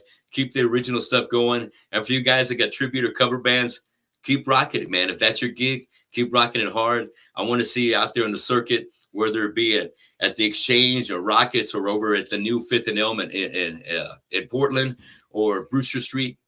Something happen for yourself. All right. I want the best for you. And hopefully if you get some new music or get some new videos, hit me up on my show, and also hit Jesus up on this show. And make sure you can always keep up with Corpus Christi Originals. Appreciate you, bro. Thanks a lot, Tony, man. Well, best of luck, bro. We'll talk to you soon. Thanks for coming on the show. See you later. You got it, bro. See you later. Keep up the great work, man. Okay. Bye. Bye. Cool. That was Tony Gomez, you guys, from the Tony Gomez Show. Check him out. Check him out. I think he's I forgot to ask him, but you could probably find him online. I'll leave some links in the description whenever I finish this live video to his information. But check him out. Definitely pulling for the scene, for the metal scene, the heavy music scene. Check him out. I grew up listening to metal music. I was in a couple of bands in the scene in the 90s, and there's a soft place in my heart for those guys, man. And that's why you see Marcos Leal was on the channel before. I've had Zombie King on my channel because I just love that stuff, and I still listen to heavy music to this day. So yeah, it was pretty cool to have Tony on the show. So you guys check him out, and we'll see you guys on the next live stream. I plan to do this every weekend or every week. Next Monday. My schedule rotates. We'll see what happens. But that was Tony Gomez on the show, you guys. Thanks for joining Modern Day Renegade, staying on TikTok, and anybody else watching or rewatching the show. Leave a comment, like, share. Thanks a lot. Corpus Christi Originals. We out. And the live stream is the greatest. Check test. What's going on, y'all? This is a second live for Corpus and Coffee. Let me see if we can put the chat here. If anybody's on the chat. You'll have to read that. I can't see that far. Yeah, I can't. So we've got, I'm Jesus, your host. Obviously, this is the Corpus and Coffee edition. Coffee cup. No coffee in here. Oh, you guys got coffee. We got another one over here. And we got, be sure to share the mic over there. So we got Bobby Pena. Yes, the third. Sometimes everybody says it more official, but yeah, Bobby Pena. And then my oldest daughter, Elisa Pena. What's going on, y'all? So Bobby, I know Bobby through the comedy scene. Yes. Right. Yeah, right. And I'm on the co-administrator of CorpusChristiComedy.com with Ronnie Fryer. And one of the neat things that we're doing is we're really trying to elevate the scene with the comedy community. And Elisa has just graduated 2 years ago from Texas State, and they're able to really help out with flyers, promos, different logos and things for Stickers, a lot of koozies. The koozies are really cute. Yeah. I mean, yeah. So they did all of the logos that we have, the stickers, and then the other merch that we're thinking we're gonna kind of expand to maybe coffee mugs next, nice, and then T-shirts later on. Eventually, that's a lot more stock to hold. Right, this is true, but it's been awesome the way that Elisa's been able to thrive and then help us out as well as they use their creative outlets for us. How do you feel about helping out the comedy scene, or like what business, like what do you sell? Well, typically I sell my art as stickers, keychains, cups, all kinds of things. Just whatever I can put my art on to make it more accessible for people to see. We recently started tote bags. Those are really cute. I don't know if they showed that off the shelves. We've sold that a couple of times already, but I generally do that, and then I kind of freelance to supplement that income. So I do stuff with a couple of nonprofits and the museum and things like that. But being able to use that to support the local community in general, not just comedy, but all over, is really cool, because our family has been in Corpus forever. So we're I'm like sixth generation Corpus Christian. Yeah, like we said, my mother-in-law lives next door. So, and she's 91, 92? Yeah, she just turned 91 last month. So yeah, they have been, in the thick of it for forever. So anything to kind of make Corpus thrive is really important to me, and I really, really enjoy doing that kind of thing. I think I've instilled that. Sherry too. She's been born. She's born next door. My wife, 28 years. Well, in a hospital. Well, in a hospital, but yeah, they grew up next door. And so it's been one of the things where even though I was born in Chicago, I moved here in my, starting high school. So it's really been thing for me for 40 years. Yeah. So I really taken, I know I don't look it. No, well, you do definitely look like Chicago-ish now. That I thought he was going to say you look old. I was surprised you only said 40. That's funny, bro. But yeah, we really love Corpus. Obviously, there's some things that we love more than some other things. I mean, the way some things can go politically, water, any kind of things that the decel or whatever, all that. I mean, that's, we want the best. And sometimes you think one thing is going to be the best and it doesn't work out. So, live and learn. But I think the neat thing, like at Cole Park, they have that sign that says better together on the side of the amphitheater. Yeah. And I really think that obviously that is the best way to move forward. So when we get more people on our side and people knowing about the Corpus Christi Comedy.com site, and then with Elisa's Artistry by Elisa. There's a lot of things that we can help facilitate, more growth, more understanding, more creative things. So that's always a neat thing. So you've always been involved in like in the community, or? We really kind of have. I mean, some years it's taken, a little bit of a backseat just because of things that are, kind of drawing our needs and stuff. But with church. Mom is like a teacher, or she just retired from teaching, so now she works with me. But so it's awesome. She was always involved, and like our whole family, because Ella was a Girl Scout. She has that billboard. All right. So down at the marina. Down at the marina that talks about the seagrass and stuff. The importance protecting it. Right. So there's been little things that we've done, through church or through other ways, like you said, the Girl Scouts and things that you have done with your social volunteering activity and stuff like that. So cool. Yeah. Do you feel like you need to be involved in the community? Like what made you like want to get involved in the community? Is it because you had kids? I think a little bit about that, but one of the things I remember growing up is hearing people complain and then me going, so what are you doing? And then we're just complaining. Yeah. Well, that's not going to solve it. Sure. When your aunts and uncles or some of their friends come over and they are just complaining, like, well, it's not going to change if you don't try to do something different. One of the things that we've been talking about, I'm involved with like working at, we've been doing clothing swaps and stuff with the free store and things like that, is talking about the price of community is inconvenience. Price of community? Is inconvenience, yeah. So even when you don't want to do something for the betterment of the village and like being a community, it's really important that you do those things anyway. Yeah, we may be tired, might be exhausted, but still. Comedy is late at night all the time. Well, and so that's the importance of coffee, like you said. The stimulant that it is, making sure you get up for the cause. Here comes the cat. Want to be in the interview? Oh yeah. Yeah, that's cool. So your degrees in art. What's your degree in? It's officially called communication design, which is just a fancy way to say graphic design. Graphic design? Yeah. Nice. Cool. So how are you learning like the business aspect of it, being that you're selling stuff now?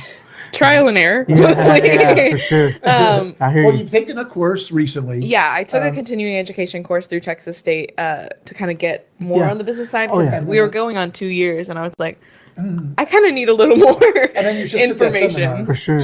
Yeah.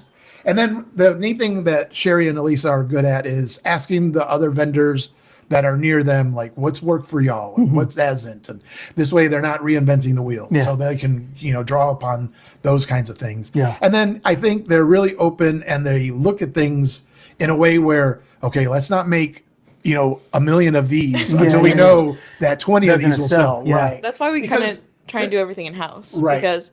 But then, speaking of real quick about what you were saying about being really open, all of the artist community, which is more where I am, we're all, I feel, really like we're colleagues and not competition. Okay. So there's not a lot of gatekeeping. So that's a big community building aspect, because everyone is helping out. I just talked to a couple of people who were at Tuesday Blues Day, which we like to do. At the university.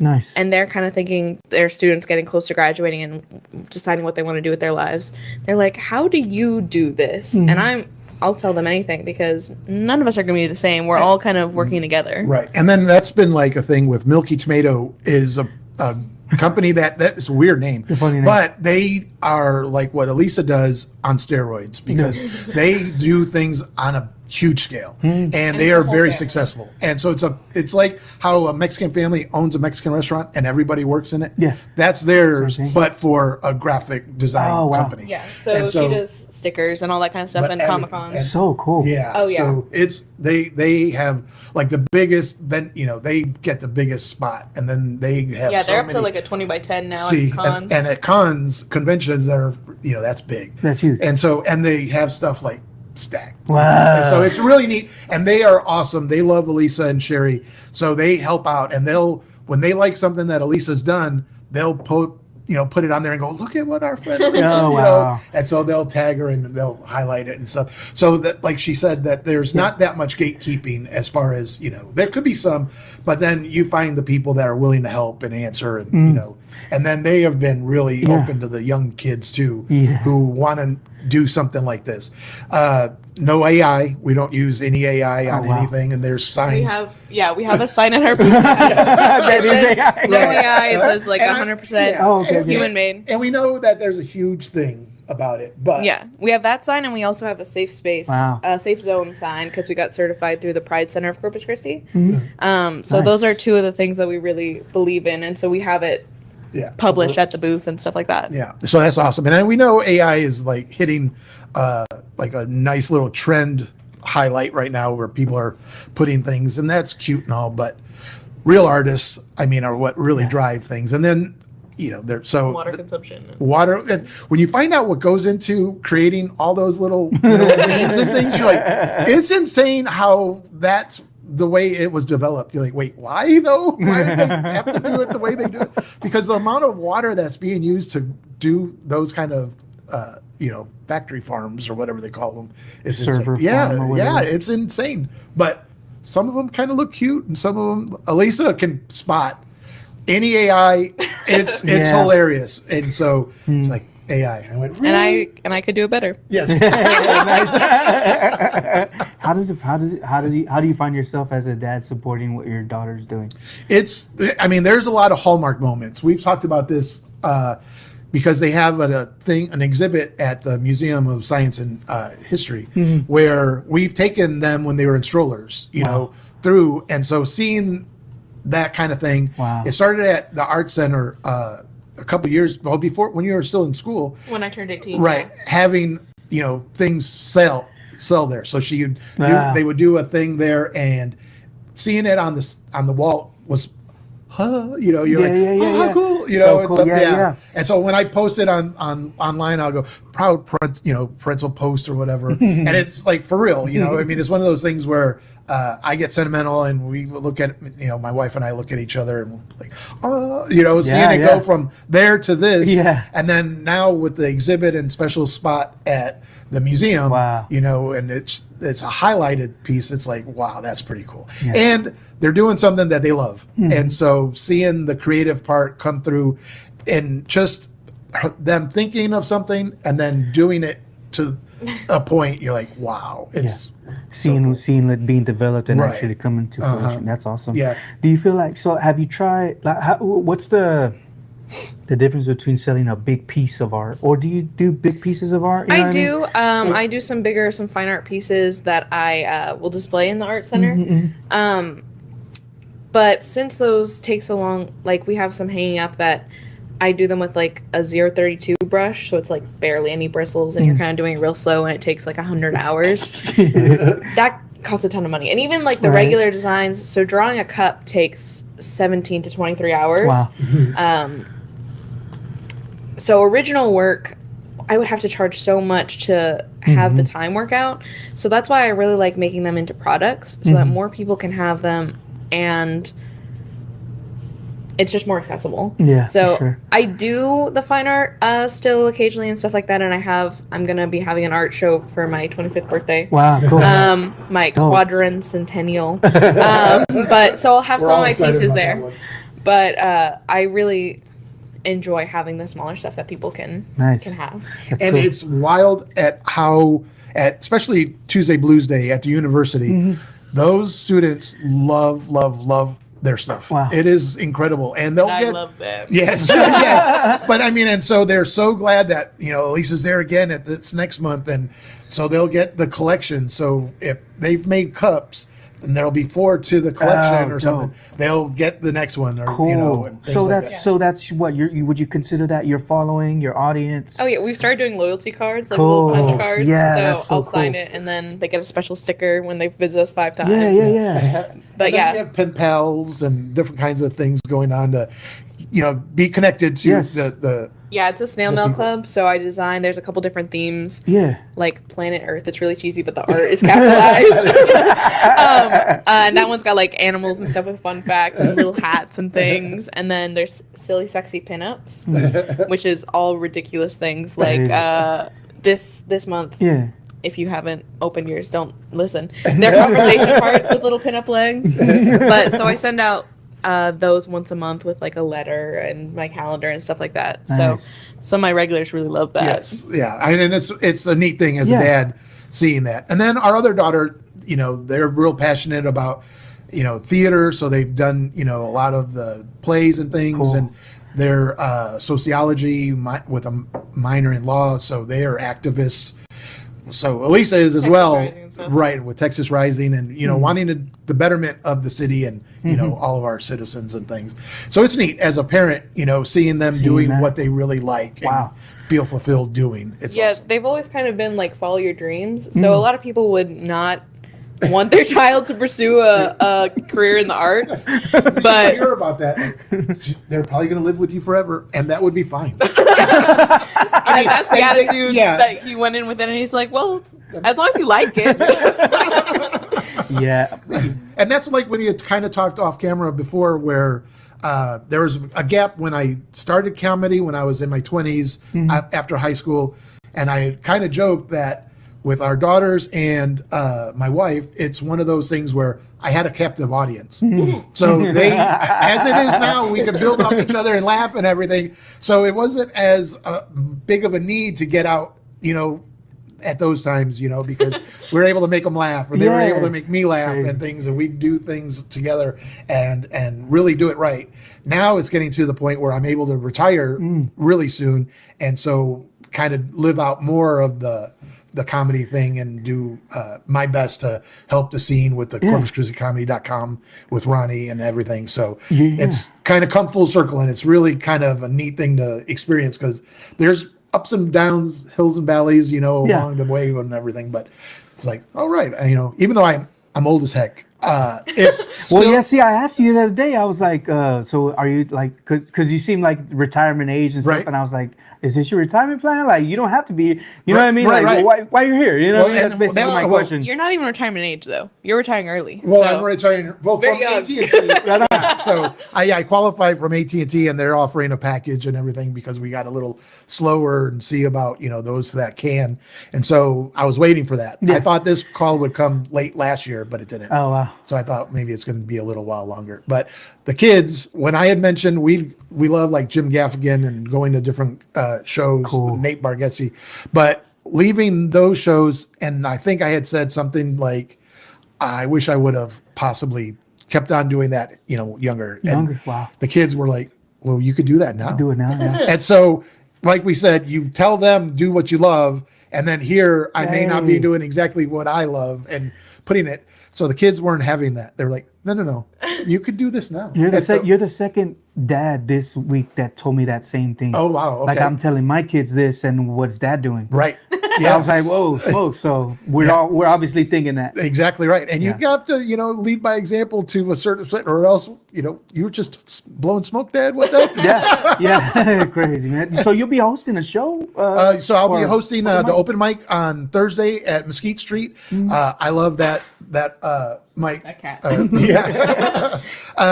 And so that's always fun, going down there and seeing all the new comedians, or the comedians do new bits and Cool, stuff. cool. Yeah, for sure. At Mesquite. Mesquite. Did they downtown. ask you, or is there like So there's like a sign up sheet, Yeah, yeah. and Ana Ramirez, one of our great freaking comedians here, they are in charge of part of it, Mm-hmm. and so they'll go around with a sign up sheet and then kind of ask who'd be willing or wanting to do that. Wow. And so there's a couple of us that get to do it a little more often than others.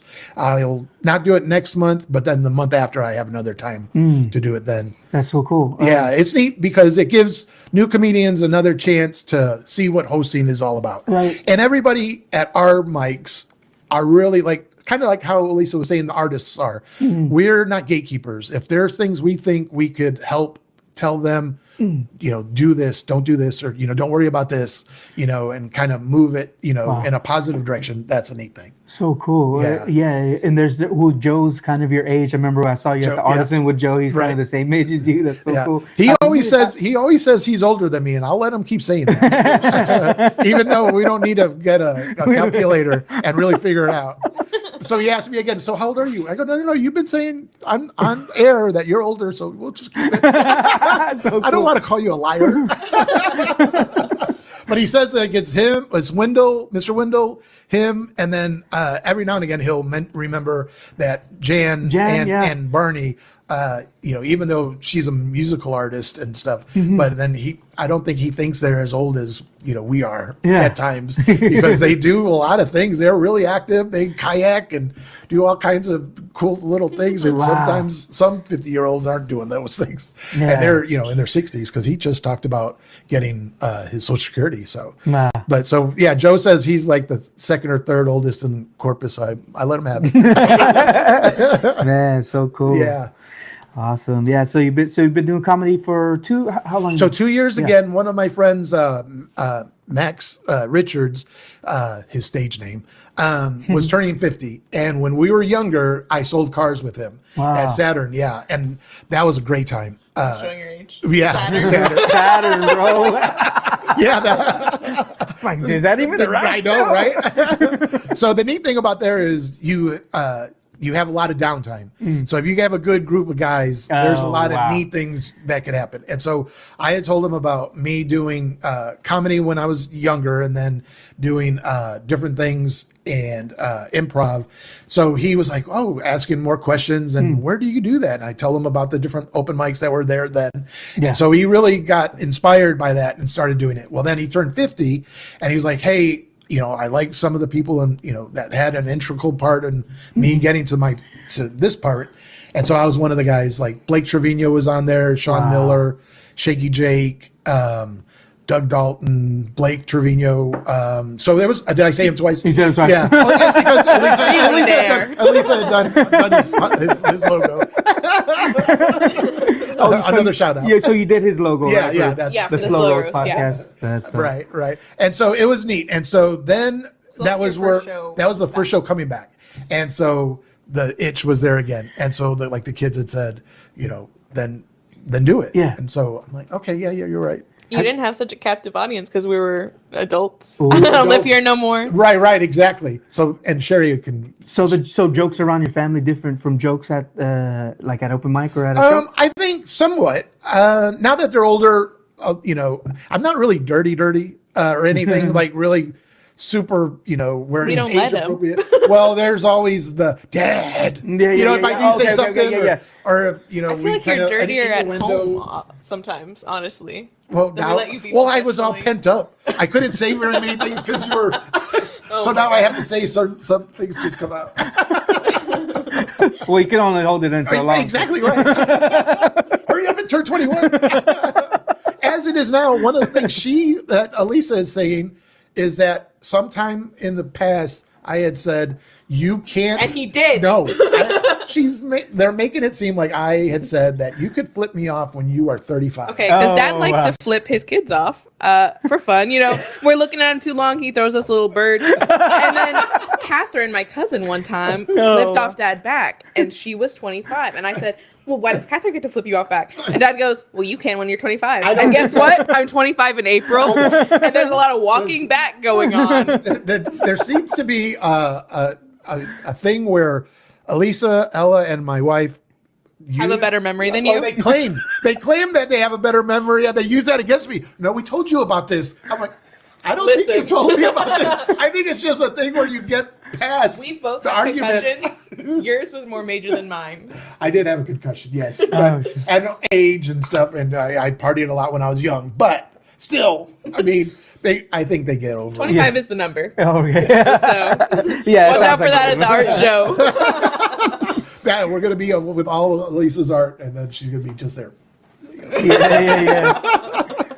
So who do you guys got for the Super Bowl today? I really like the Dallas Cowboys. I think the way the Seahawks have been playing, that they're more well-rounded. I like both teams. They've played and gotten to this point because they're talented, obviously. Yeah. It's just so it's so not fair for other teams when New England had been so dominant for so long, and then they didn't have that long of a layoff of being bad to be good again. It's like, as a Chicago Cubs fan, I don't get it. And a Bears fan, but like things like that, you're like, they should go through a mourning period that's longer than 2 years. It's like, what the heck? Go through 100 years. Well, not 100, but I mean 10, But I do like some of the players on both teams. So it's one of the things that's changed me is fantasy football has made it to where I'm not only Cowboys or only Bears since I'm from Chicago. Wow. So now, you like different aspects of different teams. And Elisa and Ella are not that way still. They remember when I was really like only, and so every now and again, now Ella's getting to a point where they're more comfortable with school, their course load. So on Sundays, they'll watch some games with me more often. And so if I'm seeing a game that isn't a Bears game or a Cowboys game, I think that's ridiculous. I think we should be watching a movie together. well, see, that's the thing too. Elise could take it or leave it. They don't care. I don't care. Ella is kind of like now, but for some reason she's adopted the Ravens. So now we watch some games the from Ravens, there. wow. I think they love to read, and their mascot is what is it? The Edgar Allan and Poe. Edgar Allan and Poe. Oh, okay, the Ravens. Yeah. So it's kind of like that, but so that's the thing. She is dating somebody who is a Washington Commanders season ticket holder. The family owns, and so that is a trying thing where you're like, what in the heck? But we saw them on TV at Christmas. Well, this is true. That was fun. But so that's always a trying thing as a dad. Yeah. You try to raise them right. I've decided I like the Miami Dolphins because their colors are nice. And then the I hardest, just like their colors. They're cute. And look at the dolphin goes through that ring. Reminds me of Snowflake from Ace Ventura. Yeah. That's funny. Oh man, I want to talk about your roast battle. What was that like? So that was my first. I had never, been in a roast battle. As a matter of fact, when growing up, when people would try to tell yo mama jokes about my mom, we would get in, a scuffle. Oh, wow. So I wasn't really about that. And it was fine that other people liked doing it and everything. But me and another comedian, Tim Boudreau, were talking when it was announced. Wow. And he's an older comedian. And so we were like, it's kind of a cool bucket list check, thing as a comedian. I didn't think I was going to get as far as I got. And then to do that with my wife does not like roasts. And so it's Ex-elementary school teacher. Right. Very stressful for people to be mean to each other. Wow. so yes, doesn't really appreciate being, leaning mean, and so some of it could be, just, more comedic. And so not ill-intended. Yeah. But so that's the one thing, but they all love to support me.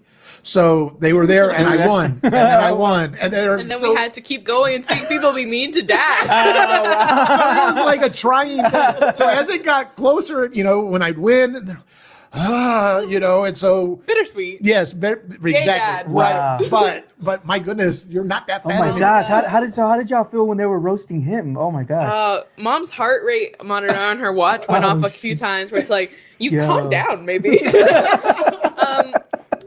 I feel like, knowing Dad, I could have made fun of more things than just him being fat. Yes. As the other fat person in the family. I'm like, okay. But also, right, and I'm glad you kept your mouth closed because we don't need to give anybody any more.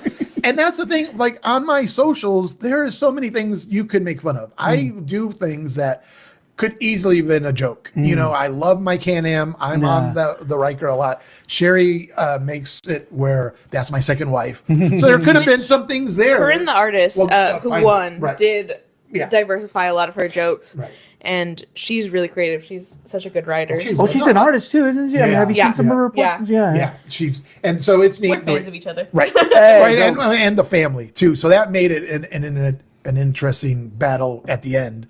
But it was great. I mean, looking back at it, I'm glad I did it. I'm proud of the way I did it. I think I attacked it in a way where my jokes were mostly fact-based. Like if they didn't say something on stage or do something on socials or anything, I would listen to them on podcasts and get things that they had said they did or liked or didn't like. He really stalked. I did. That was a- Yeah, because some of the comedians that I had, like the second round, Adrian Rodriguez, he doesn't do a lot of shows or do a lot of things like that, and he doesn't post a lot. But he was on Sports with Roland for a good while. He had a little stint where he was on his own. So I listen to those and kind of get tidbits of that. Jay Everett, who I started with, he's out there. He'll say everything. So you could we're just at shows like all this and stuff so together. he'll be real self-effacing and say things that he's making fun of himself. So I could say, well, Jay said, and then use it on him. And so that was good for that one. And then as we went along, Sweet Tea is another one who doesn't post a lot of his personal or other interests on social media. So I had to listen to his times on podcasts. And then it was during that time, and then when we were on a podcast, the Slow Roast again, that we would mention something and he would say, well, he doesn't like to read. He doesn't like to listen to music. And so we're, people started roasting him right then, right at the same time. But then, and some of the people would be on like another podcast, That Dude Talks with Chris Longoria and that one. So it was neat to be able to do that and kind of do my research that way. So that's the way I had done it. Like some of the other comedians, they would just say, have a good, funny thought in their head, and it couldn't have been meant for anybody, not just Bobby Pena III, So that was fine, and that's their strategy, and that's how they go about it. That's fine for them. I did accidentally heckle once. Yeah. Someone had said, called you a virgin or something, and I was his kids are here. His got two kids. Which I felt bad. I shouldn't have heckled. No, that was the first round against Jake. He said something along the lines of, and we're friends with Jay. We're cool with Jay. He asked me to make us flyers and stuff. Right. But I was like, what? And Jay has a big heart, and stuff. But he hugs us all and everything after and everything. Yeah, it's fine. But it's one of those things where he had said something, like, you don't have sex or you don't have something, that. Yeah. He's got two kids, and that was good. Do you feel like that comedians need to be on social media more? I do. Yeah. I think, especially during show times, show weeks when you're on a show. Okay. Me and Tina La Cucina were talking about this, that it's great and infuriating to have some of the comedians on your bill because some of them, they perform wonderfully. They are going to get the laughs, but they aren't going to post until that day that they're on a show. Oh, wow. And so it's like, girl or guy, you have, 1,200 fans. They want to see you, and so you not posting on Facebook, Instagram, TikTok, whichever ones you use. Yeah. I think that's a hindrance towards the scene and them growing. So a lot of comedians are introverts. They can get on stage and say jokes and be hilarious. The whole thing about that, Right, be hilarious. But after that, off stage, they aren't going to go up and try to get more fans by being outgoing. Hey, how are you doing? Networking, I guess you could call it. And so, so socials, not posting on there, I think is really making it harder for them to get a bigger following. And nowadays, it seems like club promoters want you to have 1,000, 15, 3,000, 5,000 fans, so that it seems like it's going to be better, for them to sell tickets, right? Because you have more people that bring more people to their venue, all that other stuff. And then when you say I'm on a show here, then they'll say, "All right, I'm there. I'm close to that." So it helps. And there's so many people that can say different things. Well, Facebook's dead, or Facebook's for older people, or whatever it is. There's still a lot of traction and a lot of people that come to our shows because of flyers. With CorpusChristiComedy.com, we're at 3,500 followers now, and just not even a year. Exactly. And I think we're doing it for the right reasons. We wanted to highlight the scene. Yeah. Everybody, even comedians that we may not agree with everything they say, they're still comedians in Corpus. Right, and they should, they have their fans, so whatever they do, their podcasts or their films and things like that they do, we'll put it on there so that you can say so cool. Yeah, I was mentioning to Ronnie, like maybe on that same page, put a clip of a comedian. That's one of the so things people can see. Oh, man, I might like this. Exactly right. That's one of we the. We need more of the comedians to film themselves and have. Yes. Oh, so there's been not a lot of that going on. Well, there's some, but not everybody does it, and not everyone has polished clips. Right. It's definitely been a conversation. Right, and then, so that's one of the things we really want to highlight in 2026. And like with the show you just did, I think that one was a great show. And then one of the things we could have done, and I think we should do going forward, is maybe interviews with some of the people leaving, so that we could do Man on the Street, or you just left the Corpus Christi Original show. What'd you like? And what have you followed everybody, or are you gonna different kinds of things like that to drum up interest, and then highlight people who are leaving to tag the venue, the show, comedians. This way, it makes it seem like that's the place to be. And it is, because everybody at that show had a great time. Yeah. Nobody left going, whatever. Because whatever reason, plumbing, whatever. I was gonna or what have you. Or AC, It seems like an old building anyways. Plus that side of town, a lot of the stuff is old, like including the plumbing. Because I kind of live on that side of town too, and it's an issue definitely. But for that part of the city. But the room upstairs, everybody loves it. I mean, so many comedians that I've talked to, like John Stringer was just here, and we had a great 3-hour lunch with him and Ronnie, Blake, and I, and that's one of the ones he says out of the whole country that's like in his top. No way. Wow. So it's only like 60, 80 seats, but the feel, the way the ceiling's lower, it's got a cool vibe and everything. So it's got a neat vibe to it. And so when you put in comedians who are having fun and everything, I think it'll help, grow the scene faster. The more people are more out there on socials, for sure. So do you want to get into like the level of comedy for comedians? Like, do we have actually good comics, or are they still making it their way toward that? I think we have some, like, definitely, diamonds in the rough. There are some that are really good. And then there's some that are close, and I think it's just a little more time, a little more input from, different comedians. Going to the open mics, now that there's some weeks we have open mics, it could be like one a day. And so having 5+ a week is awesome for Corpus, because it wasn't like that, 10 years ago. Yeah. And so that's a neat thing. And then especially, I think, like, Miguelito's taken a more positive approach about helping, comedians tag certain things, as well as John Roman. Javi Luna's helped me, with a couple things. I worked one of his merch tables when he had a sickness for the person handling his merch on one of his shows with Chonai up in Woodlawn, the Woodlawn Center. And so that ride up there and back, it was awesome. So he was letting me pick his brain and stuff. So it's a neat thing about that. From an outsider's perspective, who's been going to the shows now for a little over 2 years, because we were going a little bit before you were jumping in. A lot of the comedians have the same jokes that have kind of prevailed, but they've all evolved.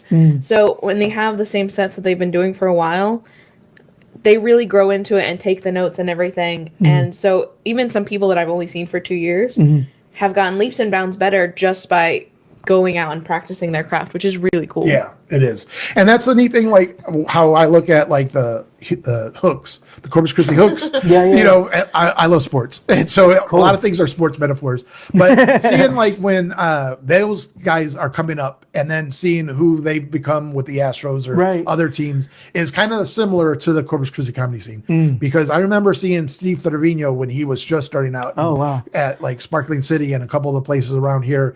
Javi Luna, I remember him being with the Vatos Locos tour, which is still a cool tour. But, that was 10 years ago, and seeing where he is now. And he was so funny at the last show. Oh, my gosh. Such a good job. Oh, at the roast? Yes. Yeah, because he was on the show that he had hosted the other night, too. So he's our big fish. He is, the big name in Corpus, along with Tina La Cochina, who's won, Comedian of the Year for the Bend for a while. Oh, yeah, for sure.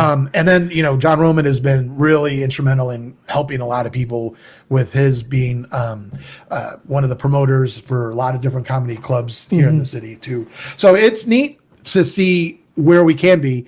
The rise of the mothership and the things going on in San Antonio and Austin, we're close enough to where a lot of the comedians that are going there, if we could take a Wednesday or a Thursday show from them before they do their Friday or Saturday show, and then build our scene more. And I think the Hilliard Center is doing that, with a lot of the comedians they're bringing in. Mesquite Street has a really cool list of comedians coming, just in the few months coming up. Yeah. And so it's neat seeing that. And then the open mic spots that we have that we could thrive, the Annex with their showcase and things like that, all the different places. And a lot of our comedians are hungry to get maybe their own mic or get another show during the month somewhere else. So there's going to be a lot of neat places coming cool. up as well. So. Yeah, I really hope a lot of us like. I don't know if do you think that like we're too nice to each other at open mics? Like, great set. I think instead of like, oh, maybe this. Or, well, one of the things I think, in a way, I think though, there's a couple of us who I know I'm one of them, and there's a couple other guys that are compliment sandwich, but also when they taped one, I go, I'd love to see that with you, or after you watch that. Okay, so they're trying to exactly. Yeah, and I'll go, let's watch that together, or after you watch that, let's talk. Because I'll remember a couple things, but sometimes some people don't want to hear the criticism, right? Because they want to hear the praise. Everybody does. Yeah. And so if you say it then, or I'll also kind of say, well, how did it feel? And then we'll build off of that. I don't want to go up to someone where they know they kind of, botched one thing or something, and then kind of make it to where they're not going to believe the next time they may have, bombed. And I go, dude, yeah, you rocked. Then they're going to, you just say what I want to say, so they might not, think of me as a good sounding board. And by no means do I know any more than anybody else, but I know what I hear, and so when they say why they wanted to say something or what they were thinking about, I go, well, did you do that? And then we can kind of get into more of the process. But a lot of comedians, not a lot, there's several comedians who are good about that, helping. There was writing sessions that have happened at Tapology and things like that, right, and stuff like that. So there's a lot of help to be done, and it's not just after the mics or after the shows, like you killed it, you crushed. Yeah, for sure. And when if somebody tells me that, I'm like, what? Like, tell me more. Yeah. And then so they're not ready. They're not ready to say. They're like, oh, I thought I was just going to say this. And we're going to be done, and we're gonna hug it out, and then that's all. Yeah. The other night at Artisan, one guy told me, he's like, oh, yeah, great. I was the first one, third one to go up. I was like, well, what'd you like about it? And he couldn't remember. Right. I was like, okay, well, thank you though. Appreciate it. Right. Yeah, it's awesome, man. Is there anything you guys want to talk about? Anything else? I got my first show in San Antonio coming March 1st. Dope. So that's going to be neat. That was one of the goals once I retired, is to start traveling a little bit more. And so San Antonio is a great place. There's a lot of cool comedians that have come down and I met, or through socials, got, a really nice friendship with. So that's going to be neat. And I got a lot of family and friends up there that haven't been able to come down. You're putting on the show? No. I'm just invited. Guest. Okay. It's a open bike showcase on a Sunday, and it's done by Duckies. He's a big name in San Antonio. And so that's going to be a lot of fun. And then it's Anna had told me, I had asked because I didn't hear about this bar. It's called Rocky's Tavern. I'm like, anybody know about this? And Anna had said, oh, that's a fun room. Go, do it. And I'm like, okay. And so he had said I could bring some people. So I'm bringing Ronnie Fryer, Skip Pettit, and Tim Boudreau. Oh, they're going to be on the show? Yeah, so they'll be on there. So I'll be a feature doing just a little bit, 15 minutes, and then they'll be able to do, 7 to 10. So cool. So it'll be a good guy trip, for my first road trip. They all done road trips, but me having to work for this long time, so nice. I haven't yet. So this will be the first one. Elisa, what do you got going on? I heard you in the art center. Yeah, I have a couple of places where I have my stuff. Art Center, K-Space is one. I have a shelf in there. Sparkling City Game Store, I have stuff in there. And then Noasis Brewing. Noasis Brewing, I designed their labels for their barbecue sauce. Yeah, so cool. Yeah. And then my most recent one was the Museum of Science and History, where we did a wholesale order. So they have like our Corpus Christi cups, and then we designed cups for, and I say we because Mom is so integral to the business. She's production. Yes. So I design, and then she does a lot of our production work, but did some stuff for them. And I don't want to blow smoke up my but it's really cool. It's really exciting that they've put in the Corpus Christi section, the Noasis section, nice, a little display case featuring me, so which cool. was really awesome. So when we had seen it, we're like, oh my gosh, because it's in a case, the things that they've made for them. So like the different things are things that you could see in the museum. So it's not just things that Elisa had made of the city, as some of the other items are. Yeah. This one is specific for them. And Wow. so they're able to do that for other museums, and they've kind of reached out. But they're also the in-house artists for the water- Colorado River Association. So they do work. They're based out of Austin, and they're a nonprofit that helps teach kids about water conservation and stuff Yeah. like that. And they do river cleanups. Oh, wow. And That's I big. designed a little. He's a raindrop. His name is Ripple. He's very cute. Wow. And they actually That's turned so him. cool. We designed him for a project for like a kids activity booklet. Yeah. They turned him into a mascot recently. Wow. And he looks exactly like That's my drawing. amazing. It's so cute. It's Yeah, so how do you exciting. feel about that? Wow, that's it's awesome. No, I love it. I love them. I love working with people that are doing good things for any community. I was up there, obviously, for college in San Marcos. So that's how we got connected, but they're awesome. Yes. I love everything they do. And they- it's such a cool thing as a dad, seeing Yes. their enthusiasm about all that. That's dope. Yeah. So, how do we find you guys online? Mine on Bobby Pena the Third on Facebook, Bobby Pena 3 Comedy on Instagram, or CorpusChristiComedy.com. We have all the shows, open mics, things like that. We have a calendar of every comedy show, open mic, or things going on in the city that the comedians are doing.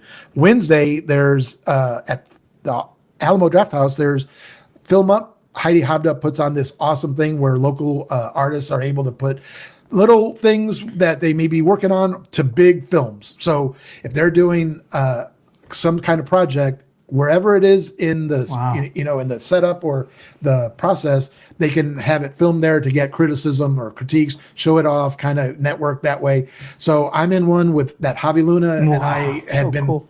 in, and I was Miguelito's in it, Danielle Torres, Happy the Entertainer, Ronnie Right. Fryer. Oh, yeah, There's yeah. a lot of Trey Amigo. There's a lot of comedians in that one.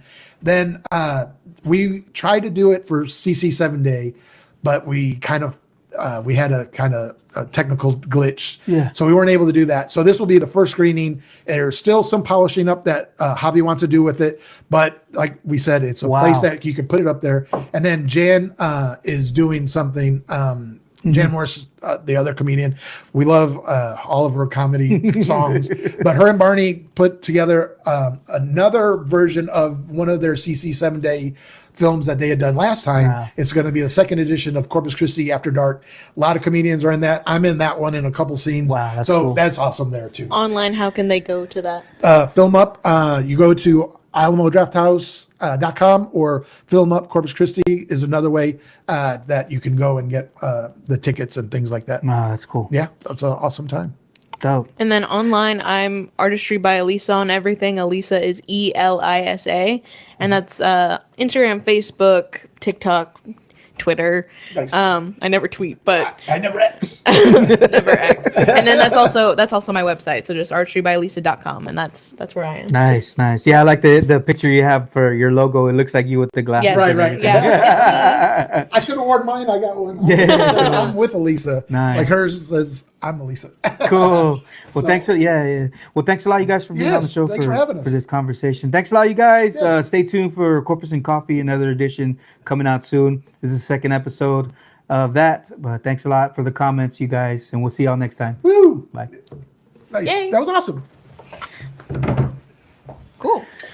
What's going on, y'all? Welcome back to the Corpus Christi Originals Podcast, where we highlight people and ideas and movements shaping the coastal bend. Today, I've got someone whose work hits community in a different way. He's an advocate, an educator, a nonprofit founder, and he's stepping into the Corpus scene with purpose. I'm talking about the founder of Joaquin 2 Inclusion, Mr. Joaquin Rangel. He's been pushing for better support for kiddos with special needs. He's organizing shows here in the coastal bend, and he's got the A&M Hate Week energy ready to go. Joaquin, welcome to the show. Hey, thank you for having me. Really appreciate it. Very excited to be here. Cool, man. Yeah, I met you at the Walking to Inclusion 2 years ago. I think it was before that El Nino was out there, and then your show. I hadn't been to a show in the years, bro. Nice. So I went to the El Nino show, and then I went to yours. I like heavy music to begin with, but I really wanted to go to that one because of what it was for. You know, like I guess kids with autism and stuff like that. Yeah. So special needs as a whole is what we do. If you see our logo, it's got puzzle pieces inside of it. That's primarily because I have 2 little siblings that have autism. I've got multiple cousins that are on the spectrum, so that's the closest thing to me. but our whole thing is helping children with disabilities across the board. That's just the one that's a little bit closer to my heart. That's so cool, man. Yeah, like I think I was diagnosed with ADHD or ADD like in middle school. Or so, yeah, dude. And so I was like, yes, let's do this. You know what I mean? Because you grow up in the school system and stuff, and sometimes it's rough for us, you know. Yeah, I got diagnosed as an adult with ADD, and I was like, oh, this is why I can't sit still, Yeah. and why like I would knock out work super fast. But once it was done, I was like, dude, I'm having such a hard time just sitting here. Yeah. Doing What do I do next? Yeah. For sure. You said, and then too, like sometimes I have a habit of like starting stuff and not finishing it or whatever. Yes. Like, yeah, running the nonprofit's super cool with ADD because I'm always creating new projects. So there's always stuff to do. Albeit right now it's becoming a little too much going on at one time. But I think with the ADD, it kind of kicks on a superpower where it's like there's 10 different tasks. And because there's so many different tasks, I always have something to do. So if one of them gets a little like dull or something, I can just jump to the next thing, work on that, and then go back and just, the way the ADD brain works, it just flip flops. It's all over the place, and I can do that with the work. Yeah, man. And then sometimes it's like, I have all these things and I'm very passionate about them, but sometimes it's like getting started, like, okay, I need to work on this. But I don't want to. But once you get in the flow, dude, you're just like, oh, okay, this is it right here. That's cool, man. So, I guess introduce Bill. Can let's see. So for the listeners in Corpus, how do you describe who Joaquin Rangel is? Yeah, so I'm just a guy from Alice. I live in Austin now, but lived in Alice. Graduated from over there. Went to Texas, Hookham. Graduated from there in 2018. Was working over there doing. I worked my way up a company that taught kids how to fly drones and build robots. Wow. Started out as a teacher. Turned to the guy that had created the company and told him, like, you're sitting on a great idea. Let's make it a whole business. We launched in Houston. We launched in Dallas. We had launched in San Antonio. The summer that I left, we had just launched nationwide. I was then told to oversee more area and take a pay cut. And I was like, are you sure? It's like, yep, I'm sure about it. So I quit August 31st of 2023 and then started the nonprofit September 1st of 2023. But I'm just a dude from Alice who somehow ended up with this, doing lots of live music shows, doing the nonprofit, making sure that children with disabilities have a quality education, someone who likes to fish, big fan of doing that. When we finish up, I'm going to go to Portland and go stay at my uncle's. Wow. When I'm driving across to the bridge, Indian Point's right there. I'm going to go throw my lure a little bit and go and hang out. But yeah, that's me. Man, I gotta say, man, you guys from Alice, dude. I don't know what's in the water out there, man, but all of y'all, like, most of the people that I've met from Alice, like, totally exceed my expectations, bro. Like, really, man, it's crazy, bro. Like, I mean, we got Marcos Liao is gonna be on tomorrow. Another truck driver friend of mine, dude. Like, I don't know what's going on. Surge. Oh yeah, like a lot of people. I'm like, dude, you guys are really. There was another guy in the mariachi band in Alice and stuff like that, like the high school or whatever. And man, you guys are. I don't know. You guys are awesome, man. Shout out to Alice, dude. Yeah, I appreciate that. I feel like when I meet people and they know where Alice is, and I tell them I'm from there, their first response is, "Ooh." Yeah. Like, no, I promise. Like, it's a good spot. No, man, for real, yeah, really. Shout out to Alice. You guys, I mean, it's amazing what you guys are doing out there, and even just like you're talking about your business that you guys built and stuff. Like, dude, it's amazing. What's the story behind creating Joaquin to Inclusion? Yeah, so like I said before, I was told to take on more hours for less money. Was not going to do that. Absolutely not. Yeah, man. Yeah, I had been sitting on this idea for a while, going around the state and getting to work with kids, teaching them how to fly drones and robots and whatnot. Just saw that a lot of kids with disabilities were not treated very well. I'd be in the classroom before it was my time to start. I'd see teachers get kind of frustrated at the kids. The kids would then get frustrated at whoever that kid was. And a lot of the times teachers just didn't respond very well. And I'd ask them afterwards, like, hey, I noticed when Jimmy was doing X, Y, and Z, you did this. Like, I'm not saying anything to get mad at you. Just want to know, why did you do what you did? And the most common thing I would hear is, I don't know what to do. No one's ever shown me, which I thought was crazy. Like, what do you mean no one's ever shown you? Yeah. So I know we have a lot of the shows and do all of that, but our whole thing is we have these inclusive learning labs that we do. And what these inclusive learning labs are is it is a learning lab that teaches teachers how to better run classrooms that have kids with ADD or autism or CP, Down syndrome, all the different things. Classrooms are pretty overcrowded now. And with that comes inclusion, which we're all about, but it's hard. Yeah, It's really hard to do that. So we're just trying to help teachers better run those classrooms and not just telling them what to do, like, oh, hey, if X, then Y, but also giving them therapeutic equipment to use in the schools. Do you know Dell Children's Hospital in Austin? No. So that's a real big children's hospital in Austin. A lot of great minds over there. We collaborated with some of their physical therapists and occupational therapists over there with tools that are easiest for someone to learn how to use, that have the highest effectiveness, so that we can show teachers like, hey, if you see that your student that you know is a runner or has a lot of energy or whatever, that they're about to maybe go through something, here's the body sock, this is how you use it. Wow. Or here's a sensory swing, this is how you use it, or whatever tool it may be for that student, not just telling them what to do, but giving them stuff to do. Yeah, and that's what we do. Man, do you ever feel like it's like there's so much that to where you're like, man, this is even making an effect? You know, do you know what I'm saying? Yeah. Because do you know what I'm saying? Oh, yeah. How do you what are your thoughts like towards that? Yeah, every morning it feels like there's too much to do, not enough to be able to do it. But it's just one step at a time, doing what we can to try to get everything to happen and to work. Most schools have sensory rooms, which already have all of this equipment.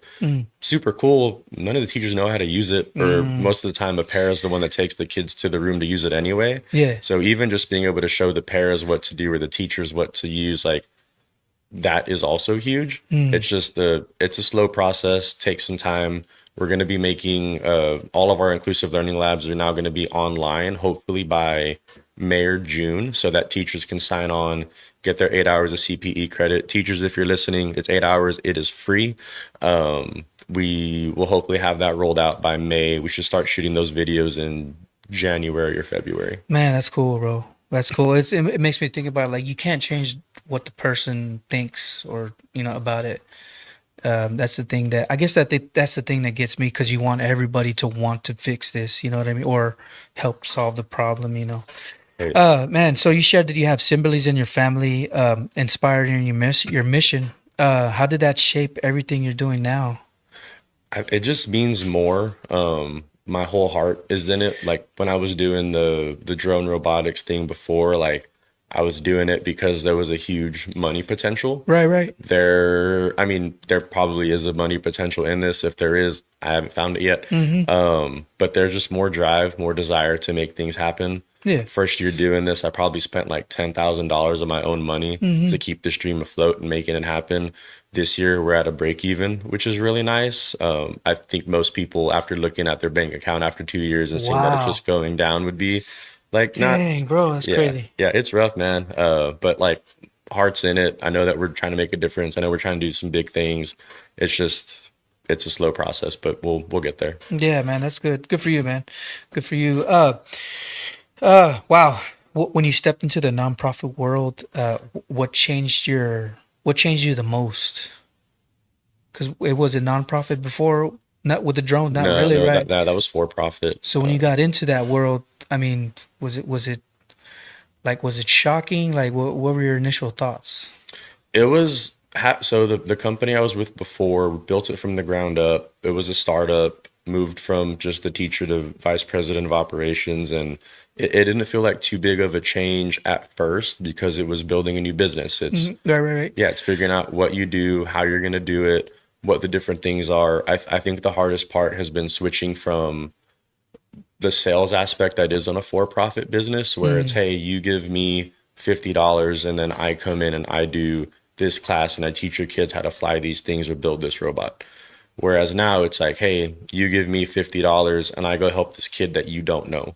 And there's a lot of disconnect there, which I don't blame anyone. I know times are tough. I know that it's hard to like find money for things, but it's been different going from like you pay money, I give you the service, versus you pay money, I go take the service to someone else. Oh, wow. And that's kind of been the biggest eye opener and changer of things, is figuring out how to navigate that like B2C to like B2 someone else. Crazy, bro. Wow. And you're a 501c3. Yes, sir. What's that? I mean, that's like, what is it? What is that? So a 501c3 is a public charity. So just like any nonprofit, it's just a different like indicator of what you are. So we're a public charity that's not allowed to participate in political things. Is kind of the Interesting main part of it. So we're allowed to help out however we can, as per written. Our paperwork when we submitted, our paperwork was super vague when we submitted, because we don't just help special needs kids, right? Like we had a school supply drive show back in July at House of Rock. School supplies are for everyone. They're not special needs specific. We've done clothing drives. We've done food stuff. So our paperwork's super general. So, but as long as we're helping the public, we fall under the 501c3. We just can't do anything political. Interesting. Wow. And like when people mention that too, it makes me think like taxes. Like sometimes they say, well, you don't have to pay taxes. I don't know. I don't know what all those stipulations are. That's what comes to my mind. And it makes me think of like churches and stuff like that. But yeah, how did you feel when you got that, man? Like, was it something you were striving to get? Like, we need to get this, or like, I want to get this? Like, what was that like? Yeah, so the paperwork process was not too difficult, to be honest. I hired this thing called Swift Filings. Right on. They're the ones that I was collaborating with to make sure that it was broad enough to let where we could do anything, but our mission was what our mission is. We were sponsored when we first started out under another nonprofit. The other nonprofit is called Eagles Flight Advocacy and Outreach. They're out of San Antonio. Wow. It's also my aunt's nonprofit, so it was kind of easy. So we were operating under them for maybe about 4 or 5 months. Wow. Just because it takes time to get your paperwork. They got to send it to wherever they send it to. I didn't fill it out, so I don't know.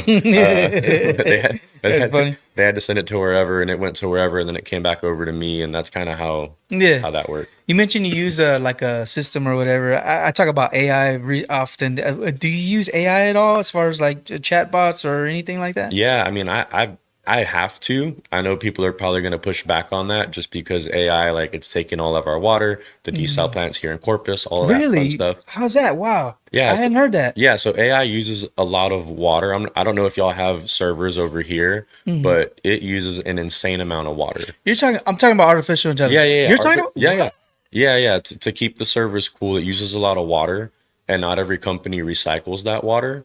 So you type into ChatGPT. I don't think they're one of the recyclers. I'm guilty of using them. But you type into ChatGPT, whatever it is, it sends you whatever you get back. And that could have been 1 or 2 bottles of water that are kind of now gone. Yeah. That's weird. That's a weird way to think about it. I'm not understanding what you mean, bro. What? Yeah, I mean, it's just to keep everything cool, keep everything going, like the actual server cool from overheating. Oh, I got you. The actual computer that holds all the data. Yeah. However that part works, like, yeah, that's what that does. No way, bro. Yeah, but that's crazy. we use AI. I probably do the job of like 4 or 5 different people by myself, so I have to have the AI stuff to keep everything together, and like, so I can't afford to pay other people to come onto the team and do other stuff at like the capacity we're at. Right. So cheat and use AI to be able to do the different things. So use it as a tool, maybe more productivity faster. Yeah. That's how I see it too. It's cool, man. Yeah. So that's your origin story. So we're gonna talk about the impact of the nonprofit, man. So break J12 down for us. What do you provide for parents? Actually, you talked about that already. You talked about the learning labs. What's one story that really captures why your work matters? This one, not kid related. Heavier story, a little bit more recent. We're working with a woman who, Alex from El Vago, actually passed to us, going through a hard time, borderline homeless whenever we met with her, helping her get some resources. All of the resources fell through, weren't working. We're still working with her, but through the connections from like Texas, UT connections, We have a place for her to stay in Denton. She should have gotten a phone call earlier today about getting her out of Corpus and into Denton Wow. to evade homelessness. She's medically disabled and unable to work because of that. So she took medical retirement because of the disability. And yeah, that was pretty big because like for 2 weeks, everything kept getting worse and worse and worse for her. And it was like, dude, I don't know like how to help. Like whenever we first came on, I thought it was just something, just hey, here's the purple door. Hey, here's so and so. But it's turned into so much more than that. It looks like there's finally a light at the end of the tunnel. Oh, wow. So that's kind of been the biggest thing. Because like helping kids is great. I love it. Helping the teachers is great. But there's just something different when it's like an adult who is probably like a few bad instances away from their life being Wow. over. So yeah. So crazy, man. And like even thinking about homelessness, like there's a lot of people with disabilities and stuff like that out there, man. Wow. Wow. So what's the biggest challenge you face when trying to bring inclusion into the classroom? Money, just because it's expensive to running the learning labs isn't expensive, right? We can go over there, we can do that for free, Right. talk to the teachers, but actually getting them the equipment costs a lot. Having the word inclusion in our name, which is a DEI thing, is a little bit of a hot button topic in Texas at the moment. So we have that's why we're trying to digitize everything too, so we can kind of like not have schools potentially be under a microscope if we do anything. Crazy. But ultimately, it's just like we don't want to run the learning lab unless we can pay for the equipment if you don't already have it. Wow. So money wise, wow. So man, how do you go about? I guess you put on shows and stuff like that's how Yeah. you go about getting the money to come in. All the shows are what help us raise money. We were applying for grants for a while. We haven't done that in a minute.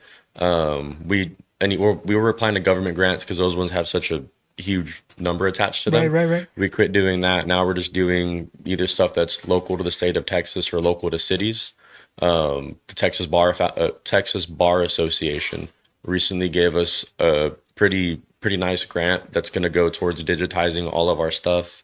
The city of San Antonio, because we're statewide, the city of San Antonio recently gave us a grant to be able to feed families over there with what we do. Amazing. We're hoping for a music grant from the city of Austin. Corpus, if you're listening and y'all want to give us a grant, please do. But yeah. Yeah, man, for sure. Wow. That's amazing, dude. Wow. I had a thought there, man. I feel that all the time. I have a thought. It's like, it went away. No, networking, dude. So how important is because I talk about this too often, and the importance of it. How important do you feel that is in what you're doing, as far as getting your word out there, having people wanting to donate and stuff like that? Is that important to you? You know what I mean? What are your thoughts on that? Yeah, I mean, networking is super huge, not just with the nonprofit space, but in general. I don't know how it is everywhere, but I know like in Austin, it's kind of shifting towards, it's not like what your GPA is and stuff like that. It's becoming more like, who do you know? How do you fit in over here? Did you make friends with someone when you came to your interview? Things are just shifting from like what's your piece of paper to like, how do you fit in over here? Or what network do you have that's already over here? Wow. And same thing with the nonprofit space. Like we do super cool stuff. We help a lot of people, but if we don't network, we don't meet people, we don't become friends with other nonprofits or businesses or anything like that, like we really can't do much. Yeah. We got to be part of the community. It's just part of being in the community. Nick Lopez, he says, doing a good deed for everything and everyone, not only in Corpus, but other areas as well. Mad respect, man. Keep up the great work, says Nick Lopez on YouTube. Thank you, Nick. Appreciate that. You know Nick? I do. Maybe. He's another metal fan, bro. Okay. He loves metal. Like he's in the scene totally. We probably had him at a show then, or maybe I've had him. Definitely. Well, he's gonna co-host with us tomorrow on with okay. Marcos. Yeah, Oh, he was on love the last show when El Nino was on here. He was guest co-hosting. Nice. I saw you post about that the other day. Names I'm not great with. Faces a little bit better, and I can't see the face right now. So if I saw the face, maybe. Oh, right. But yeah, I remember seeing the post that you have like a new co-host is gonna be doing stuff with Yeah, you. yeah, for sure. Yeah. He's out there. His daughter's doing. She did like a music performance, and he posted something about her on there. So real good dude, man. Yeah. Wow, that's awesome. Let's see. We got 20 minutes in. So as you expand into Corpus Christi, what's your vision and what could Walking Two become here in Corpus? Yeah, so we want to be able to impact all of the schools, make sure that the kids at all of the schools are getting the best education they can. And like when you help the kids with disabilities, it doesn't just help them, it helps everyone as a whole. Like I said before, classrooms have a lot of teachers in them. It's really easy for them to get overwhelmed in those classrooms because of a handful of students. And if you have something readily available that you know how to use to manage your classroom, it makes it a little bit easier for you. One of the other things we do also is we do parent meetings. We're hoping to start doing those at a higher rate than we have been. And those parent meetings, we do them in English and in Spanish. Wow. And those are just letting parents with kids with disabilities know, like, what's an ARD, what's a 504, what's an IEP. We have all of that stuff on our website already in the blog section. But sometimes it's just like, hey, like, your ARD meeting is when you meet with the school and they're going to make an IEP, which is the plan for your student, or the 504, which is kind of like an IEP but a little bit different. Like a lesson plan, study plan for the student that the I guess the school puts on for them. Or whatever. And a lot of parents just, they hear these acronyms and it's like, no, like that's what I'm thinking right now. It sounds really crazy, but if you just like break it down a little bit, it's not like an ARD's a meeting. And your IEPs, your individualized educational plan. 504, I don't know what that stands for because those are all numbers, but that's just like another plan for the student, and telling them what they are and how they work and what accommodations you may or may not get. Like having ADD, maybe your accommodation is you get to sit in the front of the class instead of the back because you're going to get more distracted back there. Things like that. Yeah, if a parent in the Costa Bend needs help today, what's the first step that they should take? Yeah, so just get on our website, go to our contact page. You can send us a message and we'll be able to talk with you, help you with whatever it is that's going on.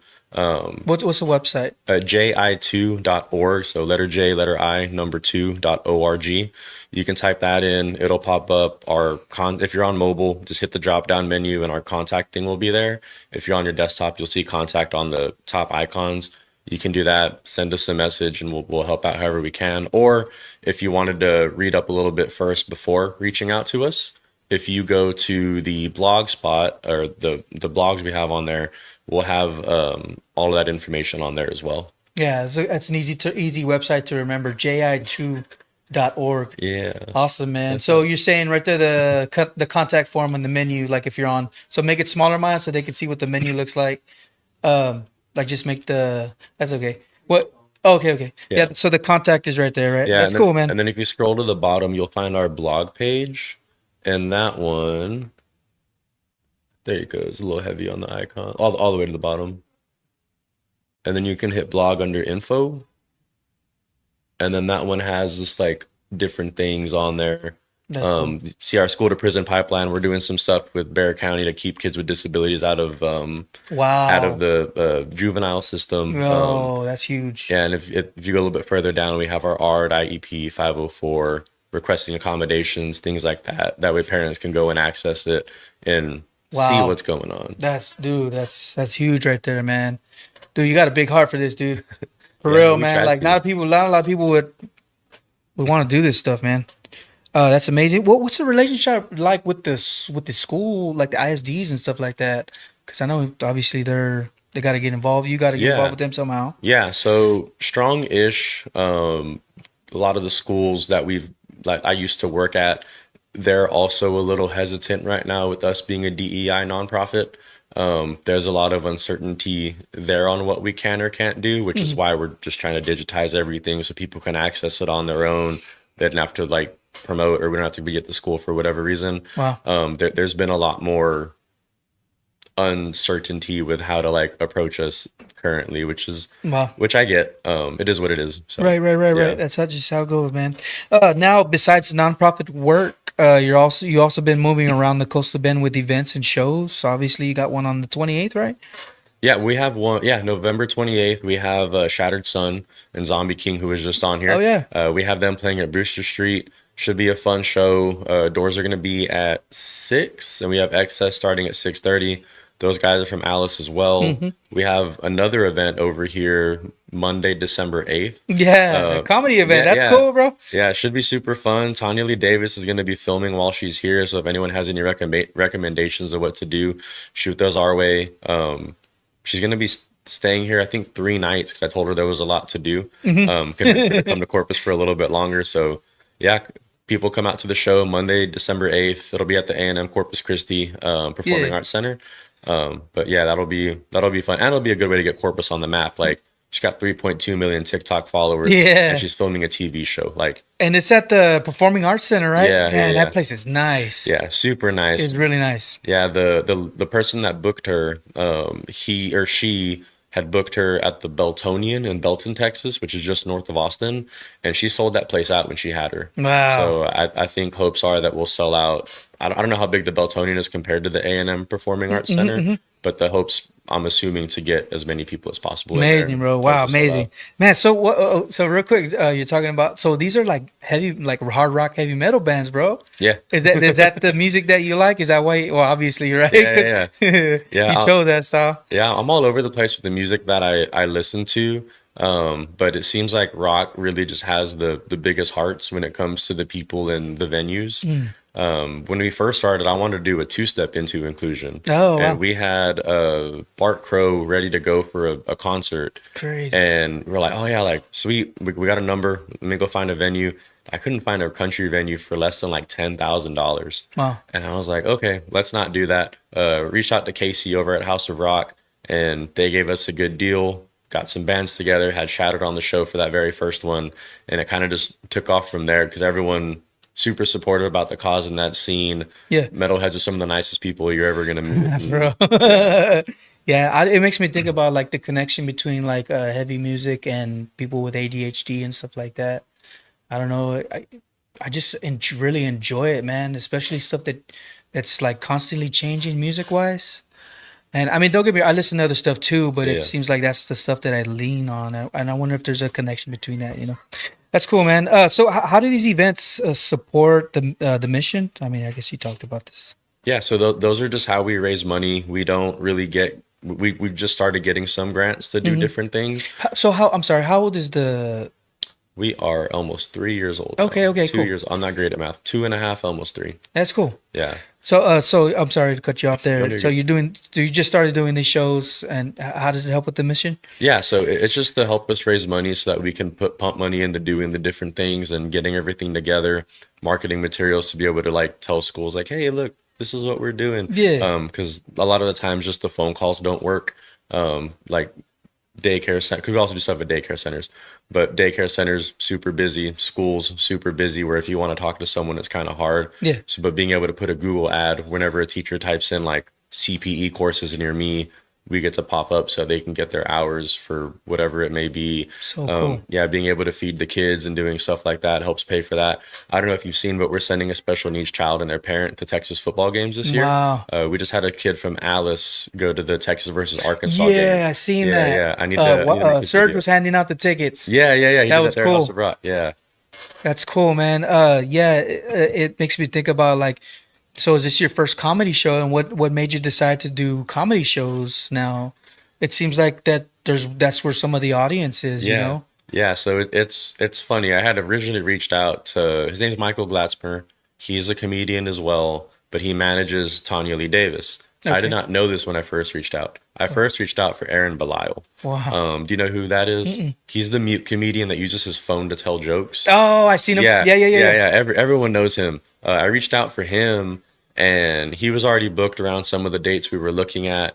And Michael was like, hey, I know you're asking about Aaron, but I've got Tanya Lee. She's wanting to do some shows in Texas. These are her social numbers. She's filming a TV show. Do you want to work with us? Wow. I was like, dude, she's filming a TV show. All this impact, like, that's huge for us. Like, yes we want to work with her. Wow. But yeah, I originally reached out for Aaron Belial. We're still hoping to do something at some point in time, but ended up with Tanya Lee. It's been great so far. Her team's great. She's super cool. Yeah. The show should be great. Oh, dope, man. That's awesome. So how do you blend entertainment, community, and advocacy in one event? Yeah, so I mean, really, like when the music's being played or the comedy's being told, like we can't really come out there in the middle of like Shattered Sun or Zombie King set and be like, hey guys, I know Juan's singing right now, but so just reminding people in between like what this show is doing, how it helps. At our second annual Rockin' 2 inclusion, right before Zombie King went on, told everyone our impact of like how many kids we fed, how many kids we got close to, how many parents we were able to work with, how many teachers and all that. So just reminding them that you're not just, I mean, you are there for the music, right? But like you being here is also for this, and we can't do any of that without you supporting these events. Oh man, dude, that's huge, man. You guys support this, man. I really want to support this. I did last time around, man. And wow, it's so awesome what you're doing, man. Appreciate it, man. Man, speaking of shows, culture, and energy, let's get into, I guess, some fun stuff. We're talking about A&M Hate Week. What's going on there? Yeah, so it's rivalry week across the country. Michigan has Ohio State. Egg Bowl is Thursday as well. No, Friday. That's Mississippi State, Mississippi, or Ole Miss. And then you got Texas A&M. It's rivalry week. It's hate week. It's just I also help with one of the tailgates for Texas, the Burnt Ends tailgate. I help with them. Rick Vasquez, he's our main guy. He's actually behind the Pancake Factory at Texas. I don't know do you know what that is? Sounds familiar. That sounds cool though. So that's what pays the NIL for the offensive lineman. Wow. So he was a NIL? Yeah, NIL. So like how the players get paid now? Oh. Yeah. So what? Seriously? Yeah, players get paid. When did this happen? Holy like smokes. 2 years ago? 2 years ago? Yeah. So him and some lawyer friends created the framework for that. What they created is what basically the rest of the country's been using because the framework was already created and it was approved.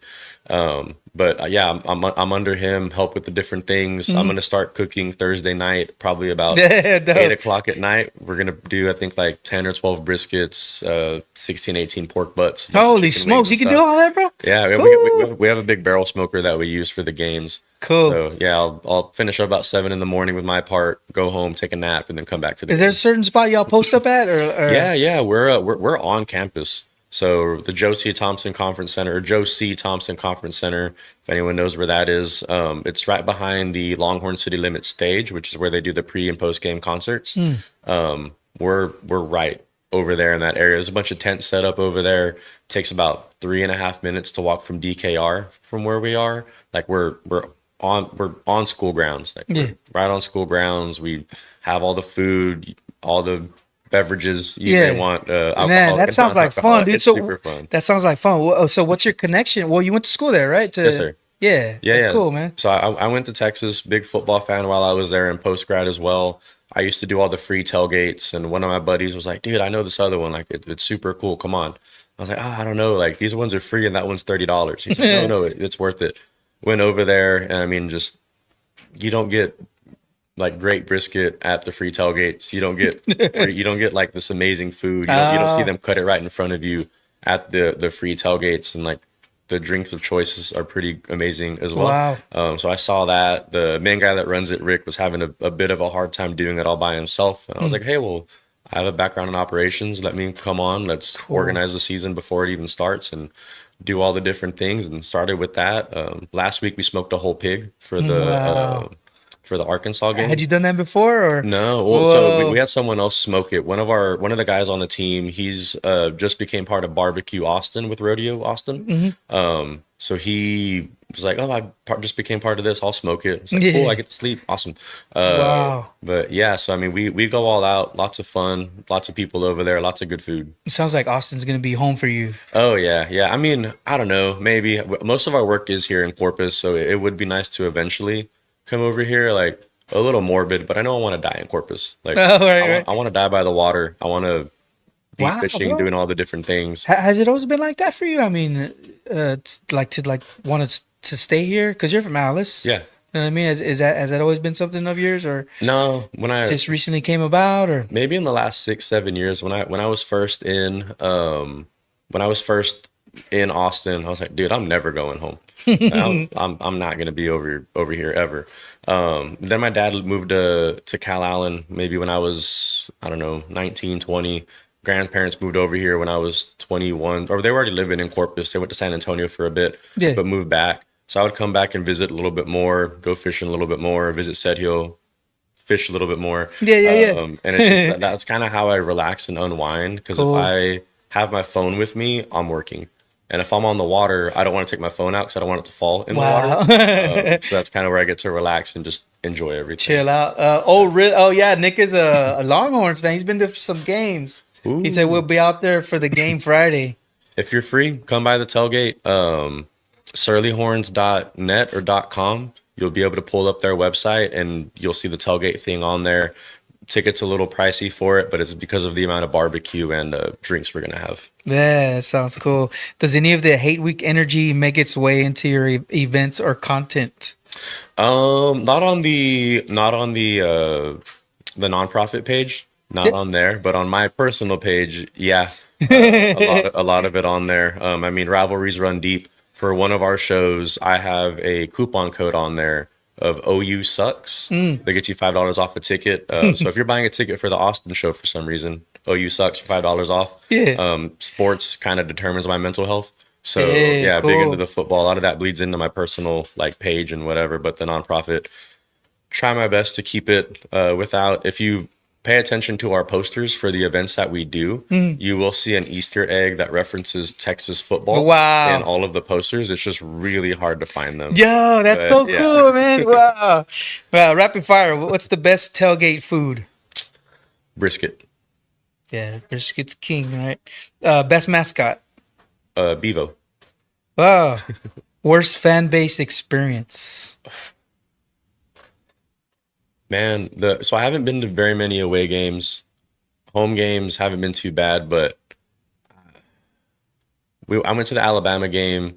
Alabama fans were great, but their students, which I'm sure it's like that everywhere, were just kind of obnoxious. And it was like, dude, like we're just literally not talking to you. What is going on right now? Wow. Most painful loss. Probably Florida this year, because that took us out of contention to more than likely make the playoffs, because I knew we were going to more than likely drop Georgia. So that hurt. That and the last year when we lost to Washington, I was at that game. Wow. And seeing that we could have taken it into overtime and just didn't do it. That Hey, man. Just wasn't having it. Bold prediction for this year. for sports or for the nonprofit. Whichever is best for you. I mean, whichever you think. Either or.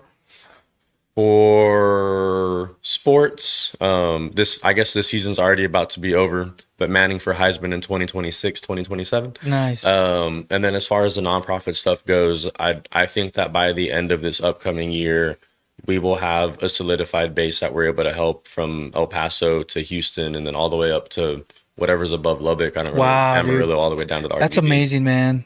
Well, man, best of luck. So is that the biggest? Are those the biggest goals you want to accomplish this upcoming year? Yeah, we just want to be able to make sure that like teachers are getting the resources they need. Yeah. That's pretty huge. We get a grant from Google to run ads on there. Wow. So once this thing is done, we're gonna pump a lot of that Google ad grant money. Dude, that's into awesome. letting teachers know. Yeah. Wow, how did you come across that? Did somebody find y'all, or did you ask around? You know what I mean? Yeah, I just typed in marketing grants for nonprofits on Google. Yo. And that was the first thing that popped up. Yeah. So if you're a nonprofit, you can apply. You get $10,000 a month in Google ads. So yeah, once we're ready to go with everything, we're just gonna run an ad for the Inclusive Learning Lab online, put like $9,000 a month in it. We still need a little bit to make sure that our events can pop off and whatnot. But Is it true that there's like so many grants out there that people don't even know about? Yeah. There's so many grants out there. It's the thing about people not knowing about them is that sometimes when you find them, they've already closed. Oh. But yeah, there's a lot out there. Wow, that's cool, man. What's one thing Corpus Christi can do right now to support your mission? Show up to the events. Come to the events. Let us know that our work matters. We don't do a lot of like email campaigns asking you for a straight up donation.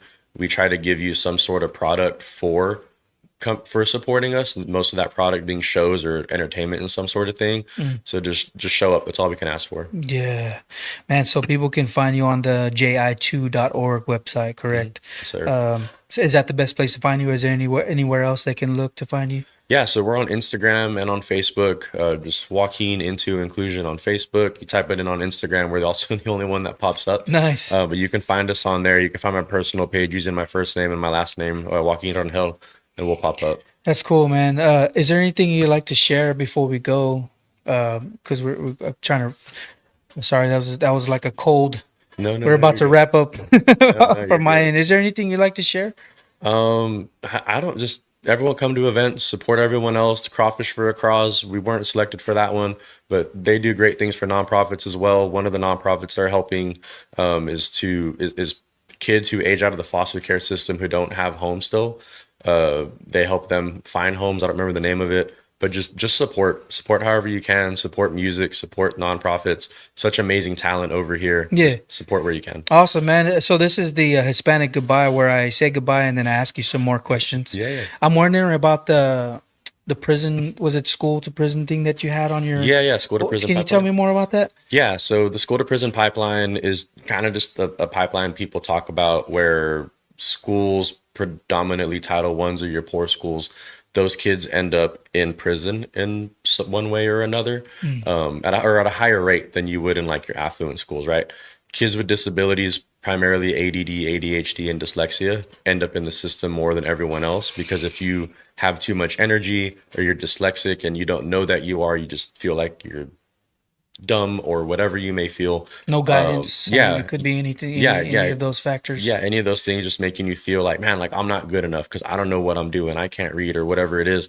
Those students tend to lash out the most. They tend to act out the most. They want to be like the class clown, which is fine. Like everyone likes your class clown. They're funny. Right. But sometimes those behaviors change from things that are, more or less okay to things that get you into trouble. You start going to the principal's office more. Now you're labeled as a troublemaker. Now you're fighting. Now you've gone to juvie. Once you've gone to juvie, you're kind of already in the system. So your likelihood of ending back into it goes up even more. So our work with Bexar County is to try to, we're working with a bunch of nonprofits over there and with the Bexar County Juvenile Probation Department to come up with ways to impact schools to make sure that kids don't end up in juvie. Yeah, man. Dude, that's awesome. Yeah, and it seems like Bexar County's like one of the hugest ones too in Texas. Yeah, I mean, because you have so many low-income schools in San Antonio, and there's a lot of gang problems and gang violence over there as is. And if you have students who just feel like, dude, I'm not good at school, like why would I even try? That's only going to make it a little bit worse. Oh my God, dude! Wow. Well, man, I'm rooting for you, man, for sure. Appreciate it, guys. Come out, support. It's about walking to. What is it? Walking to Inclusion, right? Yeah, Walking into Inclusion. Walking into Inclusion, and that's the name of the nonprofit. Yes, sir. Walking into Inclusion. Yeah. It's cool, man. Yeah, support these guys, man. You guys. But yeah, thanks for coming on the show, man. I'm trying to see if I have any more questions before you go, man. I really like what you're doing, and just hoping for the best, man. And hopefully you get some more shows out here and people support and people see what you're doing. Hopefully people see this podcast. If when I share some clips, hopefully you'll get some drumming going. So, but thanks for coming on, Joaquin. For sure, man. Thank you for having me. Appreciate it. Yes, sir. You guys. All right. So Joaquin. So, So check out the show this Friday, November 28th and December 8th. Follow Walking into Inclusion and support the movement towards better inclusion for kids in our communities in Texas. This has been another episode of the Corpus Christi Originals Podcast. I'm your host, Jesus Hilario, and I'll see you on the next one. What's going on, y'all? Welcome back to the Corpus Christi Originals Podcast. I'm your host, Jesus Hilario. Today we're going behind the scenes with a man who has a massive following on TikTok, showing raw reality of fishing on the Texas coast, specifically near Corpus Christi, Texas. He's a content creator, a local guide, and the engine behind the Texas Gulf Fish Hunter brand. Let's go. What's going on? Hey, what's up? You doing all right? What's your name? I'm good. You doing good? You went fishing today? I did. Yeah. Okay. Yeah. Yeah, for the people, so I found your TikTok page through you showing us where to find the fish and stuff like that, which is something I wish I had when I was younger, learning how to fish. For the people that don't know you, like, can you introduce yourself and tell us what you do? Yeah. I'm Brandon. Most people call me Fish Hunter, but I started going live just for the fun of it, and then people just started being really awesome and building into a community, and so I just started helping people to get on fish, and it kind of blossomed from there. It's just kept climbing up, and I'm like, okay, yeah, let's do this, because I'd never seen that kind of sport, especially on the internet. Like, oh yeah, that's nuts. For sure. It seems like it's live on TikTok too. Like live meaning like there's a lot of creators doing fishing on TikTok. Yeah. I honestly don't really know what exactly sets mine apart. I mean, I got kind of a peculiar style. Mhm. I do all my stuff's first person, like, like I told you before, unless I'm holding a big fish. Yeah, And so people recognize me by my hands, that's cool. Yeah, so I don't know. And I don't know why people like my voice. 'Cause I don't like it. That's funny. So I'm surprised they stay. At what point did you get used to hearing your voice? Like, because you have to edit and then like hear yourself talk. Yeah, I don't know. I just kind of got used to it. I never really thought about it. Yeah. I was like, okay, well, Gotta get past this. like they don't seem to mind, so we'll just roll on with it. Yeah. So, was there a specific? So you're not originally from Corpus Christi. We were talking about this earlier. Mhm. And you said that when you did find Corpus Christi, like you felt like you were home. I did. Can Yeah. you talk about a little bit more about that? I just fell in love with it here. There's so many fishermen and of course fishing places. Yeah. And then like, I don't know, the people here, man. Mm. I hear people talk crap about this place, and you will about your own hometown, but Oh, yeah. I'm sitting here and I'm like, you all have not been anywhere close to where I've lived. Oh, wow. If you're talking crap about this place, because Corpus is gorgeous. And the people here, really, they like most of them Mm. have just been amazing. Awesome, man. Yeah. That's They- so cool to hear. Yeah. It's cool to hear, man. Like, cause we're like you said, we're always talking bad about it. A lot of us grow up like, oh, we need to leave Corpus. There's nothing to do here. La la la, all this stuff. And to hear somebody come from a different place, like to say that it's like, wow, cool. Some people actually think that this is a cool place. I mean, I came from like literally the mountains Mm. of Appalachia, like Yeah. the closest Walmart being like 45 minutes away. Dang, for real. Yeah. And like there was nothing there. Wow. So then to come here and it's like there are tons of different restaurants and kind of hidden little places. Man, I've been exploring for 2 years now, and I'm still finding stuff. Wow, so cool. I'm like, how have I driven past here without noticing that little spot back there? Yeah. I love that, man. It's like, and this is just like an artistic place, Ah, and I'm into it. Like, that's good to it's know, really man. cool. It's a crazy mixture of art and fishing. Oh man, yeah. So up north, man, that's freshwater up there, bro. What's the difference between freshwater and saltwater? Huge difference. Yeah. I mean, it's the species mainly. A lot of the techniques from freshwater, you can easily adapt it to Okay. saltwater, but usually everything's a lot smaller in freshwater for the most part. Mm. Because like your normal size redfish, like your keeper size, that's an insane fight. Oh, shoot. That's like fish of a lifetime in freshwater for the most part. Like, Okay. unless you're going after crazy stuff like giant catfish or sturgeon, Oh, wow. stuff like that. There So are the some fight big- is hard. How do you say? Much more harder for the saltwater fish. You're saying? I feel like you have a much better chance of hooking up on something like serious, Mm. like even the younger versions of sharks, stuff like that are usually like bigger than in any largemouth bass you're going to catch, stuff Wow. like that. And so it's like I'm catching these babies and they're massive Oh, shoot. compared here. Yeah. Wow. Yeah. So freshwater fish, and we were talking earlier. Somebody told me on Lake Mathis you could use, and this Mathis is probably totally different from where you're from, but they were saying you can use soap to catch fish. Yeah. And we were like, what? Like from saltwater fishing? Like, what are you talking about, bro? Is that like, can you catch with stuff like that in freshwater? I mean, there are certain species that'll just randomly eat stuff. Yeah.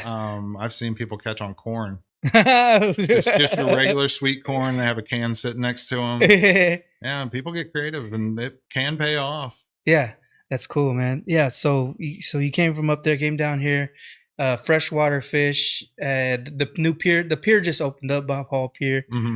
and it seems like, and I'm wanting to think that there's a lot of fish out there now because the pier hasn't been there for a while, and maybe the fish are going around there. Do you study that type of stuff? Like, what do you think about that? Yeah, well, I mean, any sort of structure is going to kind of change the ecosystem, but I mean, especially whenever you're out in the surf like that, what you're like seeing is that's a place for bait fish to hide.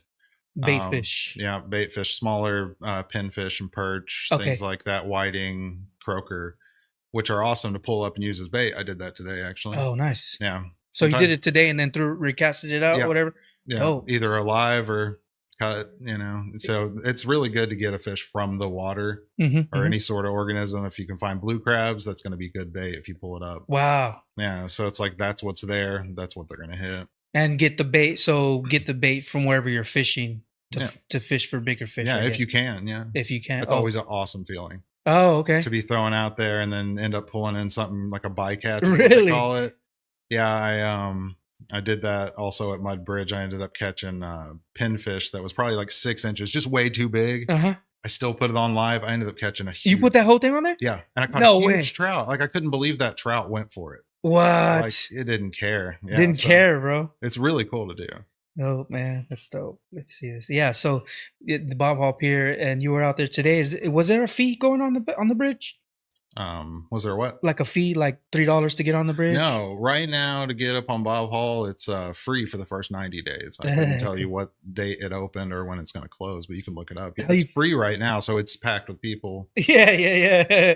It's packed with people, and you were having problems today with like crossing lines and stuff like that. Yeah, that happens. Happens, And there yeah. wasn't even that many people. It just happens. Like it's just a part of it. It really is. I mean, some people are more negligent, and they'll end up crossing you 3 or 4 times, but then it's just something that happens. Like me and my crew, the guys on my team, we started up a team, by the way. Oh, okay. They were out there with me. We were crossing each other. We're seasoned fishermen. We've been fishing for a long time. Wow. We still crossed each other, and it just happens. Yeah. It's part of it. So yeah, you got a team. What's up with that? Yeah, we started up a little fishing team. We're wanting to start doing some team tournaments. Okay. Just for the fun of it. It's just really just a group of like really awesome people that just love fishing and talking about it. Okay, just a Yeah. couple of buddies like hanging out, whatever. Yeah, that's mostly what it is, but that's the plan. We put it together, and I think I'm gonna make a new TikTok and stuff just for the team and stuff like that. Maybe Wow. get some support, That's so cool, man. When did you first get into like actual fishing? Like what was it like? What was that moment that you were like, dang, I want to do this like all the time? Gotta tell you, I was fishing before I can remember. Wow. And so like, I mean, there was never like this aha moment really, but there are some really good memories from catching like some like really big like gar. Okay. And I'm just like a little kid, so that thing's as tall as me. Wow. Because there are some big fish in saltwater. So crazy, man. Freshwater, I'm sorry. Freshwater. Okay. Yeah, Okay. so I'm like, especially as a kid, how excited you get that you're like, you Yeah. can barely hold on to something like Is that how you felt when you caught your first saltwater fish, or? I was just excited to catch anything out of saltwater. Oh, okay. See, I didn't grow up with any sort of a wealth, we'll say. So I didn't even get to really go to saltwater until I was 16. And so like it was mind blowing to catch anything. Wow. Out of there. And so now, and then like I got to come here, and I did it on some vacations later in life, and then now I'm coming here, and like a lot of the people on my live, they got to see me catch the first one of each species that I've caught. Wow. Yeah, so it's been a really cool thing to like share with people. Yeah. And how do they respond whenever you Oh, put they're those? all pumped, man. Really? I could hook into anything, and they all get pumped for you. That's what I love about the community. Wow. Yeah, everyone's excited. I'm just as excited if someone next to me hooks up. I mean, my heart gets thumping still. That's amazing, man. Yeah. That's amazing. I've been fishing for over 30 years, like, and my heart gets That's so cool. Get that man. adrenaline, man. Just get excited about it. Yeah, that's awesome. And you do your lives mostly on TikTok. What's the first saltwater fish you caught? The first saltwater fish I caught, I think it was a hardhead. Okay. Oh, Hardhead yeah. catfish, just your, Yeah. run-of-the-mill. The ones you don't touch, right? Because or whatever, you get electrocuted or whatever.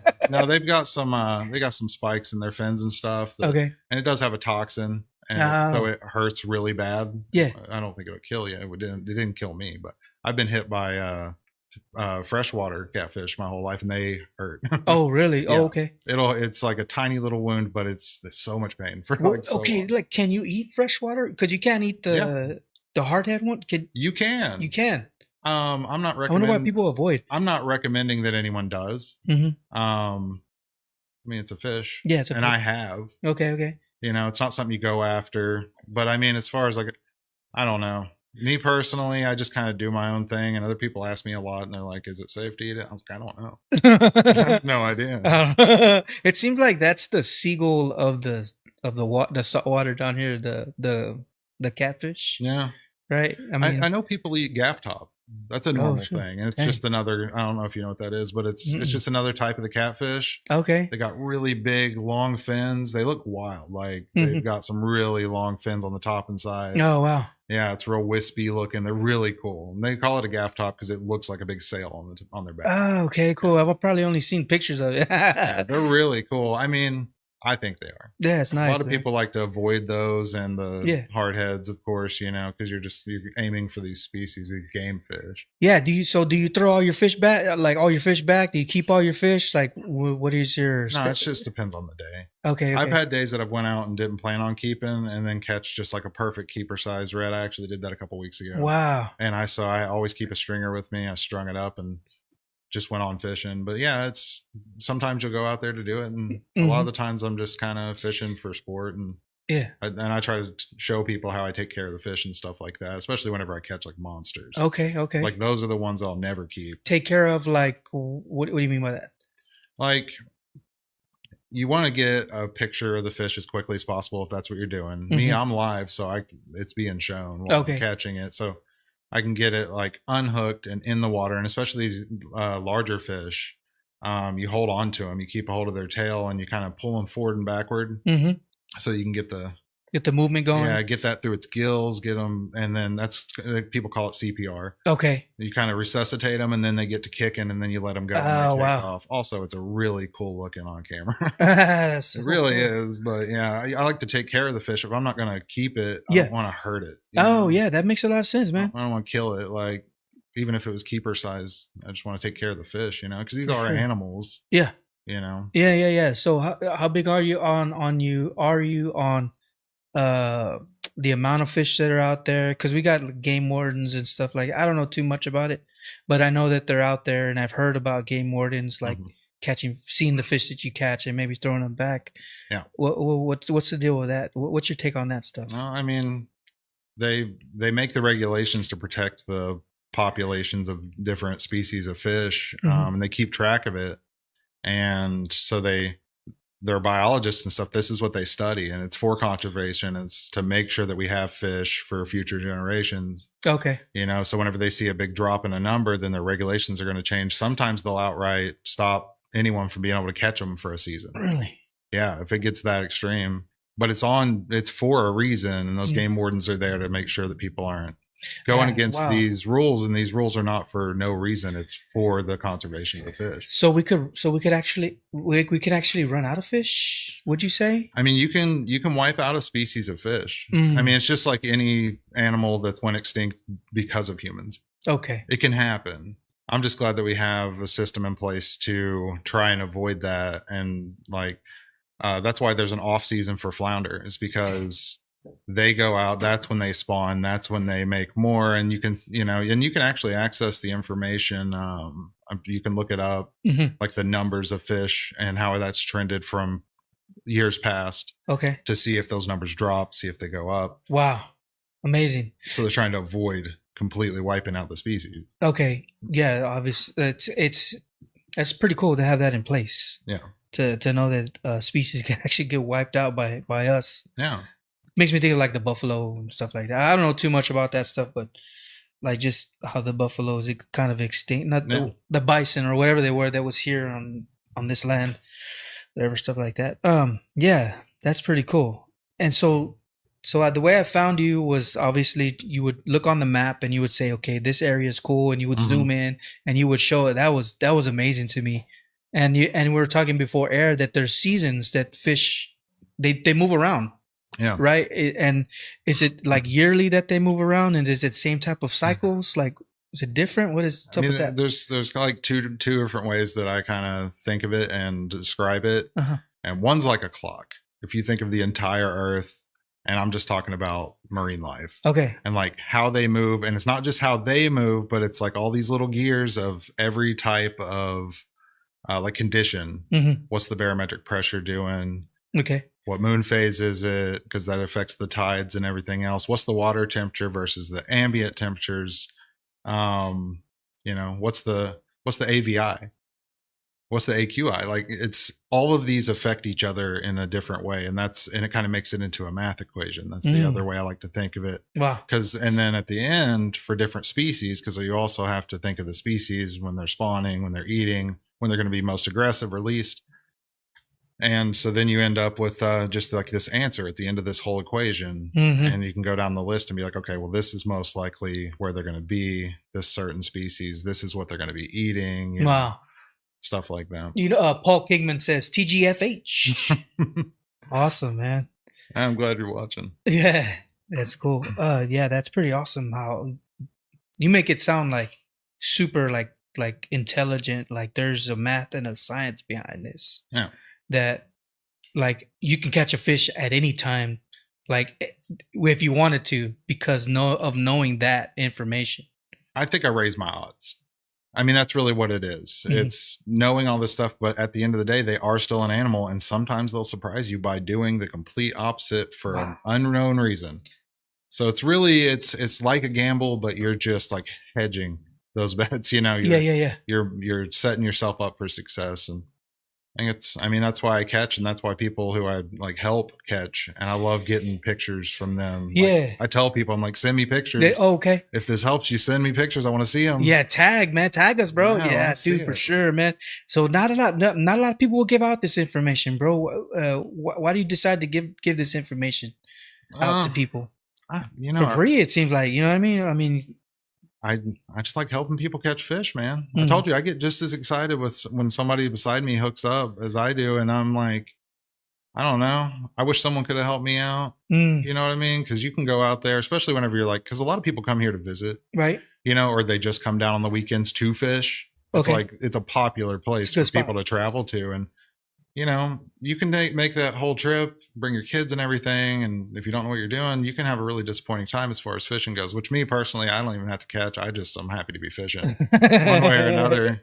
Happy to be out there. Do you have a radio with you, like whenever you're out there, or how do you just like? Is there a lot of passing the time waiting for a fish to hook on? No, man. Well, that's the thing. I don't usually have that long of a waiting game. Wow. I'm trying not to sound pompous, Dude, no. but that's you awesome put the though, right bro. baits out there at the right time. It's usually not that much of a wait. Now, like I went live this morning. Mhm. I didn't even look at any of the conditions. Oh wow. I just knew my buddies wanted to go out to where we went to, Mhm. and so I met up with them and we fished. Wow. It wasn't great fishing, but it was fishing, and that was more of like a waiting game. Let's just see what hits. Yeah, you know? because you haven't Yeah. studied or whatever. It was more leisure. Like it was just me Okay. going out and like sharing that with my live viewers. Usually it's somewhere a little easier to get to and stuff Wow. like that for that. But yeah. So, you know, sometimes, like I said, you can go out to just a random spot and throw in. You might get lucky and catch a ton without any study if you want. Wow. But I try to refine it because, you know, when people only are able to fish on Saturday and have to go back Sunday, Yeah. they should be able to go where the best place that they can. I've heard the term honey hole. What is that? Is that a controversial topic to be asking about? It's Or the code word for a secret spot.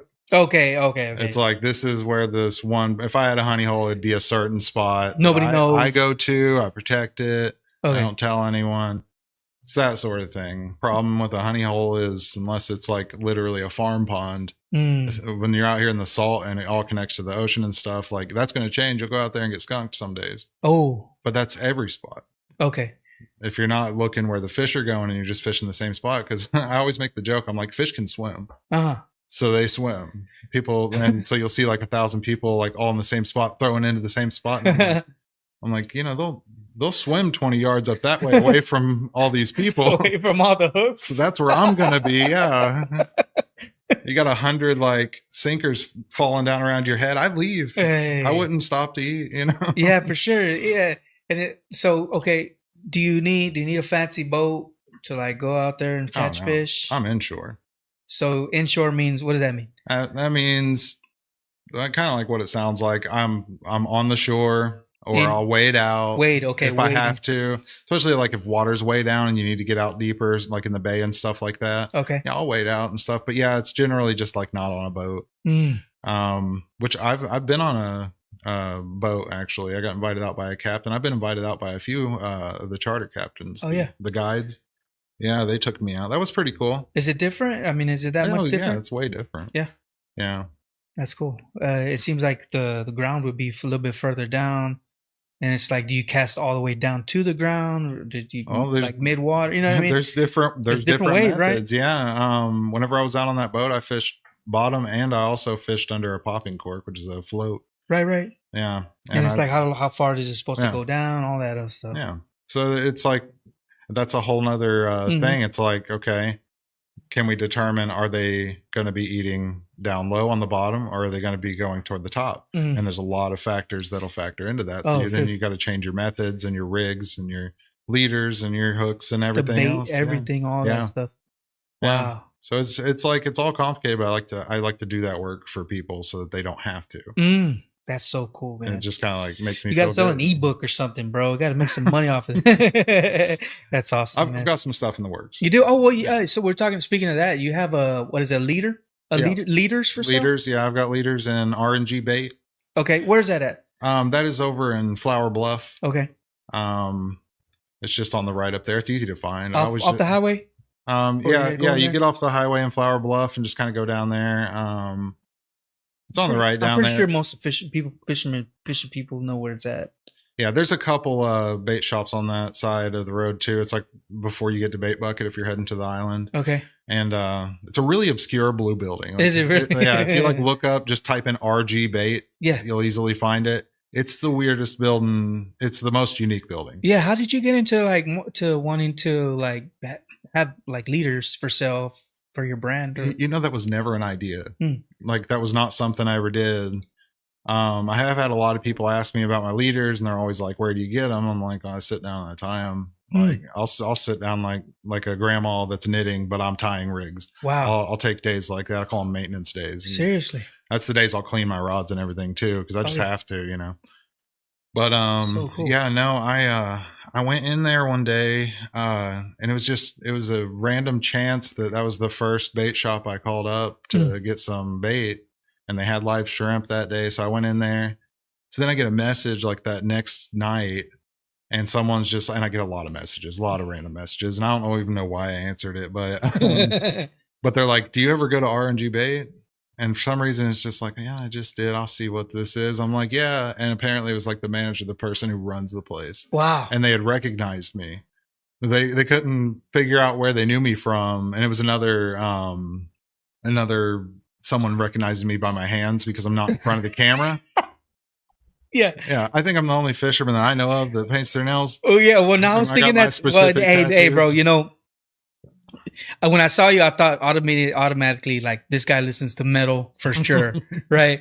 And there's a lot of us out here. I mean, the producer here, he's got black nails. He's in the metal. Like it's not uncommon to have a bunch of metalheads out here, bro. Especially fishing out there. I listen to rap more than I do anything. Oh, else. no kidding. No, believe it or not. Right on, bro. Yeah, I think we're kind of in that eclectic range. I listen to everything too. But that's pretty cool, man. So they recognize you from your hands. Yeah.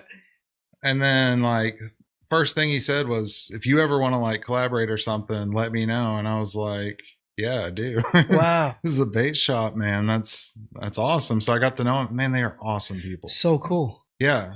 They're like the new management there. Wow. And man, they're really bringing the place like into a more like modern place, you know? And, okay. Like, they do really good, man. They work so hard. What do you mean? So they're bringing it more, and we're talking about RNG. Was it tackle shop? Bait, just bait. I think RNG bait RNG shop. bait. We'll check it out. But so, what do you mean by they're making it more modern? Well, I mean, the first thing is they put the best leaders in Corpus in there. My leaders. Yeah, that's what's up. Yeah, I know. No, but they're doing that. They're putting up some more like a lot of new shirts and stuff with their logos and things on it. Okay. They're just making it not just your average forgettable bait shop, which I mean, a lot of people like that. You can walk into any bait shop and it's a copy of the last one. Okay. And so they're like doing more, and I think they're like working more toward like bringing the community in. Cool. I think they're going to be setting up some just like small tournaments and raffles and things like that, just dope. to kind of bring it. Yeah, I've kind of tried to help them out with some ideas too. I mean, it's really mutual what we do there. Okay. Like my people, they want to come in there and get my stickers, my leaders, and then they support them. Yeah. And all the time people are like, "Hey man, RNG told us about your TikTok," stuff like that. And so it's really mutual. Yeah. Like it's nice. Cross promotion type. That's cool, man. Yeah, it's helpful. I'm sure we'll be doing a lot more work together. Yeah, that's awesome. So how come leaders out of all the fishing gear that you put on your rod? Well, I've been making my own leaders for a long time, and I Okay. trust my fishing knots a lot. So you make your own leaders. Yeah. The leader is the weight, right? Obviously, what's the leader? Okay, so the leader is basically the end of your line. Okay. So you got your main line. Mine's always braid. A lot of people use braid, but then on the end you have a fluorocarbon, Mhm. which is lets light pass through it. It's also breakable because you can't break Wow. braid very easily if you get snagged up. The leader is braid, or No. okay, Your the main line line's is braid. Okay, so okay. these leaders are made of fluorocarbon. They've got a barrel swivel at one end that you can tie your line onto, and at the other end they have a assortment of any sort of hooks Where that you can hook do. onto the Yeah, end. just of a hook. Okay. Okay. So I got you. then any weight you can put it on your main line or whatever. They can be used in a lot of different Wow. ways. So you make the actual leader itself? You Yeah. make it? Wow. Yeah, So I you make just- the leaders. I've been refining these leaders down to like exact sizes, brand, everything. I'm not going to give away my so recipe. cool. No, that's cool. But so is a lot of it like you mentioned tying or knitting or whatever? Yeah, I'll sit and tie it. Okay, okay. Yeah, I've got to have like special tools and gloves and That's stuff so cool, I don't man. slice my finger. out. Wow. So what do leaders? How much do you sell them for, or what do they usually sell for? I got to be honest, man. I'm not sure exactly what they're selling them for. We don't do really a consignment sort of thing, so they pay me a set price. Oh, that's cool. And then they sell them for however much. I honestly don't know the numbers on it, but they're not really expensive. Mm. I mean, but cool. it's one of those things that are like, okay, I got a lot of people that want to have my logo on something Mhm. because they've always asked for stickers and things like that, and I'm just not mailing them out or selling them online Yeah. or anything. So like the packaging to my leaders, I should have brought some. I should have gave you some, honestly. Nah, it's all good. You could But probably it's- put a picture on one of the. But yeah, it's put a got picture. like the background is a more simplified version of my logo and stuff like that, and then the stickers have my actual logo and it says Tight Lines because I say that at the end of every one of my live streams, and I say it at the end of every one of my fishing forecasts. What is that? What does that mean? Tight line. Tight lines. It's just a thing. It's a really general statement that fishermen say to each other. It's like, I hope that your lines get pulled tight. Oh, okay. Yeah, I got you. So, Wow. Yeah. Yeah. So how do you keep? So this is probably a basic question, but how do you keep it from like busting, like your lines or your leaders and stuff like that from whenever you're fishing? Because it seems like there's a lot of weight on. Oh yeah. You know what I mean? Like, and even the rod. I mean, maybe even the rod could snap too. But I guess Oh, your drag is important. drag. A lot of people don't understand their drag. What's the drag? So there's a setting on your reels. Mhm. I use open face reels or spinning reels. Okay. Setting on top. If I tighten it up, I can't pull the line at all. Right. If I loosen it up, then I can pull it. If I loosen it real loose, then you can just pull line pretty much free. Okay. So that drag is important to have enough tension to fight the fish, but not so much that it can't fight back and pull your line out. Mm. Because you've heard of like 40-pound test. Okay. That means that line can only take up to 40 pounds of pressure. And if I'm hooked into a massive fish that has more power than that, Oh shit. then when it reaches closer to that 40, it's going to be able to pull line out rather than snap it. Oh shoot. And so it can make for longer fights, but if you learn to like use that, Mhm. then I mean, you can literally have super light line and catch a shark. Really? You just got to wear it out. Crazy. So I was gonna say. So do you put like what 100-pound tested line on everything just No, to I be mean- sure? I mean, Some people will set them up like that and basically winch them in. Mm. You can do that. But you also got to think, thicker line because it's heavier pound test. Mm. It's a lot harder to catch fish when they can see it, Oh, stuff like that. So it's like you want to Oh. find that middle ground if it's like, okay, you got to kind of finesse it. Wow. And what's you mentioned braided? What is that? That's I actually never used braided line until I came here and started saltwater fishing. wow. Really? Like it was always monofilament, just clear white line. Yeah. Like a nylon line or because Yeah. I'm thinking guitar string. Yeah, but it's pretty classical. The braided line is like material. Okay. Like it feels like thread. Like Okay. thick thread. And so I guess it's a lot of small braided thread. On top, probably or wrapped on the outside of like a plastic, not plastic, but whatever. That makes sense. But it's why'd you shift? How come you shifted from that clear one to the braided? I mean, one? honestly, when I came here, I met my buddy Scott, and I am never afraid to like learn, Cool. So I especially when coming to saltwater, and he's been fishing saltwater for a long time, and that's what he used, and I was trying to set up and everything, and Mm. so I started using it, and I was like, man, because if you pull off like monofilament or fluorocarbon, if you pull it off of your reel, or if you cast it off your reel, it twists up. This doesn't. It's like thread. It's literally like thread. So cool. Yeah, so it's like that's a big thing. I don't tangle it up as much because it's not trying to spiral on itself. Oh, wow.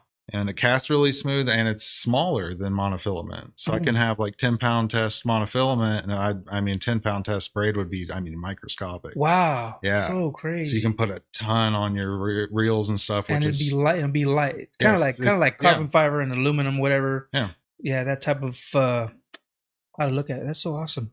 Well, guys, if you've been listening up until this point, appreciate you guys. This is Texas Gulf Fish Hunter. Check him out. He's on Facebook.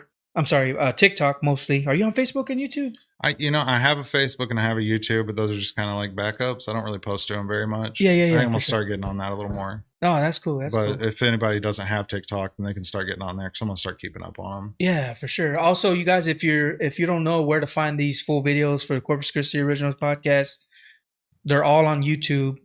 They're also on audio version on Spotify, Apple, Amazon, all kinds of places that my hosting service pushes out. If you want to watch the long form, also the clips are everywhere: Instagram, TikTok, Facebook. There's clips on YouTube as well. Go check it out. The website is currently being revamped. I have two websites, and I'm probably going to combine them. One is CorpusChristiOriginals.com, which was the clothing brand, and the other one is CCOriginalsPodcast.com. I'm going to put those together soon, so that way either one will go to the same location, so you can find episodes on there that you want to watch. Also, we're streaming from Produce Sound Studios, Corpus Christi, Texas. If you're interested in doing a podcast like this is a place you can rent out for your own podcast if you're interested. Yeah, man, that's so amazing. Thanks a lot, Paul. On YouTube, he says, awesome interview. Yeah, braided. Yeah, that was actually on here. Braided and monofilament and why specific waters. What's one piece of fishing tech that you think is totally overrated? That's a weird question. You caught me off guard. I've been doing pretty good up to this point. I don't want to sit and have to think all day, but that's overrated. So we're talking fishing GPS, maybe like an app that people can use, or maybe something with your rod, or maybe type of bait, like how do you find the fish? But like we're talking about the science of like how to find the fish and where they're at, and stuff like that. That's interesting information too. I mean, I can't really think of anything that's like overrated. See, like that's my whole thing. Mm-hmm. And I mean, I even say it a lot. You'll have two dudes who both catch fish consistently, and they do it completely different with different equipment. Wow. And they're arguing who's doing it better. Like, you guys both have fish. I don't. So it's like I've never like used fish finders or anything. I don't know if they're overrated. Okay. I don't know if they are or not, or like drones or anything. That's a big hot button issue. Really? Oh my God, that's a huge issue. Oh wow. Hear about it nonstop right now. That's bad or good? They've outlawed them. Oh, are you serious? Yeah. And I hear a lot about it. I don't have a whole lot to say about it because I don't use them. Outlawed it because they can find the fish? Man, I don't really know the reason, honestly. So crazy, bro. Yeah, I mean, it's illegal to use them to fly out. Okay. I don't even think you can fly bait out, which a lot of shark fishermen do in the surf and stuff like that. Maybe it's the waters, like the whole pirate international waters thing. I didn't know if it was because there's like a air base here, or maybe. I don't know. I'm sure there's some reasons, but I don't have. But people are always on my live asking me about that too, and I'm like, I don't really know. Like they're wanting you to try it out. Like they're just asking me what my opinion on the ban was, because it was huge. Like it really bothered a lot of people, especially people who go out and spend $3,000 on a drone and then it gets outlawed. Oh, and they can't use it. Yeah. And so I imagine that was a cause of a lot of the anger with that. But yeah, that was something that changed since I've been here. That affected the fishing community a lot. Oh, that's interesting, bro. I got to get into that. That's amazing. It'd be something to look into. Oh yeah, for sure, man. And there's a lot of people doing drone shots of the city. And in fact, I reached out to a couple of them for some content for another podcast that I do. I got to ask some people about that. That's pretty cool. How much of the tide really matters compared to the moon phase of the upper Laguna Madre? I got this from ChatGPT, bro. I'm just trying to throw questions out there. That was a mouthful of words. So Laguna Madre, what is that, bro? I've heard that before. It's a That's my problem out here is like trying to figure out what they call certain areas. Oh, okay. I did go out there though, whenever I went on that, with that captain that invited me out. Yeah. When we went up there, it's just like, it's like its own bay, sort of. It feels like when I was out there, I had no idea where I was. I had no idea how he was like, because I mean, he had clearly been, on a boat since he was able to walk, but but we just got out in the middle of there. I'm like, I have zero idea what direction would take me to anywhere. Like, You need a compass, bro. So I mean, I know there was at one point we weren't at Laguna Madre anymore, but no, yeah. As far as those conditions goes, it's like I was saying, they all affect each other and stuff like that. People will focus in, like they'll learn about one condition and they'll focus on it. Okay. And like you'll have one dude swear that if the barometric pressure is low, they're going to catch, and then someone else says no, when it's low, that's when you're not going to catch. Weird. And it's like, because it changes. It's also a spectrum. Okay. But it's affected by every other condition that is happening. Mm. And every other condition is affecting every other condition. Weird. What's barometric? That's what, temperature of the water? Now, the barometric pressure is like, I wish I had a dictionary all the time. Guys in the chat, help us out here. I do that on my live a lot. That's so cool, man. Yeah. So there's two things that we were talking about before air. Well, one, I want to talk about like they're wanting to do a plant right here in the city, and they're wanting to put the brine inside the bay for desalination. Desalination. How much do you get into that? Like, how much do you think that would that actually affect the sea life if there was? I mean, it absolutely will affect it. Okay. The way they go about it's going to change how it'll affect it. Mm-hmm. Like, how many regulations do they want to have? Are they going to watch it around the clock? Regulations like how much they're going to put in there and all this stuff. Yeah. How are they going to dilute it? I don't work for a place like that, so I'm not going to be like an authority, but any structure that you put on the water is going to affect the marine life. Mm. And plus we're pumping water out of there, which is going to change the landscape. It's going to change up patterns. It's going to kill some micro organisms and things like that. And it'll throw a pattern off. Mm.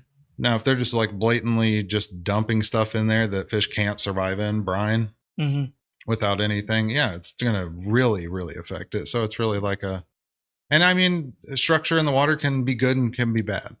It can mess up spawns and stuff, but it can also maybe cause some structure for something to spawn better, Like it's a balancing act, and it's really just it's on whoever's in charge of that to see that it's regulated. Yeah. To hopefully not, because they say kill the bay.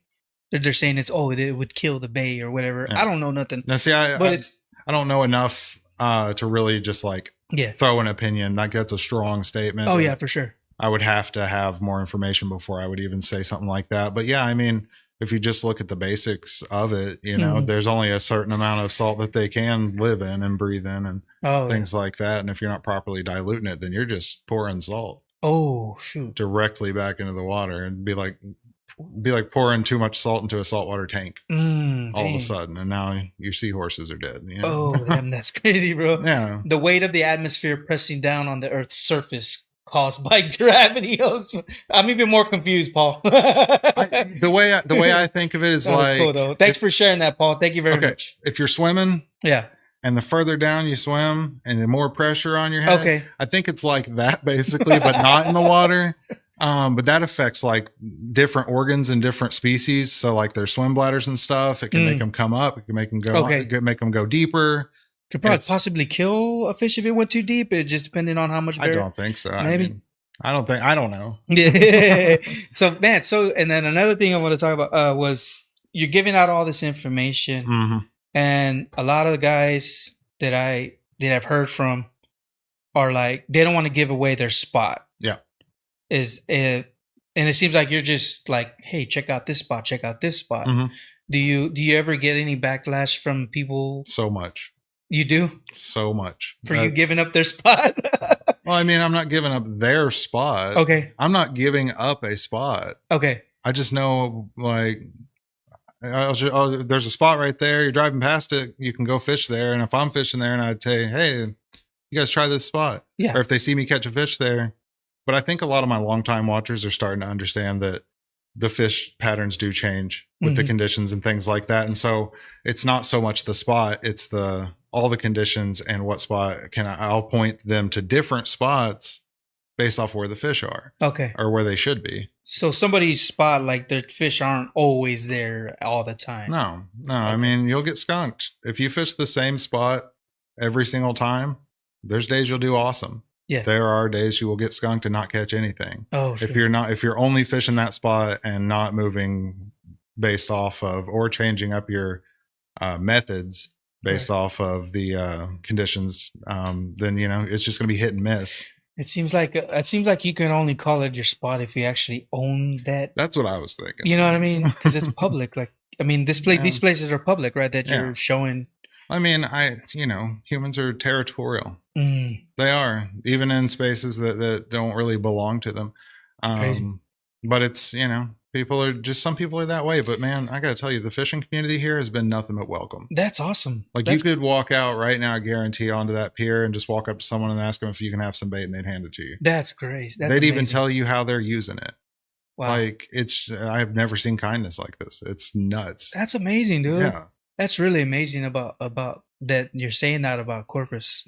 Because like having this podcast and just putting videos out, the people, everybody's got an opinion, bro. And they do. Sometimes I don't even want to look at the comments. Like, just, I don't even want to respond to them. Just unless Facebook is like, hey, you need to respond to 14 comments to get the next whatever. I'll do it. I'll just put like, hey, cool, whatever. But for the most part, there's too much of that, Until you get used to it, man. Whenever you get insulted, it hits you. Like whenever you're like a content creator and you're on there, and some people just for no reason, when you first start, man, I lost a little sleep over some things. Now I give it back to them. Honestly, I don't even have to anymore. I have so many people that just like, if anybody has something to say, they like to mention my nails. Not so much anymore. Whenever I was like a smaller channel, just a couple thousand, especially, it seemed like people were like fine with it. Now I've just got a ton of people. I don't even have to say anything. And then I've got, I think, 17 moderators. That way I always have moderators online. That's a good idea. Yeah, I just keep growing that. I just find people who I'm trusting, who are always there and always supporting and helping me answer questions, because I have to split my attention between fishing and the chat. And so when somebody does that for long enough, I'll ask them and be like, hey, you want to be a moderator? Yeah. And so like, they're like, I keep saying they're like those quick gun cowboys, man. I'll see that someone got blocked and I didn't even see what they said. Yeah. Do you own a cowboy hat? No, I don't. Me either. That's so cool. Yeah, having those models. When did you realize you had to do like live instead of like actual just edited video or whatever? I literally just did it for the fun of it. Just to try it out. Yeah, because I'd already said that before I moved here. I was like, I would like to try and make a TikTok and just do some live fish and see how it goes. And then like, it literally just blew up from the beginning. Why do you think people like fishing videos? Because it seems like because they have to work. They're oppressed by having to work and do everything else other than fishing, and they're passionate like I am, but I'm a distraction. It's a distraction, and they're getting to see something that is happening right now, and they're a part of it. And then they can talk to you, so they're even more a part of it. And like, I think that is an appeal of how I do mine, is that I talk to the people like by name. Like I even had somebody talking about, they were saying, I watched this other guy and he's always just like, what's up, chat? And that's kind of as close to the people as they get, man. Wow. I think every single follower that I can catch, I try my best, because sometimes I'll get rushed with them. Yeah. And I'll get like 17 of them, or I'll be catching a fish and I get follows, but I try to thank every single person by name for following, just because I'm thankful that they followed. Like, that's really awesome. That's amazing. Like, it's almost like a community that you're growing. Oh, it definitely is. Right. People are getting to know each other in my chat that never knew each other. And then I'm getting to know people. And yeah. How's that feel like for you? Like, it's really amazing. Yeah. Yeah. Feels like you got someone, like all these people have your back. And craziest part is getting recognized out in public. That's pretty cool. I mean, it is, but also like, I don't know how to react, because I've never been in a situation where people know me and I don't know them.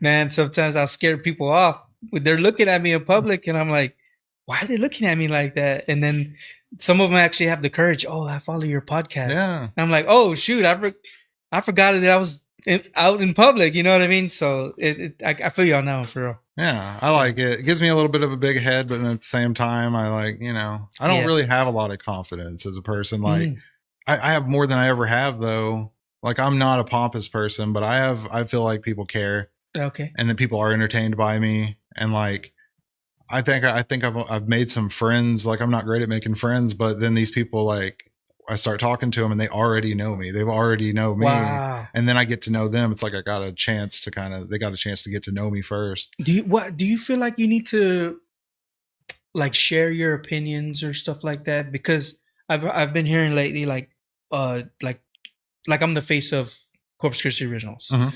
And that maybe people want to hear my opinion or whatever. Do you feel like you need to share, not your opinion, but like your thoughts on certain things that could be related to your brand? You know what I'm saying? Do you feel like you need to do that for them to get to know you more, or? Not really. You know, most of my stuff isn't like planned out at all. It's really not. Like I went into this, like I feel like I'm more genuinely myself than I've ever been in my life up to this point. Like really am. Mm-hmm. And I brought that into my TikTok. Like what you see is what you get. I'm going to be the same on there as I'm going to be in person, like it or not, that I'm going to be genuine about it. So I don't really even like, plan anything, man. So I get into these conversations with people and it's just random, man. It's always different. It's always changing. It's really cool. That's so cool. Yeah. Cause a lot of us can get caught up in like what other people are thinking and this and that. But at one point, whenever you just let that go, you're just like, oh, I know they're going to see me like this, whatever. I'm going to be like this anyway. Like why am I going to change it for that? Yeah. And I won't do moment, it. You know, I can't do that. I can't change myself for anybody. And you know, and I don't think I'm that bad. So I don't think I need to change too much, but that's cool, man. That's cool. Is there anything you want to share? Not really. I would like to mention RNG Bait though. They've been a super huge supporter.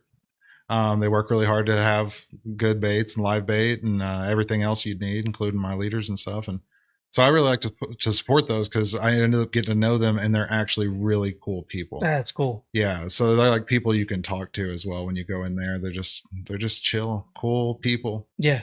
But yeah, I like to thank them. You know, that's awesome because you, a lot of times with like corporations, you think you might never ever have a relationship with like that with any business. Yeah.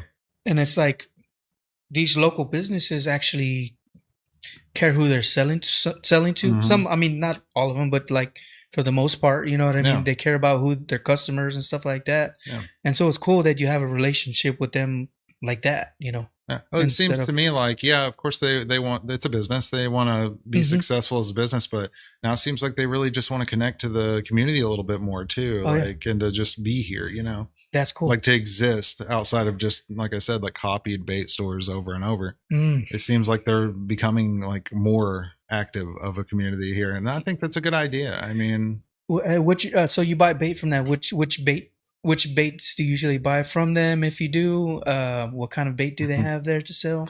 I have my same boring answer. It depends on the conditions and the species. Like that will change. That will change really quickly. Like there are days that dead bait will be better than live bait. And people don't think that's the case. They think if it's live, it's better. Some days, yeah, but it just depends on all the factors. It's like you'll know how they're hunting, how they're eating and things like that. And if they're, you know, so it's that same boring answer, but it really all comes down to that, just this equation that I've put together and I have to so cool go through it. And I mean, it's tedious and I put a lot of hours in every week to do that. And I go out and I scout and I look and I do tests and I check and I just do it. That's and amazing. Then people, they watch my fish and forecast every weekend, every Friday. And so do you have that consistently every Friday? That's nice. Around 4:00. That's usually the best time to do it. People are getting off work and they want to fish on Fridays. Oh. And they're usually off, you know, a lot of people are off for the weekend. So yeah, around 4:00 or so, I always make sure I have it up and ready. And that's usually gives me time to compile all the data from the week and get that all to be like current. It's like, this is where they're at right now. This is the trail.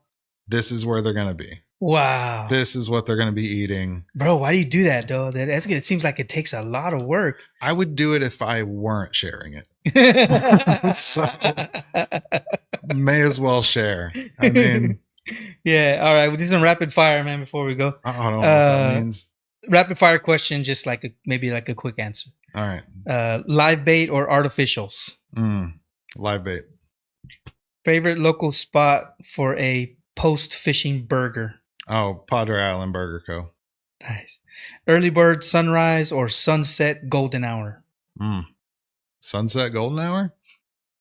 Corpus Christi Bay, or I don't know what this is. Corpus Christi Bay or the land cut? You know Corpus Christi Bay. Okay. Best time of the year to fish the Texas coast? That's one of those that it's basically the same answer. It depends. Wow. It really depends on the everything. Okay, so which season would you say was the best season that you had? My favorite is around February. Okay. Here, I love fishing February. Just recently? Yeah. Dang. February, like early February, maybe even January. I like whenever it's a little too cold for most people to want to go out. And then I'm the only one out there. That's what get all these fish to myself for a minute. Yeah. Well, what's your theme song when you're launching? When you're going out there? My theme song. Yeah, what's your theme song? Oh man, I am constantly rolling through all kinds of different music. I don't know. I have no idea, man. What do you have in the player right now, bro? What have I been listening to? I listen to so much stuff, dude. It's really just on like random. It's either on shuffle through a bunch of different playlists, or it's just whatever Spotify plays. This I was gonna ask. You use Spotify? Okay. Yeah, I actually, I like to listen to Queen Herbie. I don't know if you've heard of her. Going to see her in 2 months. Gonna get to see her live. Huge fan of hers. I would check it out. Nice. I would. I mean, it's like rap sort of stuff. It's kind of weird, but I dig it. It gets me pumped up too. I listen to her a lot. So yeah, that's what's up. Yeah, she's a rapper. It's a she and she's a rapper. Yes. Wow. She's impressive and weird, and it's like it's just really cool music. I relate to it, so I'm like, all right, yeah. So I listen to her a lot whenever I'm driving around, going to spots and whatnot. Nice. Yeah. That's awesome, man. Well, is there anything else? Let me see. Can you plug your socials? I mean, pretty much TikTok, Texas Gulf Fish Hunter. That's about it. I also am on YouTube and Facebook. I'm just not so active on those. Yeah. That's really all I do online as far as those go. I do have a Patreon at the moment, but I think I'm going to be switching off of it and going back to subscriptions on TikTok, because I did really well on there, but they weren't paying out. So I ended it, and then they paid out. Yeah. So I'm like, well, if I start it back up, then that'll probably be next month, I think, when the 90 days is up. But I'll probably start that back up, and that'll be cool. I mean, that helps a lot. I'm sorry, man. I got sidetracked. It's all good. How did you come up with that name? Texas Gulf Fish Hunter? Yeah. I've actually talked to somebody about that. And this was whenever I reached 1,000 followers, and I was like, I can't believe this. Wow. I remember feeling that way at 100. Holy smokes. But I was like, if I knew this thing was going to blow up, I'd have probably thought about the name a little more. Because I just came up with a name on the fly, out of nowhere. Pulled it out. And I'm like, okay, Texas Gulf Fish Hunter. That's what I'm doing. I'm hunting fish in the Texas Gulf. I didn't know it was going to go somewhere. So there's not some story. Oh, yeah. No, there's not a profound moment. It's like this little bar popped up, and it's like, what do you want to call this? Oh, that's funny. I'm like, all right, let's do it. And then by the time I got, it started jumping up in numbers on followers, and I'm like, no, now I can't change it. Oh, sure. I've got brand recognition. But what would you change it to? I don't think I would now. Okay. I mean, I can't really, I like it. It's grown on me. I mean, I didn't hate it in the beginning. It's just, it's general, but I like that it's to the point. That's cool, man. It tells you exactly what I'm doing and where. Yeah. So I guess last takeaway from you, not takeaway, but last piece of advice you would give maybe to anybody that's wanting to learn how to fish, or maybe gets discouraged of fishing because they don't catch fish. What kind of advice would you give those I'd say follow me, go back through my videos. I have instructional ones that have it in the thumbnail. I literally have one that's beginner's guide to saltwater fishing. Wow. Just giving all the basic stuff.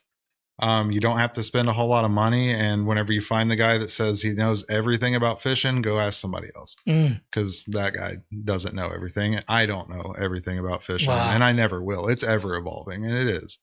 So I would say just kind of take advice from a little bit of everywhere. Don't let anyone pound something in your head, because it's probably going to change, or it's probably wrong. Hey, wow. But I just want people to be able to use my TikTok as a resource to get on fish more. Yeah. So it's like a community. It's also kind of instructional and kind of a social place. And that's what I'm building on. Yeah. Nice, man. That's great. And you know what? If anybody wants to message me and ask some questions, I'd be happy to give them advice. Cool. And the best way to message is on TikTok. On TikTok. All right. I may take a while, but I'll help somebody. Yeah, it gets buried in there for someone. Yeah, for sure. Feel you on that one. But yeah, thanks a lot, you guys, for watching. That was Texas Go Fish Hunter. You guys give him a follow. Thanks a lot. Paul came in on YouTube. Probably the only viewer right now. But we're gonna reclip this stuff and put it out there for you guys. And I'm sure he's gonna put his clips and stuff of this stuff if he wants to. Definitely, yeah. But yeah, follow us, you guys, Facebook, YouTube, Instagram, everywhere. Corpus Christi Originals Podcast. Check out the clips and stuff like that. You want to go out fishing, definitely check out his resources that he has online on TikTok. Shout out to Maya, the producer back there, for making this look great. And thanks a lot, you guys. Have a good one.